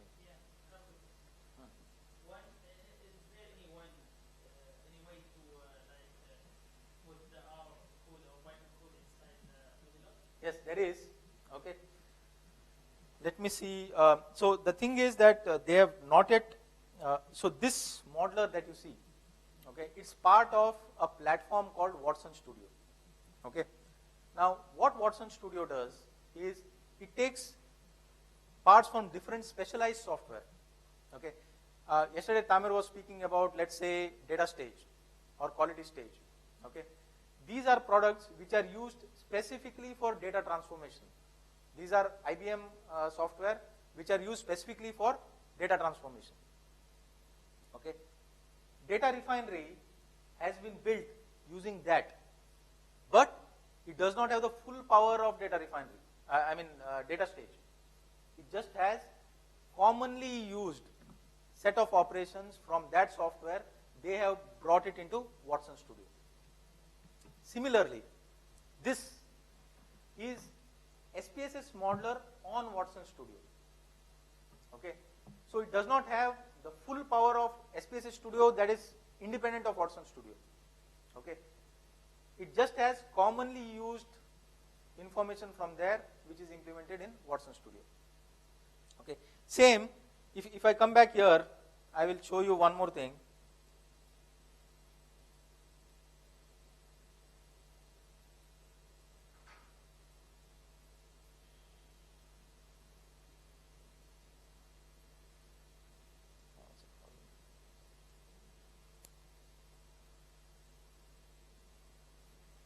So if I come here and say add to project, you see here there is something called as dashboard.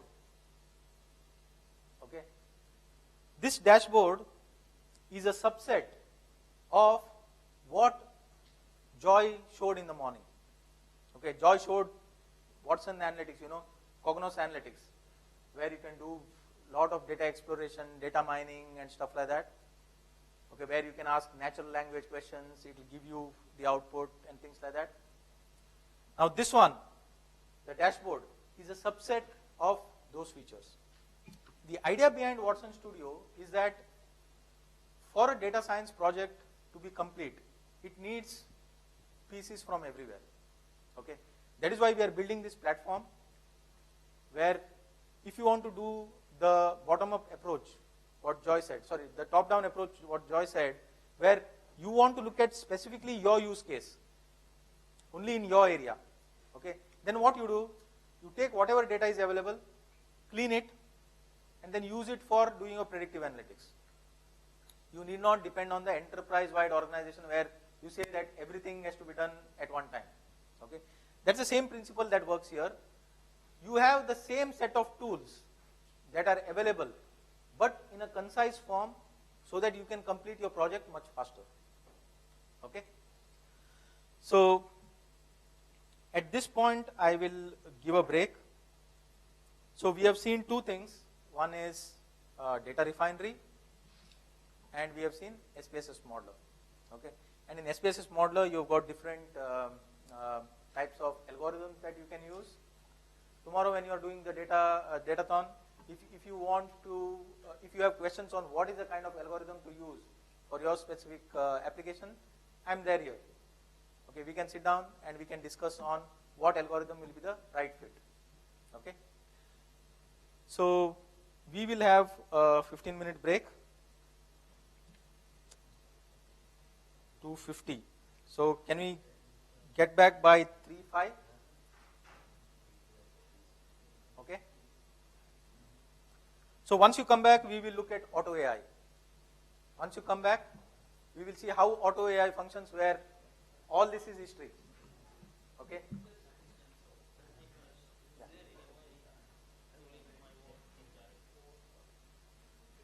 Yes, yes.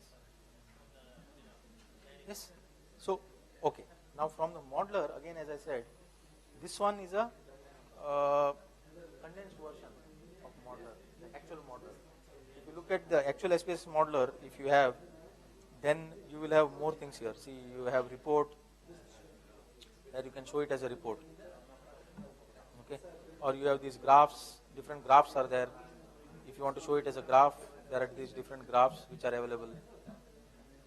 Okay. So output is available here.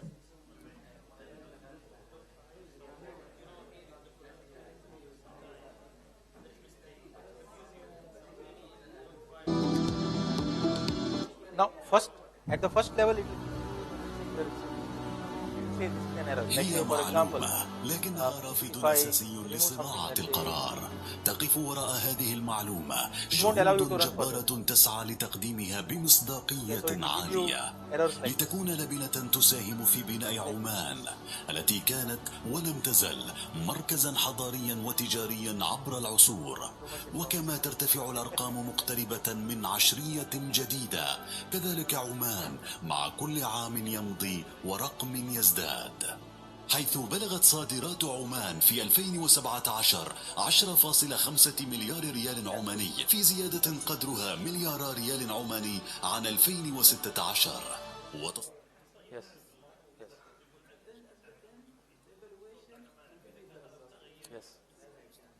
الصادرات العمانية، حيث سيطرت بعض السلع كالنفط والغاز والألمنيوم والميثانول واليوريا وخامات الحديد على قمة هرم الصادرات. فقد سجلت المنافذ الجوية زيادة بمقدار ما يقارب الضعفين خلال عام 2016-2017، في حين ارتفعت نسبة المنافذ البحرية بما يقارب ملياري ريال عماني. أما المنافذ البرية فقد زادت بمقدار 12 مليون و7 ريال عماني. واستكمالا للمعلومة ورفض صاحب القرار بالبيانات الدقيقة التي تكمل رسم الصورة، فقد حدد المركز الوطني للإحصاء والمعلومات قيمة الفروق بين الواردات لعامي 2016-2017 بارتفاع 1.2 مليار ريال عماني. فتصدرت الإمارات العربية المتحدة والهند والصين والولايات المتحدة الأمريكية واليابان قائمة الدول الموردة بمجموع وصل في نهاية عام 2016 إلى 8.9 مليار ريال عماني، وفي نهاية عام 2017 إلى 10.1 مليار ريال عماني، حيث تفاوتت أنواع السلع المستوردة بين عامي 2016-2017. فقد احتل وقود المحركات المركز الأول في 2016، بينما جاءت سبائك الذهب الخام في 2017 بالمرتبة الأولى، لتحافظ سلع أخرى على موقعها كخامات الحديد والحلي والمجوهرات والسيارات السياحية والسيارات ذات الدفع الرباعي في العامين المذكورين. وقد شكلت المنافذ البحرية أهم المنافذ الحدودية بين عامي 2016-2017 للسلع المستوردة بزيادة تقترب من مليار ريال عماني، وتليها المنافذ الجوية بزيادة تقترب من 200 مليون ريال عماني. أما المنافذ البرية فقد زادت بما يقارب 150 مليون ريال عماني. ولأهمية إعادة التصدير في رفض الاقتصاد الوطني، فقد بلغت القيمة الإجمالية لعام 2017 2.1 مليار ريال عماني، بما يزيد عن 50 مليون ريال عماني عن عام 2016، حيث احتلت الإمارات العربية المتحدة والعراق والصين والسعودية وإيران قائمة الدول في عام 2016. أما في 2017 فكان للإمارات العربية المتحدة وقطر وإيران وباكستان واليمن النصيب الأكبر من إعادة التصدير.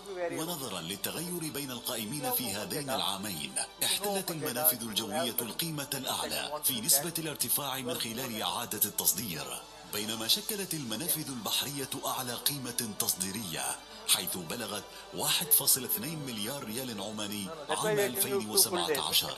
وقد شكل الميزان التجاري زيادة تقترب من مليار ريال عماني بين عامي 2016-2017، حيث سجل 1.6 مليار ريال عماني عام 2016 و2.4 مليار ريال عماني في عام 2017. المركز الوطني للإحصاء والمعلومات، تعزيز المعرفة.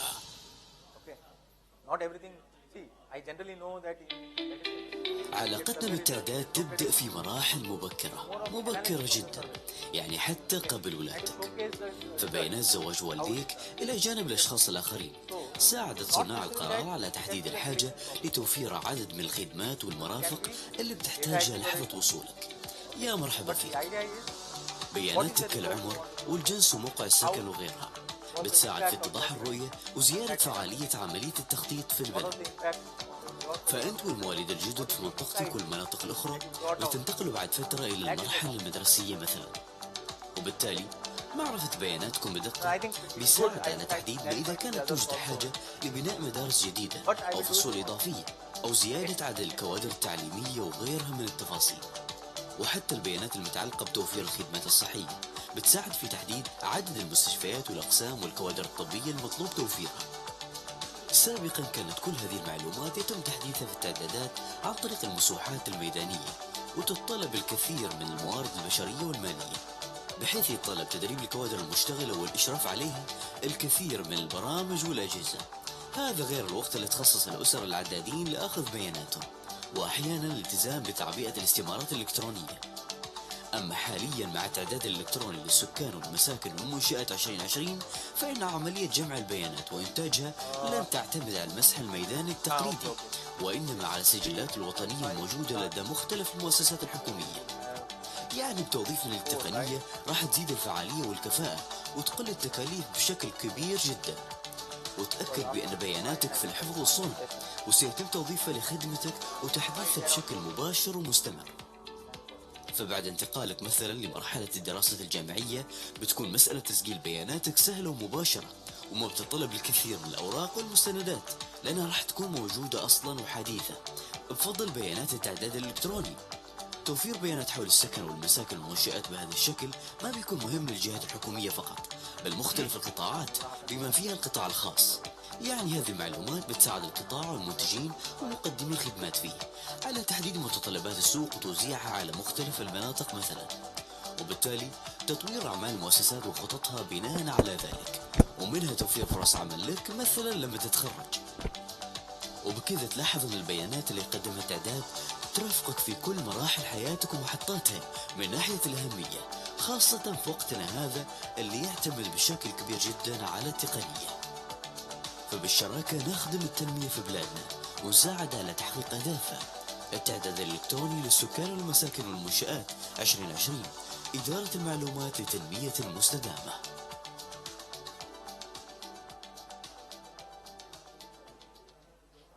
ارتبطت علاقته بالزمان والمكان، ومثل توظيف الإنسان للابتكارات والمعرفة، ساعد ربابنة البحار الأوائل على خوض عباب البحار والمحيطات، فمعطياته ودلائله ساعدتهم على تحديد المسارات وبلوغ جهاتهم لتحقيق أهدافهم.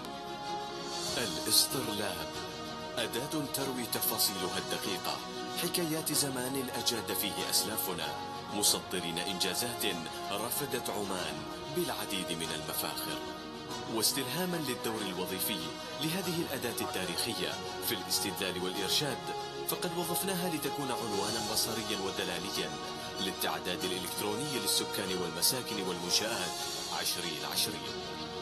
فبالنظر إلى مكونات هذا الرمز البصري نجد أن المؤشر يمثل مقياسا لجودة البيانات، وذلك بتحديد مستوى تغطيتها وشموليتها وآلية تحديثها ومطابقتها، بينما يرمز توزيع أجزائه وألوانه إلى مرونة انتقال البيانات إلكترونيا وبشكل مباشر من مختلف المصادر والسجلات وترابطها لتشكل منظومة متكاملة. وستساعد بيانات التعداد ومخرجاته على تحديد الوجهات التنموية بفعالية وكفاءة ورفض متخذي القرار بما يحتاجونه من معلومات لاستدامة التنمية. التعداد الإلكتروني للسكان والمساكن والمنشآت 2020، إدارة المعلومات لتنمية مستدامة.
للإحصاء والمعلومات، تعزيز المعرفة.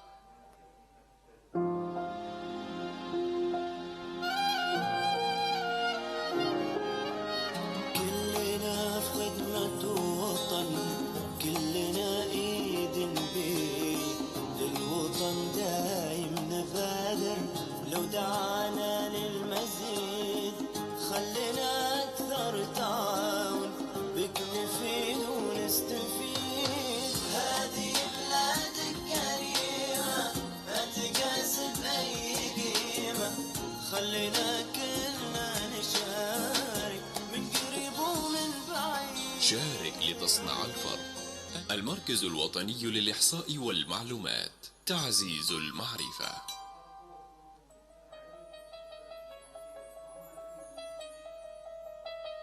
تحت ظل القيادة الحكيمة تتواصل مسيرات التقدم والنماء لتحقيق التنمية المستدامة في عمان، وتتوالى السنوات المحملة بالعطاء والإنجازات. لكن كيف لنا أن نقيس درجة تقدمنا عبر الزمن؟ المركز الوطني للإحصاء والمعلومات أخذ على عاتقه ومنذ تأسيسه مسؤولية القيام بالدور الأساسي في عملية جمع البيانات الإحصائية وتوفير المعلومات، والتي من شأنها أن تسهم في اتخاذ قرارات مبنية على المعرفة تساعد في ازدهار بلدنا الحبيب. نحرص في المركز الوطني للإحصاء والمعلومات بإرسال الباحثين المتخصصين في كل مكان بالسلطنة للقيام بعملية جمع البيانات والمعلومات الإحصائية الدقيقة لتتم معالجتها وتحليلها واستخدامها من قبل المهتمين والمستخدمين، والعمل على نشر الثقافة والوعي الإحصائي المجتمعي، والذي بدوره سيساعد على تحسين نمط الحياة في عمان. عندما تقرأ عن التوظيف والعمل في القطاعين العام والخاص ستلاحظ الأرقام والحقائق التي يعمل المركز على توفيرها حول أعداد القوى العاملة، ولكن هذا ليس كل ما نقوم به.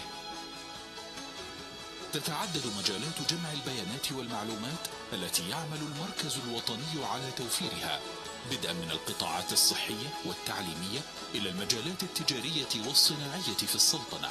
كما يعمل المركز جنبا إلى جنب مع الجهات الحكومية لضمان توفر أدق المعلومات الممكنة خلال عملية اتخاذ القرار.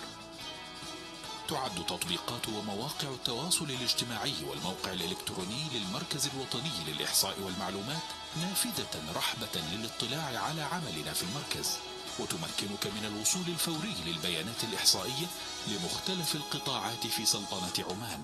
تكمن أولى قناعاتنا في المركز الوطني بأن الإحصاء والمعلومات هي أساس المعرفة، والمعرفة أساس البناء السليم للتنمية المستدامة والاستثمار الأمثل لموارد وإمكانات وطاقات بلدنا عمان. فهدفنا هو تعزيز المعرفة وخلق الفرص للأجيال القادمة لتكون قادرة على المنافسة وتحقيق النجاح وبلوغ أعلى المستويات العالمية. تعزيز المعرفة هو شعارنا الأساسي في المركز الوطني للإحصاء والمعلومات.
متابعي قنوات المركز الوطني للإحصاء والمعلومات، أهلا وسهلا بكم. نرحب بكم أجمل ترحيب في نشرة الداتاثون الخاصة بماراثون البيانات اللي تستضيف السلطنة.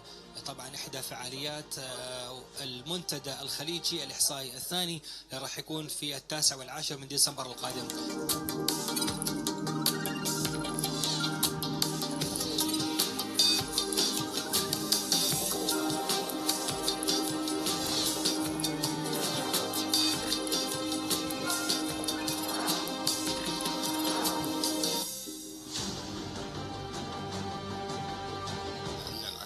هذا الداتاثون هنا اليوم في السلطنة يأتي ترجمة لاهتمام الذي توليه الهيئات والأجهزة الإحصائية في دول المجلس التعاون. بسم الله نبدأ وعلى بركة الله، وفقكم الله وسدد خطاكم.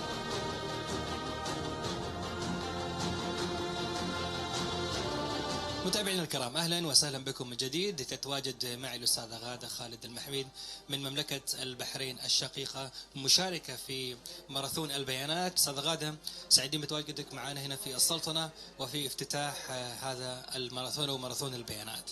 اهلا وسهلا، واشكر لكم استضافتنا في المنتدى الخليجي الاحصاء الثاني بمسقط سلطنه عمان. وانا شرفني ان امثل مملكه البحرين بالمؤسسة اللي أنتمي لها، اللي هي المعلومات وهيئة الحكومة الإلكترونية. وشكرا لكم استضافتكم وتعرفتنا بالأشياء الجديدة بخصوص البيانات ومعالجة البيانات والإحصائيات. أنتم اليوم أيضا مشاركين في الداتاثون، خلينا نقول ماراثون البيانات. في فكرة معينة أنتم جايين وحاطين في بالكم ممكن أنكم تشتغلوا فيها في الماراثون؟ خليني أوضح لك. احنا في البداية النظرة أو التوجه الأول لنا اللي يحب يعني بخصوص مشاركتنا إن احنا نتعرف على يعني شنو هو اللي بتعطونا إياه، الأشياء الجديدة، شنو الأشياء اللي نفذوها دول الخليج، على أساس إن المنتدى هذا يجمع دول الخليج وليس مخصص لدولة معينة. نشوف التوجهات ونشوف الأشياء المقترحة لتطوير هذه التقنية أو استخدام مثل البيانات الذكية، ومن ثم ممكن احنا نبلور افكارنا، نبلور تطبيقاتنا بالضبط، وننقلها الى الواقع بالضبط.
Yeah, guys, if you want to leave, then we have to start.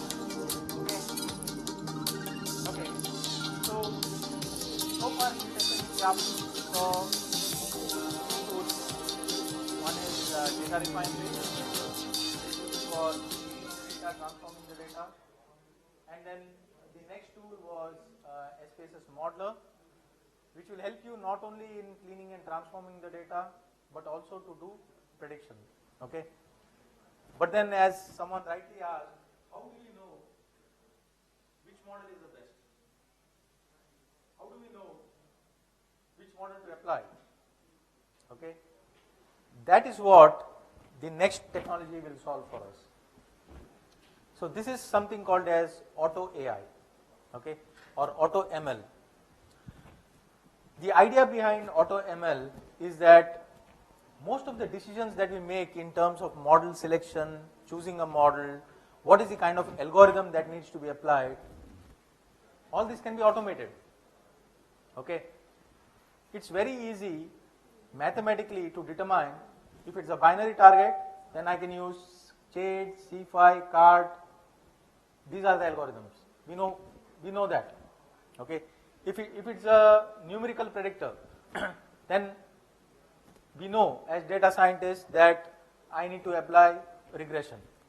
If it's a time series, I know that this requires a time series application. So these are hard and fast, these are rules that have already been defined.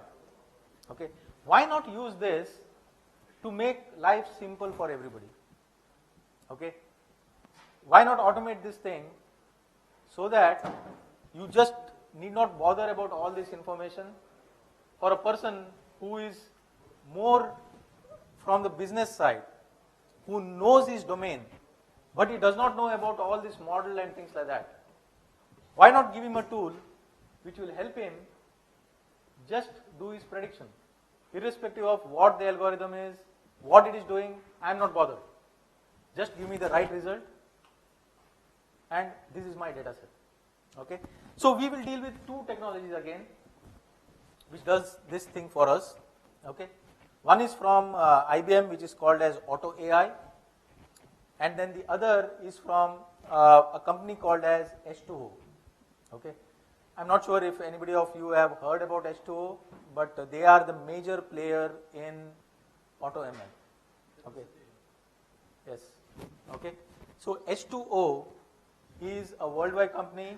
Their software is being used by Fortune 500 companies to do Auto ML. Okay, and we will look at that now before we go on to Auto AI. So this is the company H2O AI. You can look for it on the internet. They are the leaders. How many of you have heard about Kaggle? Anybody heard about Kaggle? Yeah?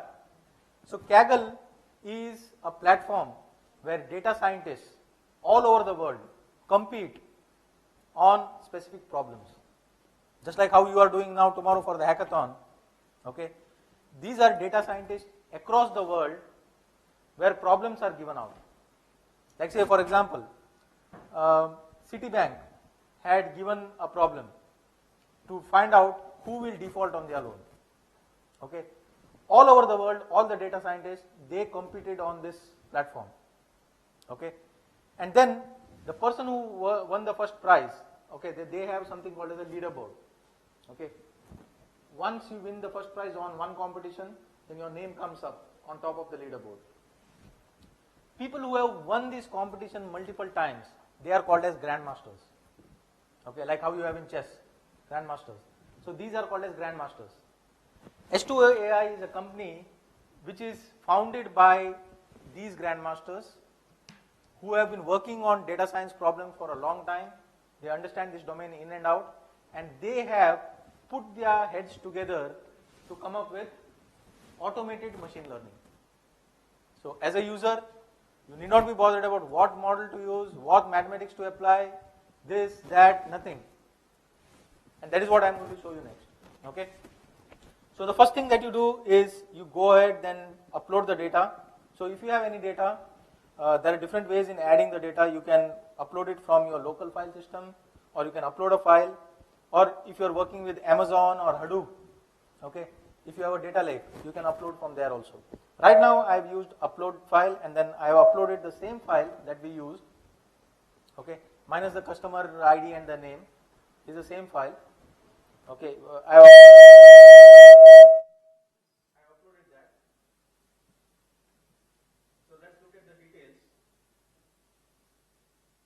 So if I look at the rows, it is the same information: job type, education level, and then my target field, subscribe as shown. Okay. So here, once I have uploaded the data set, I can quickly visualize. Visualization is just for data exploration to find out if there is anything interesting within the data. Okay.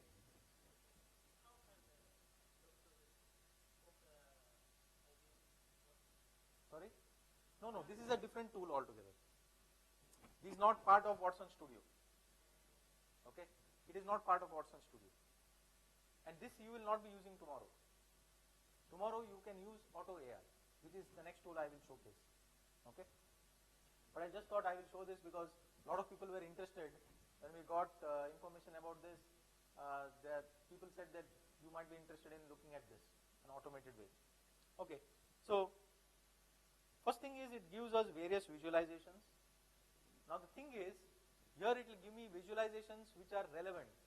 When I say relevant, these are things that it will make use of while building the model. It will look at the skews in the data.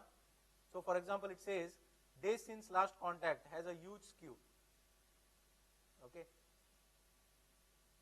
So on and so forth, like num contacts, stuff like that. It will also give me a correlation graph, how things are correlated. Like say for example, my subscribe, where I will find it, let me try and see. Subscribe, yes or no. This seems to have a good correlation.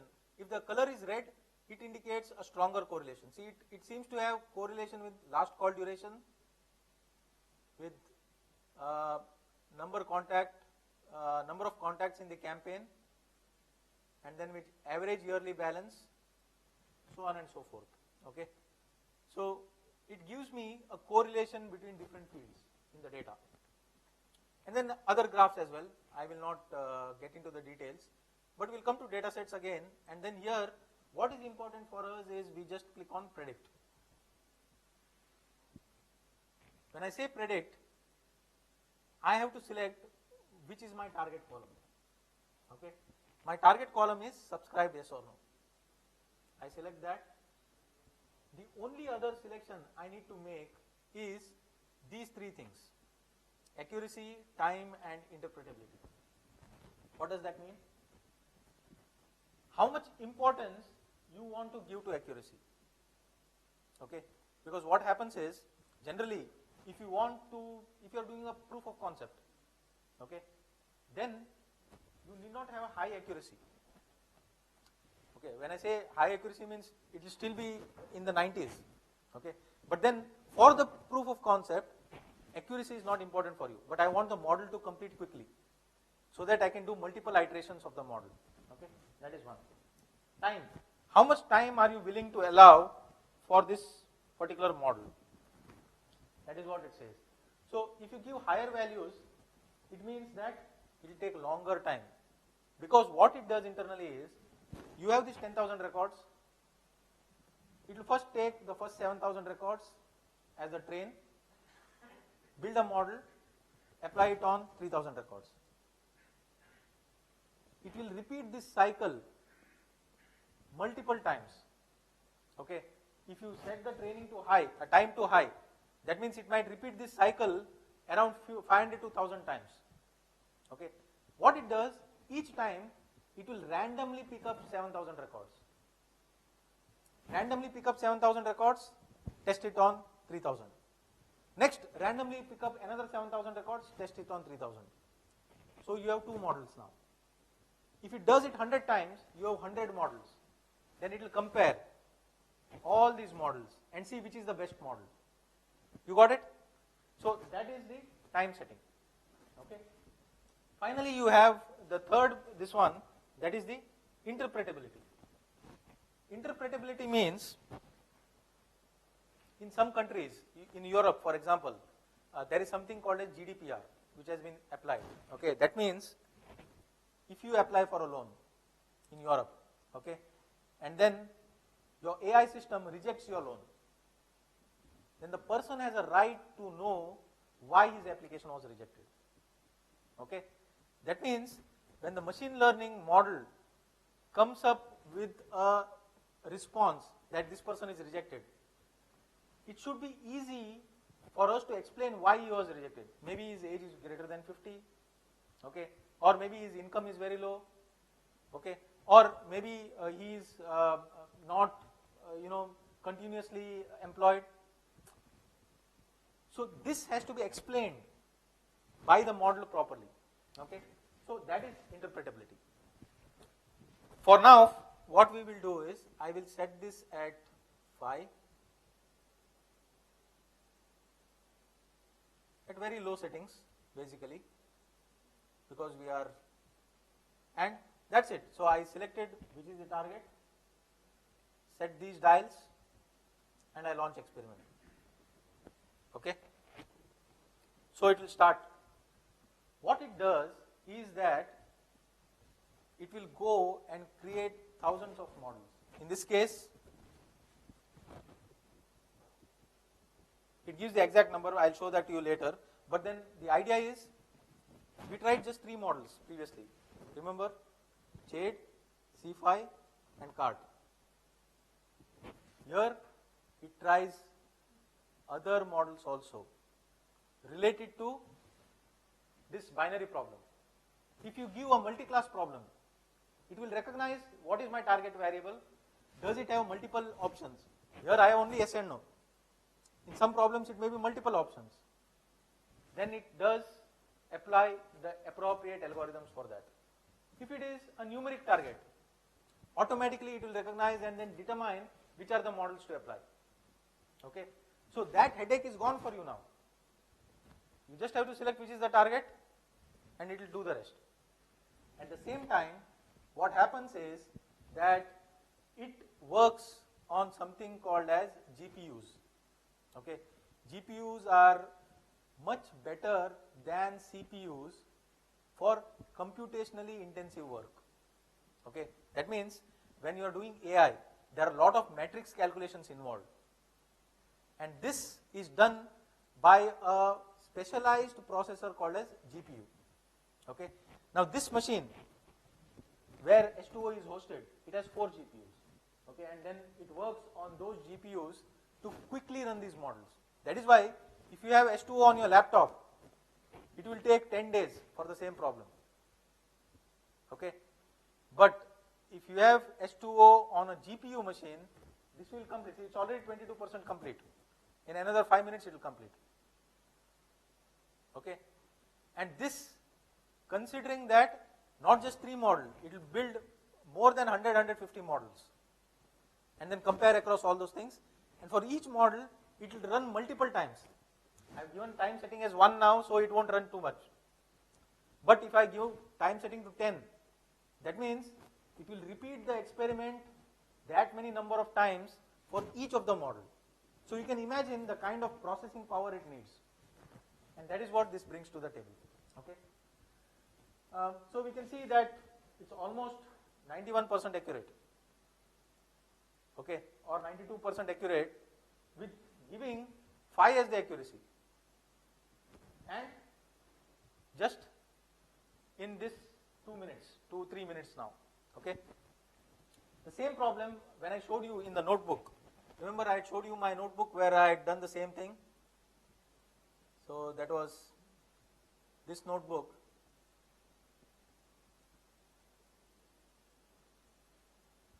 So when I had to do this the traditional way, I had to spend about 1.5 months to do this entire notebook.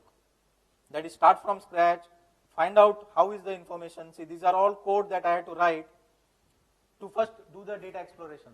Remember the skews and all that I saw in the data when we saw the visualization? It takes that into consideration. So I had to do the data exploration to find out what is the property of the data, is there a imbalance in this one, things like that. See, I had to look at all these skew charts to find out what is the skew, and then finally when I built the model, the main thing that I looked at was this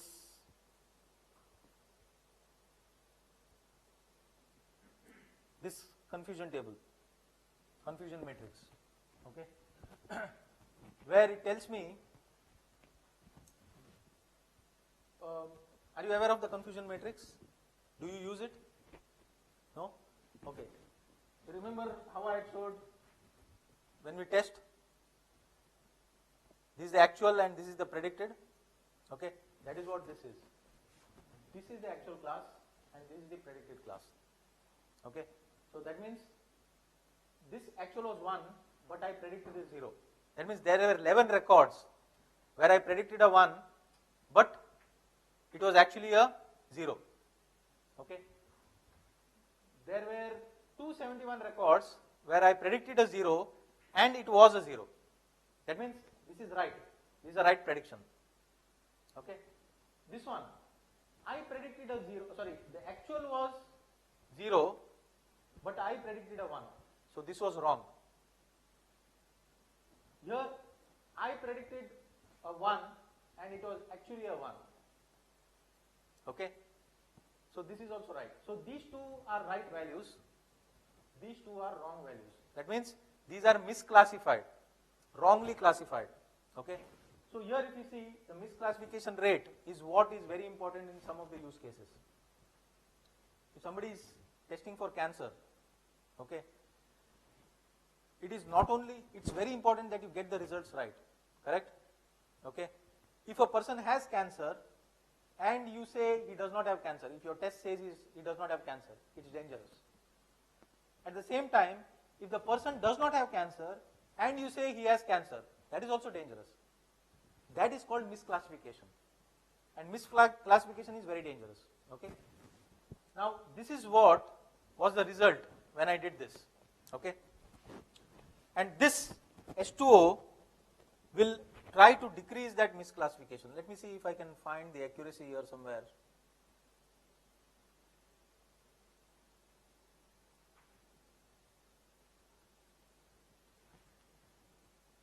Okay, anyway, I think I have the accuracy somewhere here which was around 93-94%.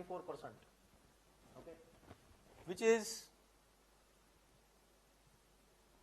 okay, so if you look at this, I said summary. So this is about 91% accurate. What I did when I did my notebook, I got around 93-94% accurate. But imagine the kind of efforts I did to reach at that 93-94%. And here, it's already done. I've been speaking for about 5 minutes now, it's done. And it's already at 91% accuracy. Okay. If I had increased that 5 to 10, this will run for about, let's say, 45 minutes. Okay. Since I increased the accuracy, it will run for more time, but it will give me more accuracy. Okay. So now you see the power of AutoML. The power of AutoML is, imagine this goes to somebody with domain expertise. They need not rely on data scientists. They need not rely on IT. They just upload their data set and they are ready with their prediction. So now you can think as a business person, any prediction use case you have, you need not rely on technical jargon. You just upload your data set, you say which is my predictor, which is my target, what is the ranking I give for each accuracy, time and interpretability, and I am done. What the model use here? So the model here is built, and if you go to your MLI, sorry, let me come to this one.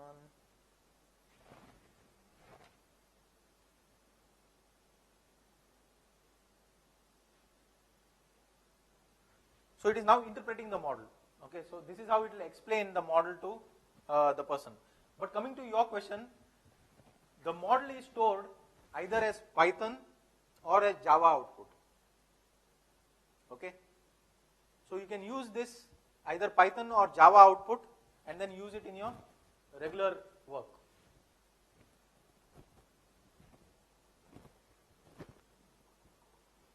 So this will show me the model interpretation. Basically, it will show me the feature importance and all those things. Okay, I will show that to you once, and then we will move on to Auto AI.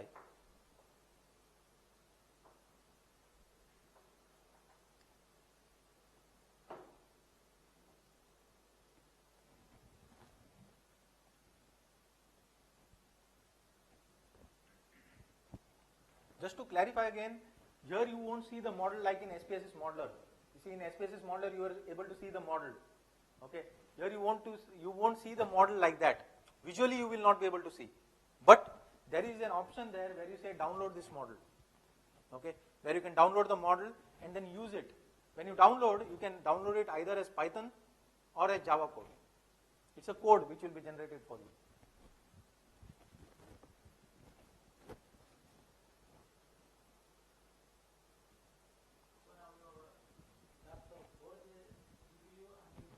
No. I am connecting remotely to the server. Okay. This is not on my laptop.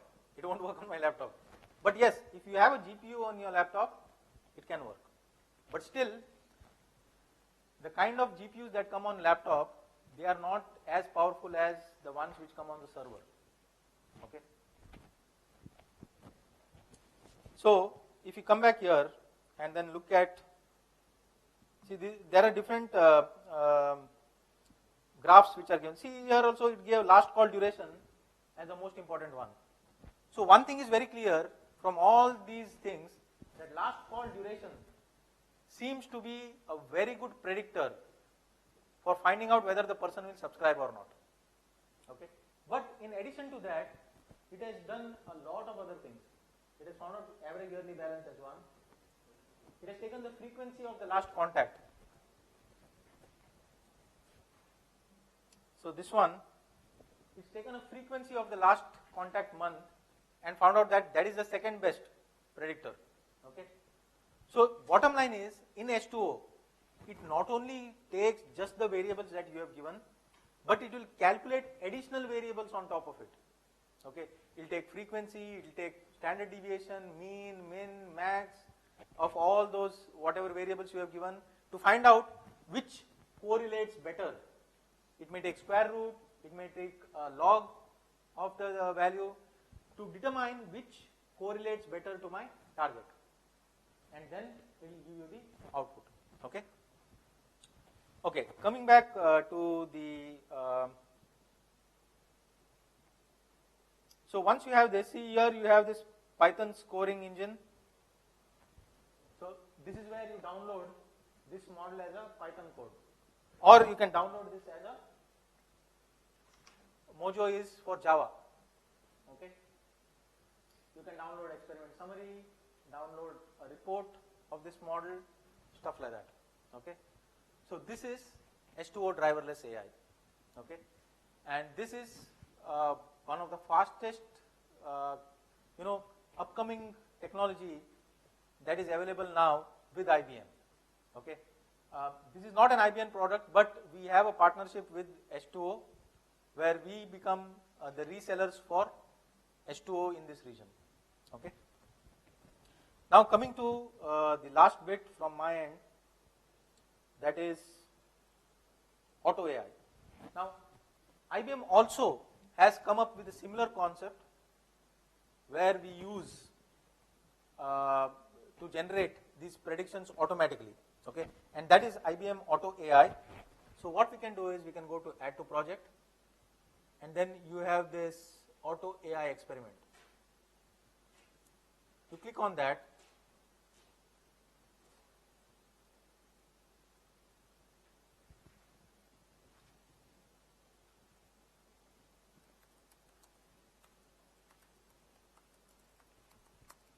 I give a name and I click create.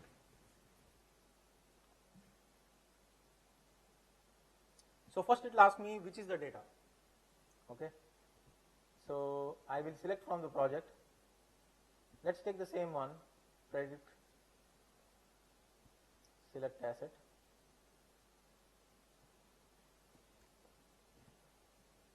So these are the set of data that I have. It does not have the customer ID and the name, but all other data is the same. I select this as my target column, and it immediately says that it's a binary classification, and then it's going to use ROC, AUC as the measure to determine my model performance.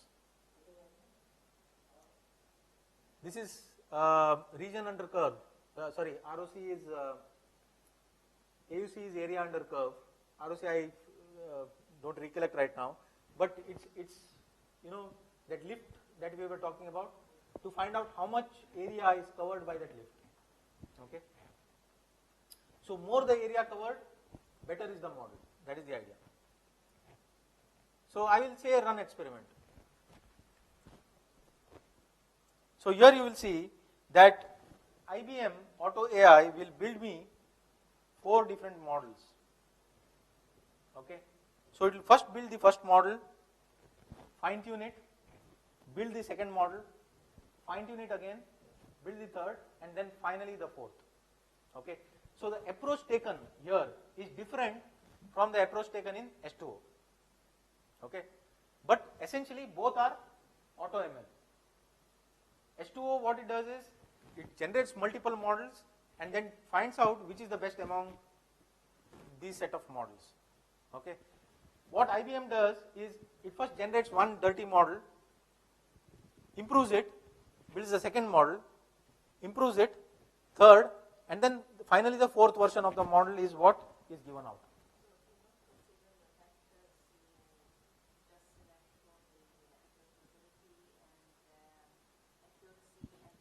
It doesn't need. See, that's why I said the approach is different. In H2O, the reason why we need to input those values is because it's going to run some 1,000 models. Okay. So when you have to run that many models, it takes a lot of time. That is why it wants you to grade where you want. That input that you give is just for H2O to determine how many models to build, how many iterations over these models to do. Okay. So here the same work is being done, but now you are not asking how many models, because here it is limiting itself to 4 models or 4 revisions of the model. Okay. It's the same data set that I am using. See, these are 2 different things. Okay. Here also it will run multiple times, but not as much as in H2O. Okay. H2O, what it does is it randomly samples and gives the output. The use cases are different. Okay. H2O is used when, let's say for example, if you look at H2O, it's an independent product. Okay. That means you have to clean your data, you have to massage your data, you have to fill in missing values, all those things, and then give it to H2O. Once it comes to H2O, H2O is very good at modeling. Okay. And then after that it gives you Python output, which you have to integrate within your system.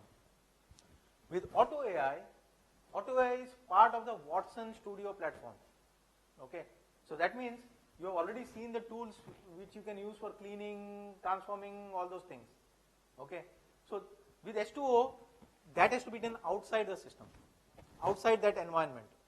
Okay. So the purpose of H2O is it's very targeted, only modeling. I will build a very good model. It's your responsibility to prepare the data and then give me clean data. Whereas Watson Studio says, I'm an entire platform. I can start right from gathering your data, help you clean it, build a model, and then give the output in the form of a dashboard or something. So Watson Studio is more of a complete journey. H2O is very focused. Okay.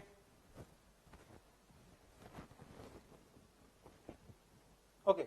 So it is now almost completing the last model.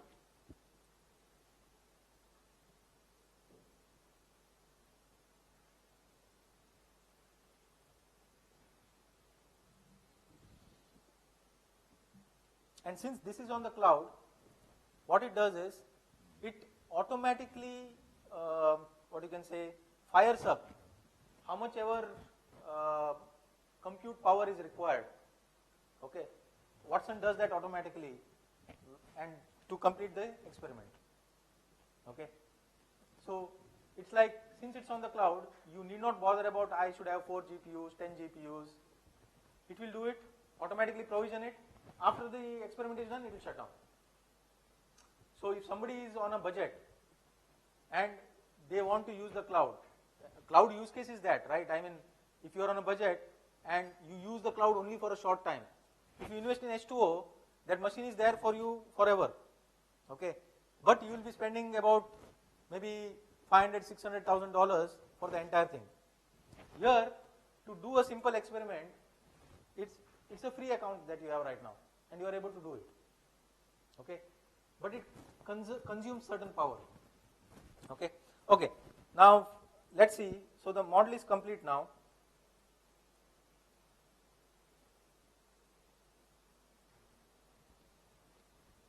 Okay, it's not yet completed, it's just still running.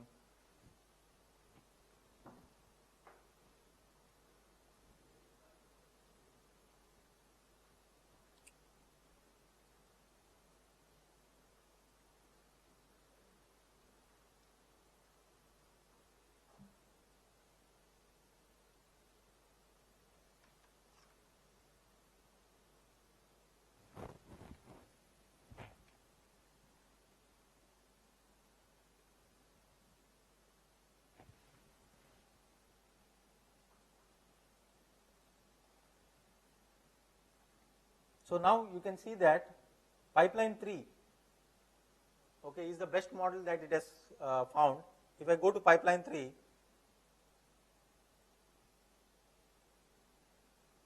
it will give me various statistics about pipeline 3, like say the same confusion matrix, okay. Now if you look at the misclassification rate, so this is my misclassification rate, 8 and 39. Remember when I did it manually it was 131 and 11. In my Python notebook it was 131, 11, okay, but here it is 8 and 39, even with 5. So point is its accuracy is almost comparable to what H2O gave out, okay. So here it's 89.6 is the final accuracy that you have. It also gives me the feature importance. So here what it has done is it is generated this new feature, okay, which is square root of last call duration. If you look at this new feature, it is the square root of last call duration. So auto AI also does not rely just on your data, but it does a lot of transformations to find out which one has a better effect on the target, okay. So that's auto AI. So once you are done, you can go ahead and then save the model and then deploy this model for production, okay. So that's from my side. And so what we did now is we looked at specifically about prediction. Joy covered diagnosis, he covered diagnostic analysis and other stuff related to analyzing the data, data exploration, finding patterns within the data. Then we went a step ahead where we did prediction, okay. Once we know what the data set looks like, we went ahead and then did the prediction, okay. Now once the prediction was done, we saw what all headaches are involved while doing a prediction. We need to know what algorithm to use, we need to know what are the transformations that need to be done, things like this. So the next evolution, it came to auto AI, okay, or auto ML. And then we saw two tools related to auto AI or auto ML, okay. So having done all these things, what matters really at the end of the day is how you convey this information back to the people. Whatever analysis you have done, you have to convey it back, okay. And that is where Joy's last piece will be on that last mile, okay. You finished doing all your analysis, you have done your prediction, everything. Now there is this last mile where you have to come up with the annual book or a statistical report, okay. And that need to be done in a good way, right. You have to be very concise in how you build your annual book. And that is what Joy is going to speak now for the next 30 minutes, okay. Thank you. And if there are any questions, I am available tomorrow as well as on Saturday during the Datathon. We can have a detailed discussion on any of these technologies, okay. Sorry?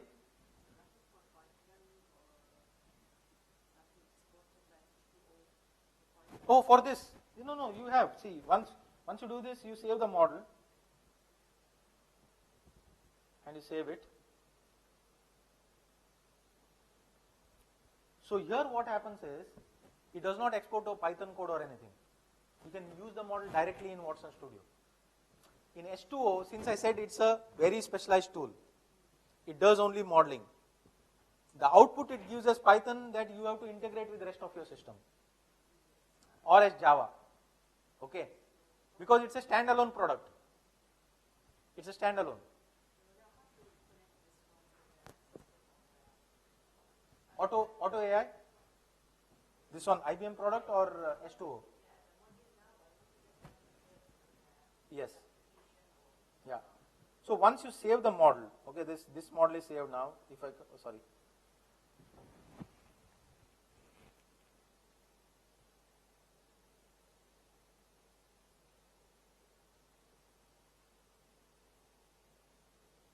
See, I have these models like which has been the P3 model that I gave. Okay. So this is now already deployed. Now you can start using this model. Okay. So if I say here, I can say deploy. Okay. When I deploy it, it will go ahead and then give you a URL which you can use for doing further processing. That is, as and when new records come, if you want to forecast on those new records, you can use this deploy and then use that URL to do the prediction. Okay. I will see if I can show that tomorrow, that I will try to deploy and then show it as a URL. Okay. Any other questions?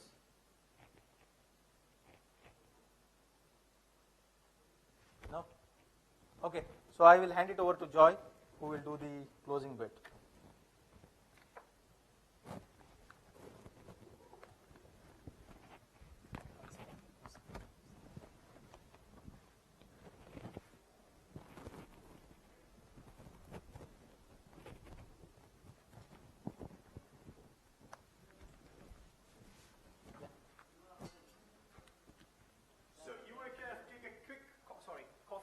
And then come back? Or are we good? That's a cold silence, actually. It's been a long day for them. Long day, I'm telling you. Sorry, you were asking something.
أهلا بكم.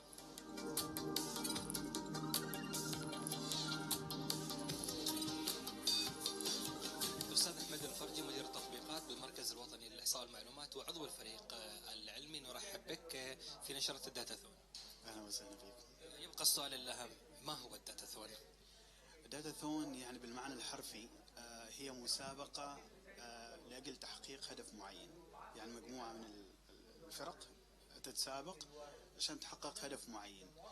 الآن في مفهومنا الداتاثون هنا، وطبعا لأن هي داتا هي مرتبطة أيضا بالبيانات، فالمكون الرئيسي من هذه المسابقة البيانات.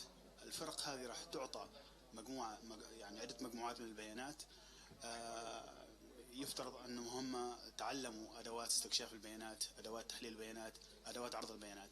فراح نستخدموا هذه الأدوات في استكشاف هذه البيانات، فهم هذه المجموعات البيانات، فهم أيضا العلاقات الموجودة بين هذه البيانات، ومن ثم تصور البيانات، ويحاولوا يعني يبتكروا شيء من هذه البيانات.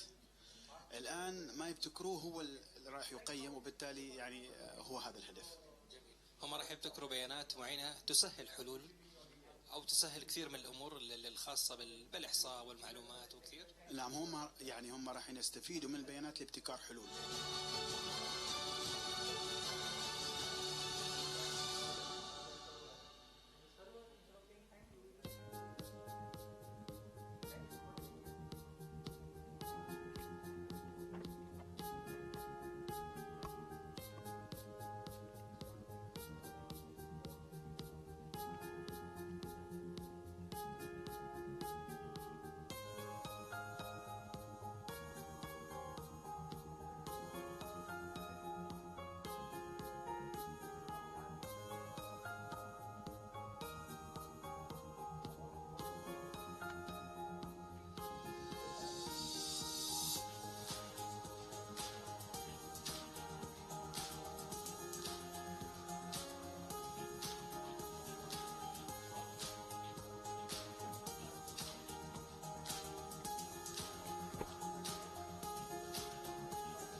Statistics play an important role in a great number of different fields. Statistics involve making decisions. And in the business world, you often have to make a quick decision, then and there. You can take the first step right away. Information is now at your fingertips. Innovatively enhancing knowledge with statistics and information about Oman. It's a portal in both Arabic and English, with keyword search tools and an enhanced availability of all sorts of data, which can be searched for easily. All services here are supported by simple learning tools. Induction videos guide users how to browse the portal and find their needs quickly. The portal is easily browsed by people who are specially abled. It provides tools to vary the font size that suits them, and text-to-speech audio. Signing in is much easier using your PKI or mobile PKI. The portal is your gateway to connect with us using any channel. A complete statistics tool for various data indicators, such as the data portal, providing a one-stop shop platform for fetching statistics as per requirement, and displays such as maps, dashboards, and data analysis. Various publications are available which are free to download. And also, a hard copy can be delivered to your doorstep. The population clock, an up-to-date indicator of the population in the Sultanate of Oman, and used by the government to monitor its population policy. It has innovative data access modes, an interactive map and geo platform. Among these capabilities, a spatial data dictionary and map directory, with geospatial data download and upload. A comfortable user experience and design, keeping the brand guidelines in mind and focusing on interactive media, which keeps the user engaged. We now have more than 54,672 visitors monthly. The registered number of users to date is 1,759. This portal is your dashboard to Oman's performance and indicators. You are empowered to use the controls to enhance knowledge and so make better decisions.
All clear?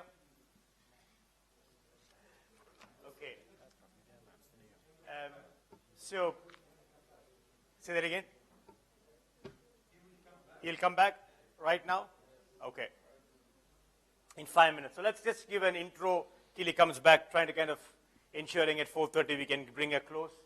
Okay, so this is a much more lighter, so relax it actually on a problem which happens in an organization and as you. So let's take a classic case. Your final reports, especially your statistics book, things that actually kind of go up there. Now there is a small problem there. We call this problem as the last mile reporting problem. And I want to give you a small example of what that problem is. This is an actual, well, the numbers have been doctored. You've got a graph, but you see on the right-hand side an explanation of that. We call it as narrative. So it says the total customer base continues to grow 4.5, and that has been taken from that graph. That can go up and go down, whatever that actually is. Normally this keeps changing, and this you need to kind of ensure that this is actually same. And a lot of time actually kind of goes in, especially in a statistics book. The first 10 pages, someone is actually, one section, one person is working. The next section, someone else is working. And this all needs to be coordinated. And normally at this stage, you do a disassociation from the actual system. You do a Control-C, Control-V. That means this is an image. The data changes, nothing happens to the image. The image is image. And to the extent we were there actually at a regulatory authority, they do not come out, their statistics once in every year, they come out once in 2 years. Because it's around 1,500 page book, and they've got a very short staff. And there's so much amount of information that needs to be collected and collated. This is a problem that we are finding in statistical organization, even what goes to website. So one narrative, the same narrative has to go to the website, the same narrative has to kind of come out of the statistics book. You see the problem, and the problem we call it as is a last mile reporting problem.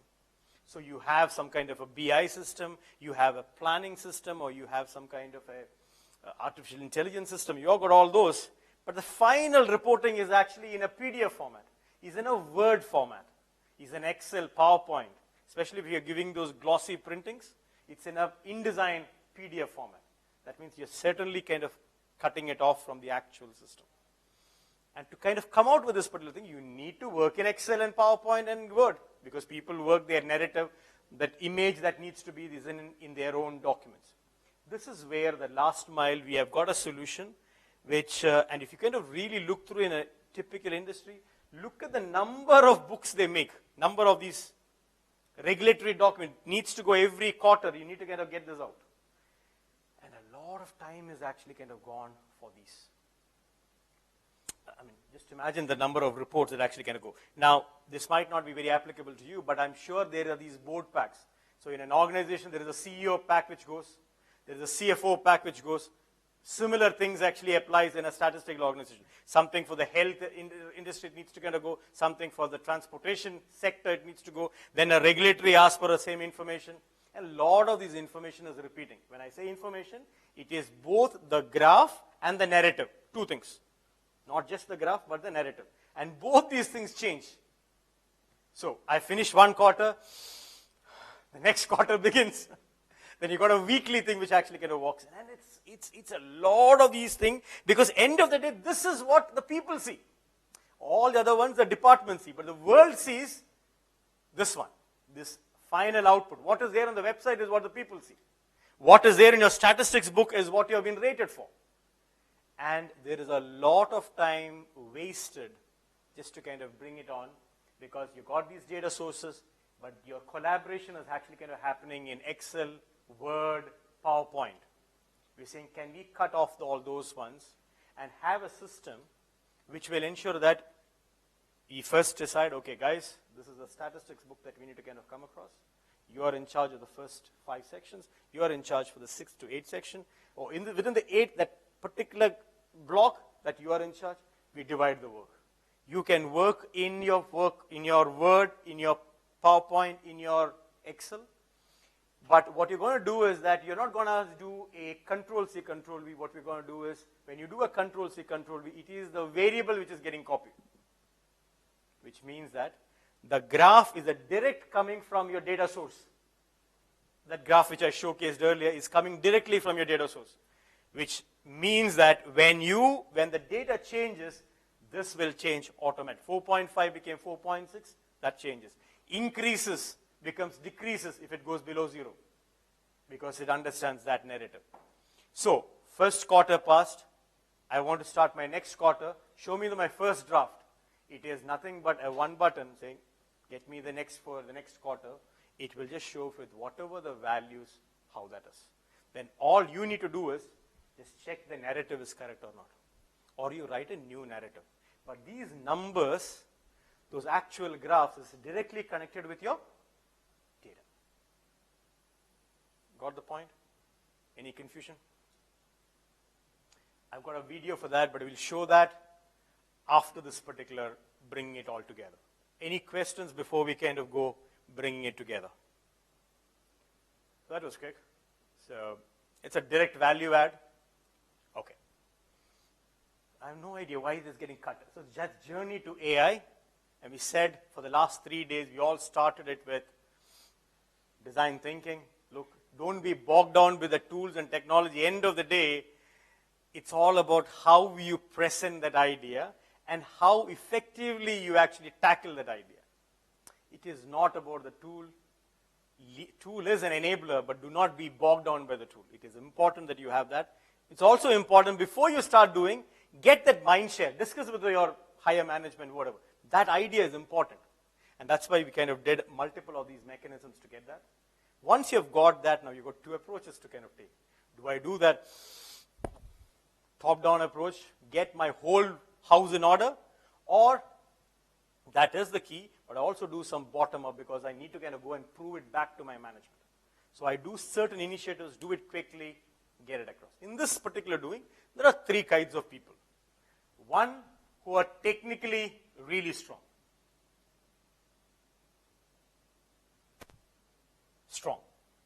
Some who are not technically strong, but business-wise, that's their key, business-wise. And certain ones wherein you're saying, look, we have, but business-wise, but they have the statistic concepts in shape. They're not coders. And then you have got pure business users. Now, what we're trying to kind of present to you is that you might be in any of these particular area actually. You can't have one tool for all. You agree with that? And what Kishore was telling out there was, look, if technically strong, you know, you love coding, coding is there in your blood, go for Watson Studio, because Watson Studio has got RStudio interface and Python. So you can actually have a Jupyter notebook open. He will show you tomorrow, that was your question, how to open up. That means if you've got an R code, if you've got a Python code, get it straight like that. Copy it, it will work. The graph will appear in that, the whole sequence. If you're good with that, go with that. Well, I'm not good in coding, but I know the concepts. I'm statistically driven. There is an easier way of doing it, which is a graphical user interface. I drag and drop. What do I need to do? First, connect to the data source. I've not got my whole house in order. I've got my small house in order, one room in order, which is the bottom-up approach. I've got few data sets. I know where these data sets are. I will use that particular thing, collect. It says, what is that? Is that Excel database? Database. Connected. Connect database. My data got in. I need to do some transformations. I don't want to write an SQL code. I want to do filter by only for this particular thing, Omanis only. Okay. You apply filter. That's a GUI node. I want to kind of remove the missing values. You want to do some imputation.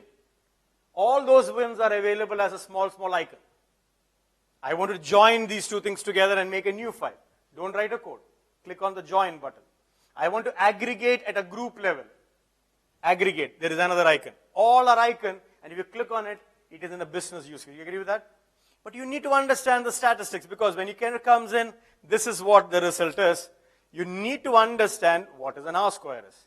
You need to understand what is modeling. I mean, yes, it kind of gives you a first level pull, but intrinsically you still need to know that. And that is basically Watson Studio, but you will use the SPSS modeler flow. It is not actually kind of saying a no to your statistic skills. It needs that statistic, but you're going to kind of understand which of these two models are. You need to kind of look at the confusion metrics, look at and take that call. You need to understand those basic aspects of data mining. Yeah? But it makes your life easier. You don't need to code. That whole coding has been taken off. It is completely in a GUI interface. So you've got that option. The other option is, you know what? I don't want to write the code. I will just give the data. And I will say what I need. I want to find segmentation. That I know. I am not going to do any kind of a transformation, nothing. That's my data. Put that in. Tell me what the result is. And that is H2O. So you've got 3 platforms. You choose which one you're most comfortable with. Got the point? That is the 3 solutions. The point we are trying to say is that, look, we have one tool, Watson Studio, as that one weaver to kind of enable all your mechanisms. It doesn't matter where you are, which line of path you're taking, be comfortable. One interface will get you. Instead of working individually, it kind of gives you totally together. Get enough? Which means that we have got, this is what in the 3 days we have been telling, that 4 mechanism, which is, you need to collect your data, organize the data, analyze it, and then make it sure that you actually kind of get to the different people. Now, when you kind of think about that, one of the first things that you need to kind of keep in mind is you need to kind of get that as a part of your ecosystem. When you do a bottom-up approach, I've got that in my database, or I've got that in my Excel. My ingest part is taken over. I know this is there. But when you want to kind of plan out for the whole organization, you need to think about real-time data coming in, near real-time data coming. My old data, which is 20 years data, you can't put it in a hard, so you need to kind of put it in a Hadoop. So you need to kind of keep in mind all those different types of data. You need to kind of keep that in mind. And that's where the ingest comes to play. And once you get that, you need to be clear as to where you're going to store it. Who is going to see it? See, in a bottom-up approach, 3 people. Governance is simple. Guys, we don't give this data to anybody else, okay? Nobody shares. Governance is done. In a big organization, it doesn't work like that. You need to kind of define rules and regulations for that. And that's where the governance comes to picture. So I'm putting up both the ones across, top down, because you need to kind of get your house in order for sure. But that doesn't mean that you should not try out your experiments with your bottom up. But in a governance, you agree upon what is a governance is. That's agreed, go forward. And then we say, we need to kind of create models, deploy that, definitely check for bias, because that is very key. Your model is not biased to a specific thing. The last one being, and that's what we started in the morning, we said you have got different types of data. Now, how are you going to use it? You might say, you know what, I'll start with my structured data. Small use case, structured data. You will start with this particular section only. You will start with this particular section only. Or you'll say, no, I want to use my unstructured data. You'll start with that particular one. And then we saw 2 more things. One is in terms of you want to kind of put up planning so that you want to measure it. And the last one we just now saw today, which is the last mile reporting. This is all how you're going to use it. How is the end user going to see? These are all the ones. So if you were to kind of put a tools perspective, one of the first things that we're saying is in the ingest, you can either go for a data warehouse, or you've got a better option. We've got a machine engineered only for that. This is much more faster. It has got all the needed tools that is needed. It is plug and play, which will take care of your whole ingest problem out of your window. No coding, no configuration, it is plug and play.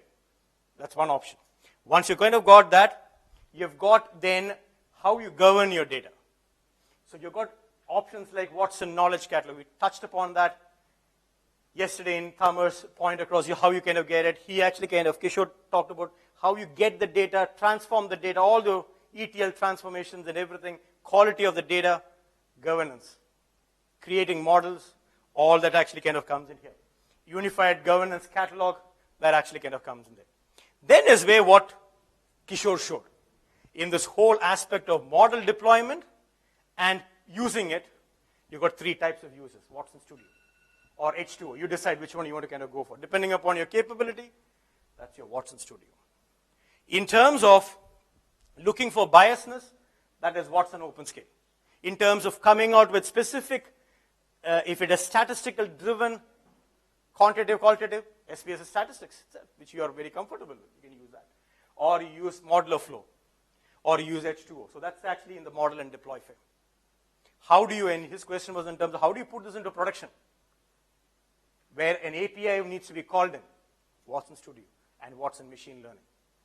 Wherein you can actually, when a call is coming, it will be routed, it will check against the model, it will give the value, you can actually make it appear in any place, or if there is something happening, searching on the website and there is a ticker which is actually kind of happening on, you want to kind of send a mail or an alert, all happens in Watson Machine Learning. But what is the tool that you're going to use it for Datathon? Watson Studio, because that actually kind of is it's like everything gets pulled into one application. That's Watson Studio. Now, we talked about the whole aspect of structured data, wherein it actually gives you diagnostics. Yes, in the morning we started with that. You put in the data, it automatically throws at you, hey, you know what? We have found some insights and stuff like that. Cognos, so that's for the structured data. For the unstructured part, we had a whole series of things. Correct? You've got Watson Assistant, Watson Discovery for text data, Watson Visual Recognition for visual data, audio data, speech to text. All those APIs are available. Watson Studio is your one piece to call if you've got text. Watson Studio, your single piece if you have got visual recognition. Watson Studio, if you've got a structured data, again Watson Studio. So Watson Studio is that one big aggregator, anything it be, come to one place and call these APIs. There is another way. So these are all independent installs. These are available on-premise and on cloud. So I just want to kind of go, I got structured data, bottom approach. I got some structured data, and I won't have a project in mind. No problem. Just come struct, Cognos Analytics, Watson Studio, these two things. That's it. Go, start. If it's a 3-member team. But always have in mind that it is for the whole organization. So have a plan to kind of have this whole structure. IBM has gone ahead and did one more thing. They just put one appliance, which is pre-packaged with, that's the time to kind of me to stop. Yeah, pre-packaged with ingest, collection, pre-packaged all the tools that is needed for organize, pre-packaged the things that you need. So Cognos Analytics, Watson Studio, all in that one box. Infuse all those APIs that you're talking about in a one box. So it's like you put that in, your platform is ready, if you're ready. If you want to kind of have that approach, just want to kind of keep, it's called IBM Cloud Pak for Data. So you can either go, this is the high level top-down approach. One, you're ready, your app, your interface and chip. The other one, which is the bottom-up approach, is you pick up what you want to fight, which battle you want to fight, you pick up and you choose that specific tool. If it is only a text use case, just pick up Watson Discovery only. Don't go for anything else. Get the use case. Are we clear? And that was putting it all together. So the next 3 days is going to be just this guy. And then you can call any of these depending upon how you want to kind of go ahead. But I just thought this particular thing will just bring the whole aspect together. Any questions? Done. So, as you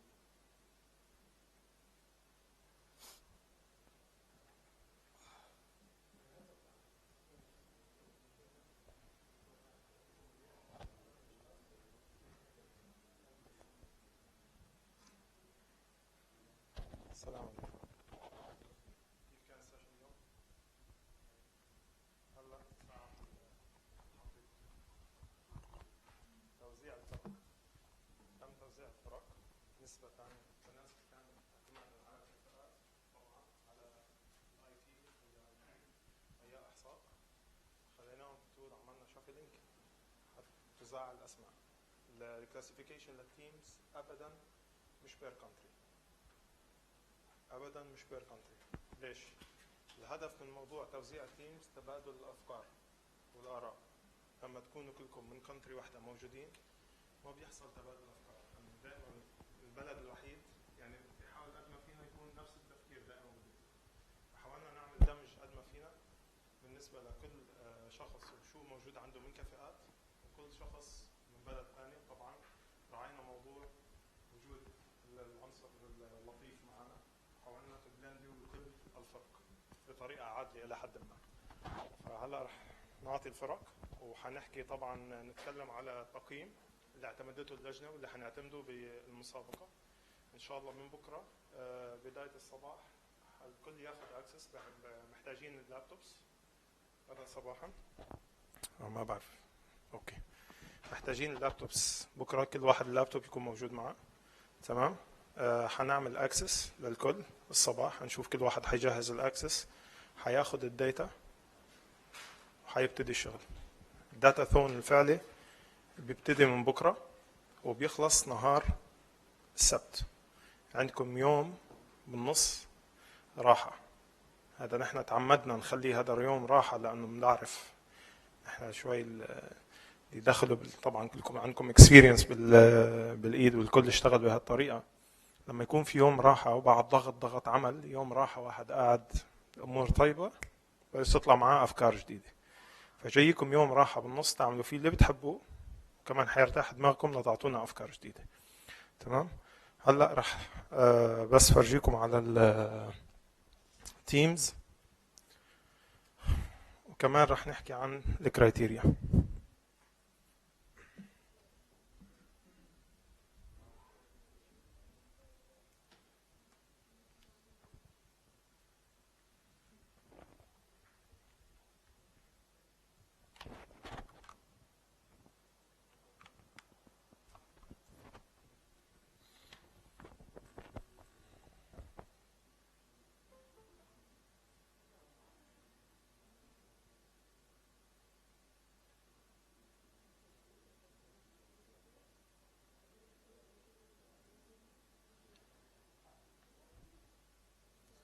تمام.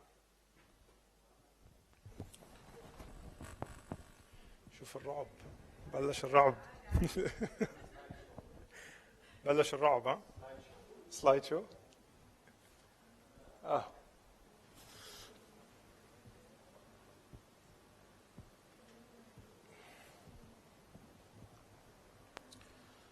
تمام.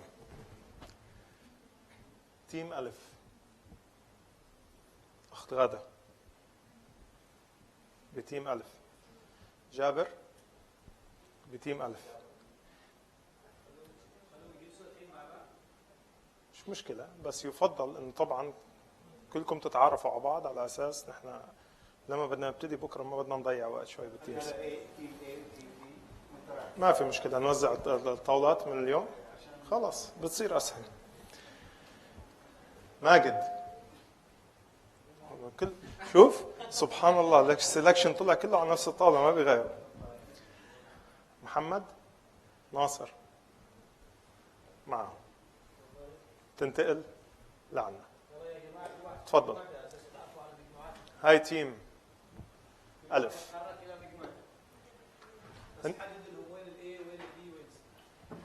تيم ألف بكون على هالطاولة. هلا حنشوف تيم با، نشوف وين متقعدكم. لشوفك انت وين بتطلعي، لانه بدك دائما في الاول.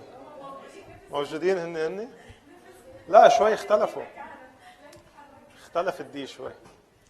تيم باء عامر،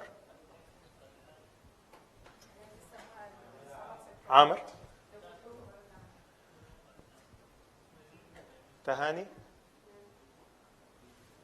تيم باء ما في تيم باء. تيم باء وين تيم باء؟ تهاني عندي. محمد البوسعيدي تفضل. اهلا وسهلا. حسنات تفضل. يعني بعتذر منك، اضطريت ابعدك عن الاضواء من الطاوله الاولى. شو يعني سي باللغة العربية؟ دال يلا، أو جيم. شكرا. عمر عبد الكريم الكهجي.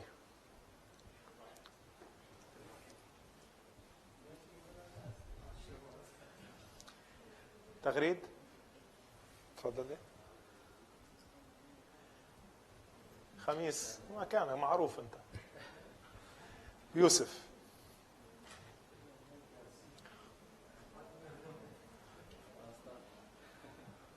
أخيرا وليس آخرا.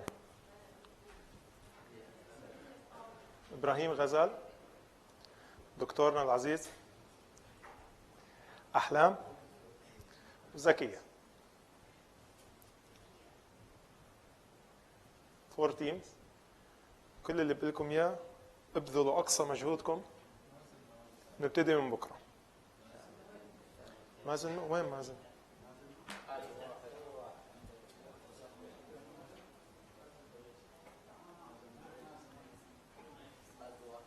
يعني باقي واحد معنا. يعني مازن ما كان أخذت الفيدباك صح. 17 مع مازن.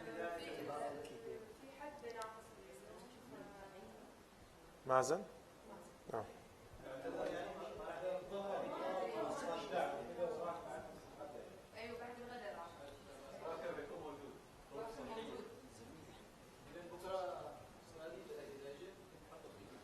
خلينا نشوف بكره مازن، بنريحه شي ربع ساعة، نشوف بيرفورمنس تبع التيمز ونشوف مين بدنا نعطيه مازن.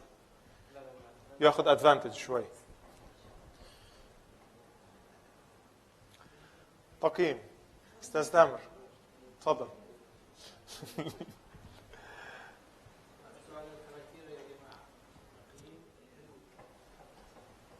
كيف رح نقيم كل فريق؟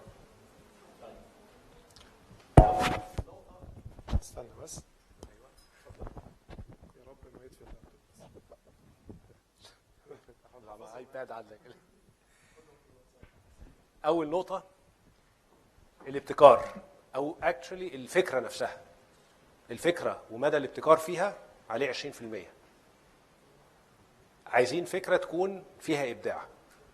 دي النقطة الاولانية. اوكي. النقطة الثانية. اتفضل طبعا.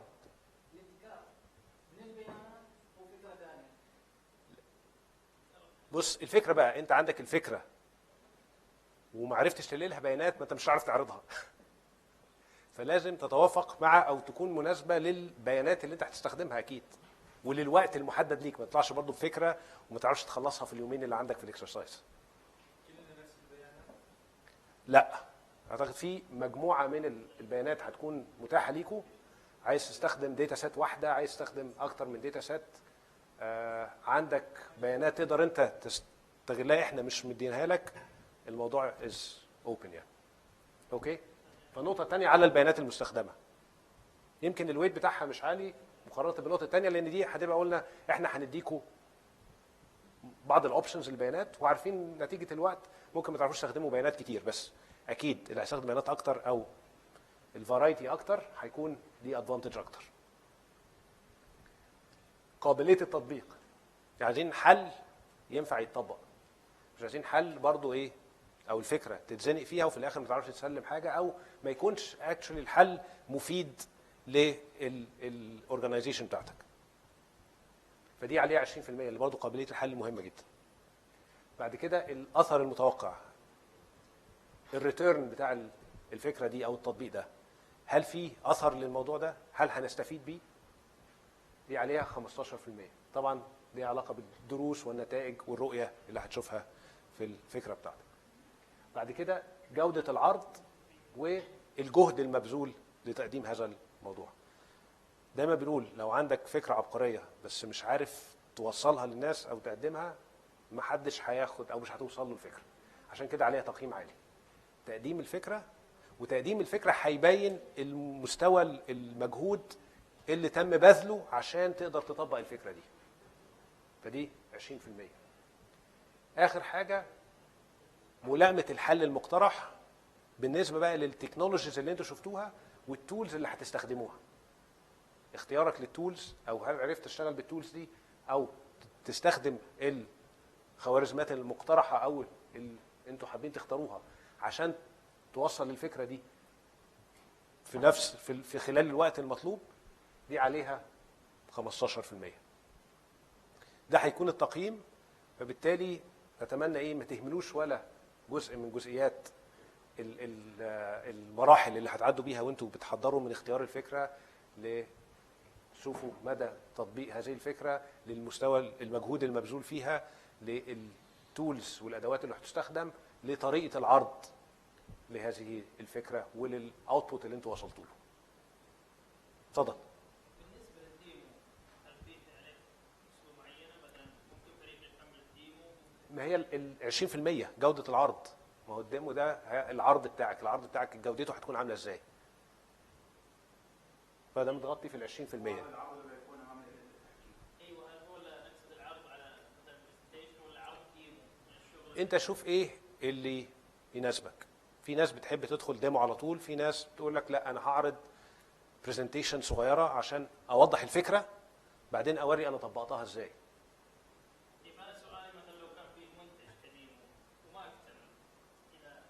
اوكي، ما هو طريقه العرض هيكون عليها جزء من ال20 والجهد المبذول عليه الجزء الثاني، فانت لو ما كملتش معناه الجهد ما لم يكتمل، او ممكن هتاثر على قابليه التطبيق، لان انت برضو اخترت فكره قابليه التطبيق بتاعها مش عالي، فانت هتقدم عرض كويس ممكن تاخد عليه درجه عاليه، بس قابليه التنفيذ ساعتها هيكون درجه اقل.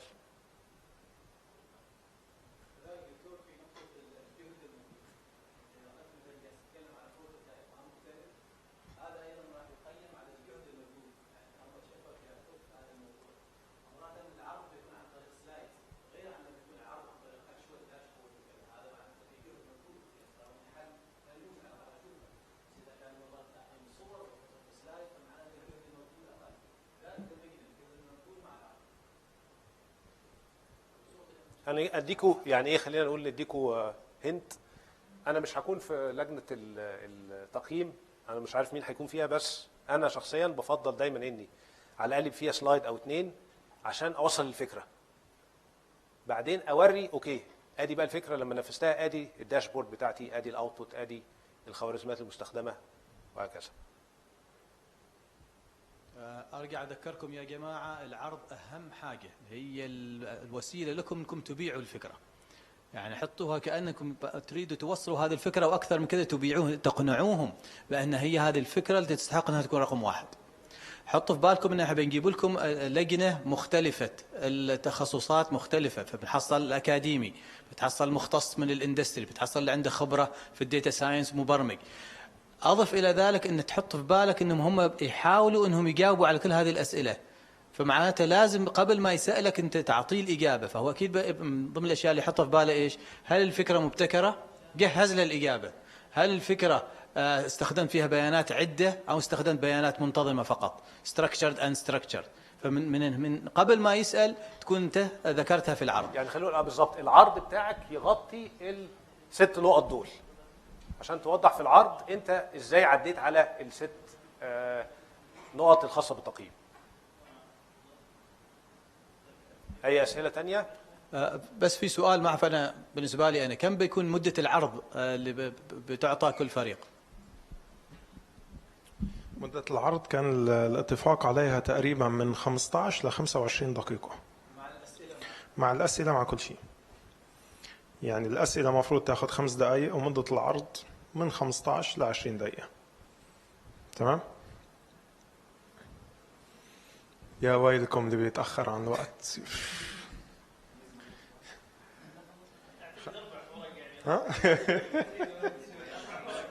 خميس ما في ولا سؤال؟ انت لازم تبدع بكره. بشوف بكره اسم اليوم على اسمك، خميسين في بعض يعني. لا هو الخميس معطل دائما، يعني مش جاي بكره. ما استفدنا. بدنا عقلك وعقل البقيه، كل عقولكم بتكمل بعض اليوم وبكره. ممتاز.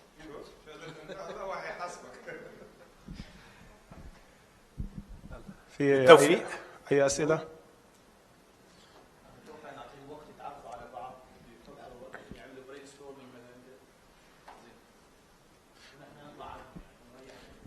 بتحبوا ان احنا نغادر الغرفة؟ ما بعرف، حدا بده يضرب حدا على راحته. بكرة اكيد مش اليوم. Kishore, do you have a comment on the data sets that we will provide? So in terms of data sets, we have multiple data sets available. Yes. السؤال إذا كانت الفكرة اللي نحن بناها هي ما توجد بيانات معينة، ممكن نستخدم داتا سيت عالمية ولا؟ ما عندك مشكلة. نحن كنا بنفضل اللي عنده داتا سيتس يستخدمها، وفيها نحن نعطيكم داتا سيتس. خلوا لي الداتا سيتس اللي احنا نقولها عشان توفر على بعضكم اللي ما عندوش اكسس على داتا سيت، بس لو انت عندك داتا سيت افضل او بتخدم الفكره بتاعتك استعملها. ما في ريستريكشن على الموضوع. الداتا سيت، لان التشالنج اليوم انه يكون عندك داتا سيت وداتا سيت صحيحه. التشالنج الاكبر بيصير اذا عندك داتا سيت قليله عم تقدر تعطي منها فكره كتير حلوه.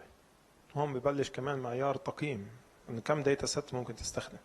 مستخدم 4 داتا سيت لا اطلع بنتيجه، ممكن استخدم داتا سيت وحده واطلع بنتيجه حلوه. فانت حر اليوم، مخير بموضوع الداتا سيت. يا نحن بنعطيك داتا سيت وفي افيلبل عنا، يا انت اذا عندك داتا سيت استخدمها. خميس مش تجيب داتا سيت تبع مركز احصاء تستخدمها، ممنوع. ممنوع. شوف استاذ احمد اي تي هون، يعني تعاقب انت.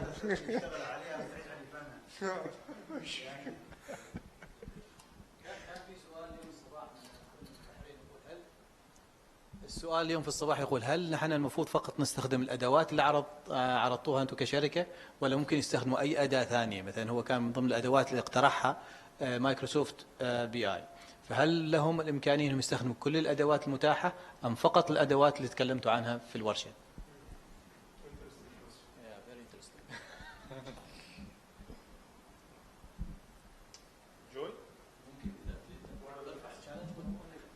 Joy, one question. So I think you spent your whole day today explaining about the portfolio that we provide and we advise to work with. And we got one question from a gentleman saying, can I use Microsoft BI instead of using other tools for the BI? And my answer to that, usually, it's totally allowed. But since you are familiar with Microsoft, then no. I need your brain. I need your brain. You need to adapt to new technologies, and this is very important. So in our work, in our field of industry, every day we have a challenge. Every single day we have a new challenge. If we stick to whatever we know, we will never walk out of our comfort zone. This means we will never progress. So definitely use the tools that you've learned. Not all of them, part of them, whatever you can of them, use it. If you have questions, we will think if we will help you. Also to raise the bar of challenge. We will, but يعني we'll give you a tough time a little bit and then we'll help you. خليني اضيف، يعني انا ايه مش عايز اقول برضو ان احنا عايزين نجبركم باستخدام تول معينه، بس انا مش شايف، مش هكلم على مايكروسوفت بي اي تول او جنرالي بي اي تول لوحدها ممكن ما تكونش كفايه ان انت تعرض افضل عرض. طبعا هتستخدمها مع بعض الادوات الاخرى اوكي، لكن داشبوردز ما كل الناس بتعمل داشبوردز عاديه. لو انت هتعمل بيها حاجه جديده يعني انا هكون سعيد ان انا اشوف كده، بس بي اي تولز مش هتديك الاي اي كابابيلتيز اللي احنا بندور عليها. الهدف كمان من كل الموضوع مش طبعا اجبار على تول معينه، انما اجبار على تحدي. يعني اليوم بيجي لعندك مديرك بيقول لك والله انا بدي منك اكس، انت ما بتعرف اكس، شو بتعمل؟ اول جواب اللي هو الطبيعي اللي كل انسان بيجاوبه، اول جواب ما بعرف، ما عندي اكسبيرينس.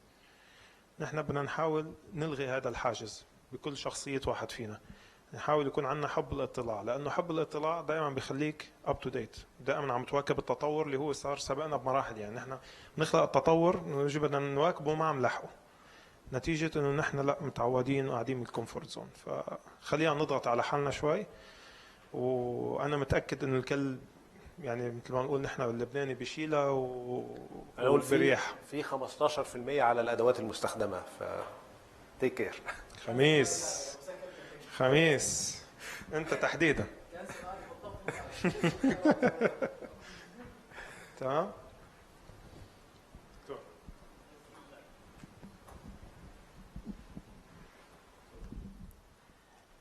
جوي قال عادي انكم تستخدموا البايثون والار مع الاي بي ام. تمام. بنفس الكلاود. Our tools are support Python and R to confirm. Okay. Yes, our team, but yeah, of course, yeah.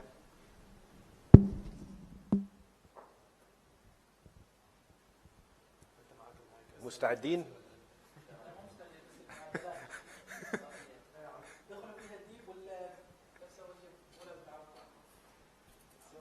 لا لا لا. ايوه.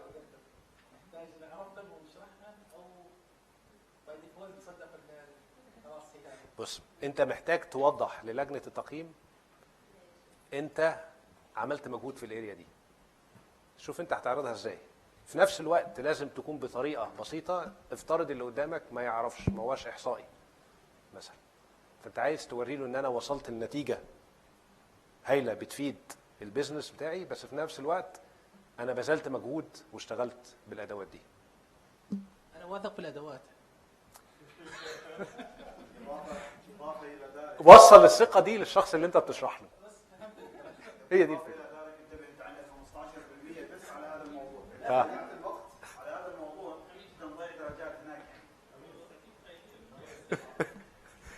بالظبط، انت تقول اي بي ام خلاص، هو الوضع هيمشي ده. عندك فرصة ذهبية. اي تي راح يكون موجود. انت بتدعي والاي تي بيدعي انك لا انت بتفهم عليه ولا هو بيفهم عليك. عندك فرصة ذهبية توصل له المعلومة اليوم بكرة، فهيدا اعتبرها تشانس انه والله اليوم بدي اضرب. تمام. مش شرط ما بيهمني اي بي ام، ما بيهمني اي بي ام. بس عايز اقول لك هي فعلا نقطة مهمة، انه لجنة التقييم هيكون فيها ناس من البيزنس وناس من الاي تي. لازم الفكرة تكون تقدر توصل لاثنين تيمز بنفس القدر القوة عشان يديك التقييم المطلوب. في اي اسئلة؟ خلاص. هذيك المجموعة تعرف هذا الهدوء الذي يسبق العاصفة. مش عايزين يطلعوا افكارهم بره. هذا الهدوء الذي يسبق العاصفة. الله يسترنا بكرة. خلصنا من الاعصار برا، رح يجينا هون. تفضل. اكيد بتحصلوها. انا تكلموا معي لجنة ان شاء الله بخلصها اليوم وابعث لكم كل شيء مفروض انطرح خلال الأربعة أيام الماضية بيكون عندكم، أو 3 أيام مع اليوم بتكون موجودين عندكم. تمام. أي أسئلة ثانية؟ يلا، يعطيكم ألف عافية. نشوفكم بكرة إن شاء الله. موفقين.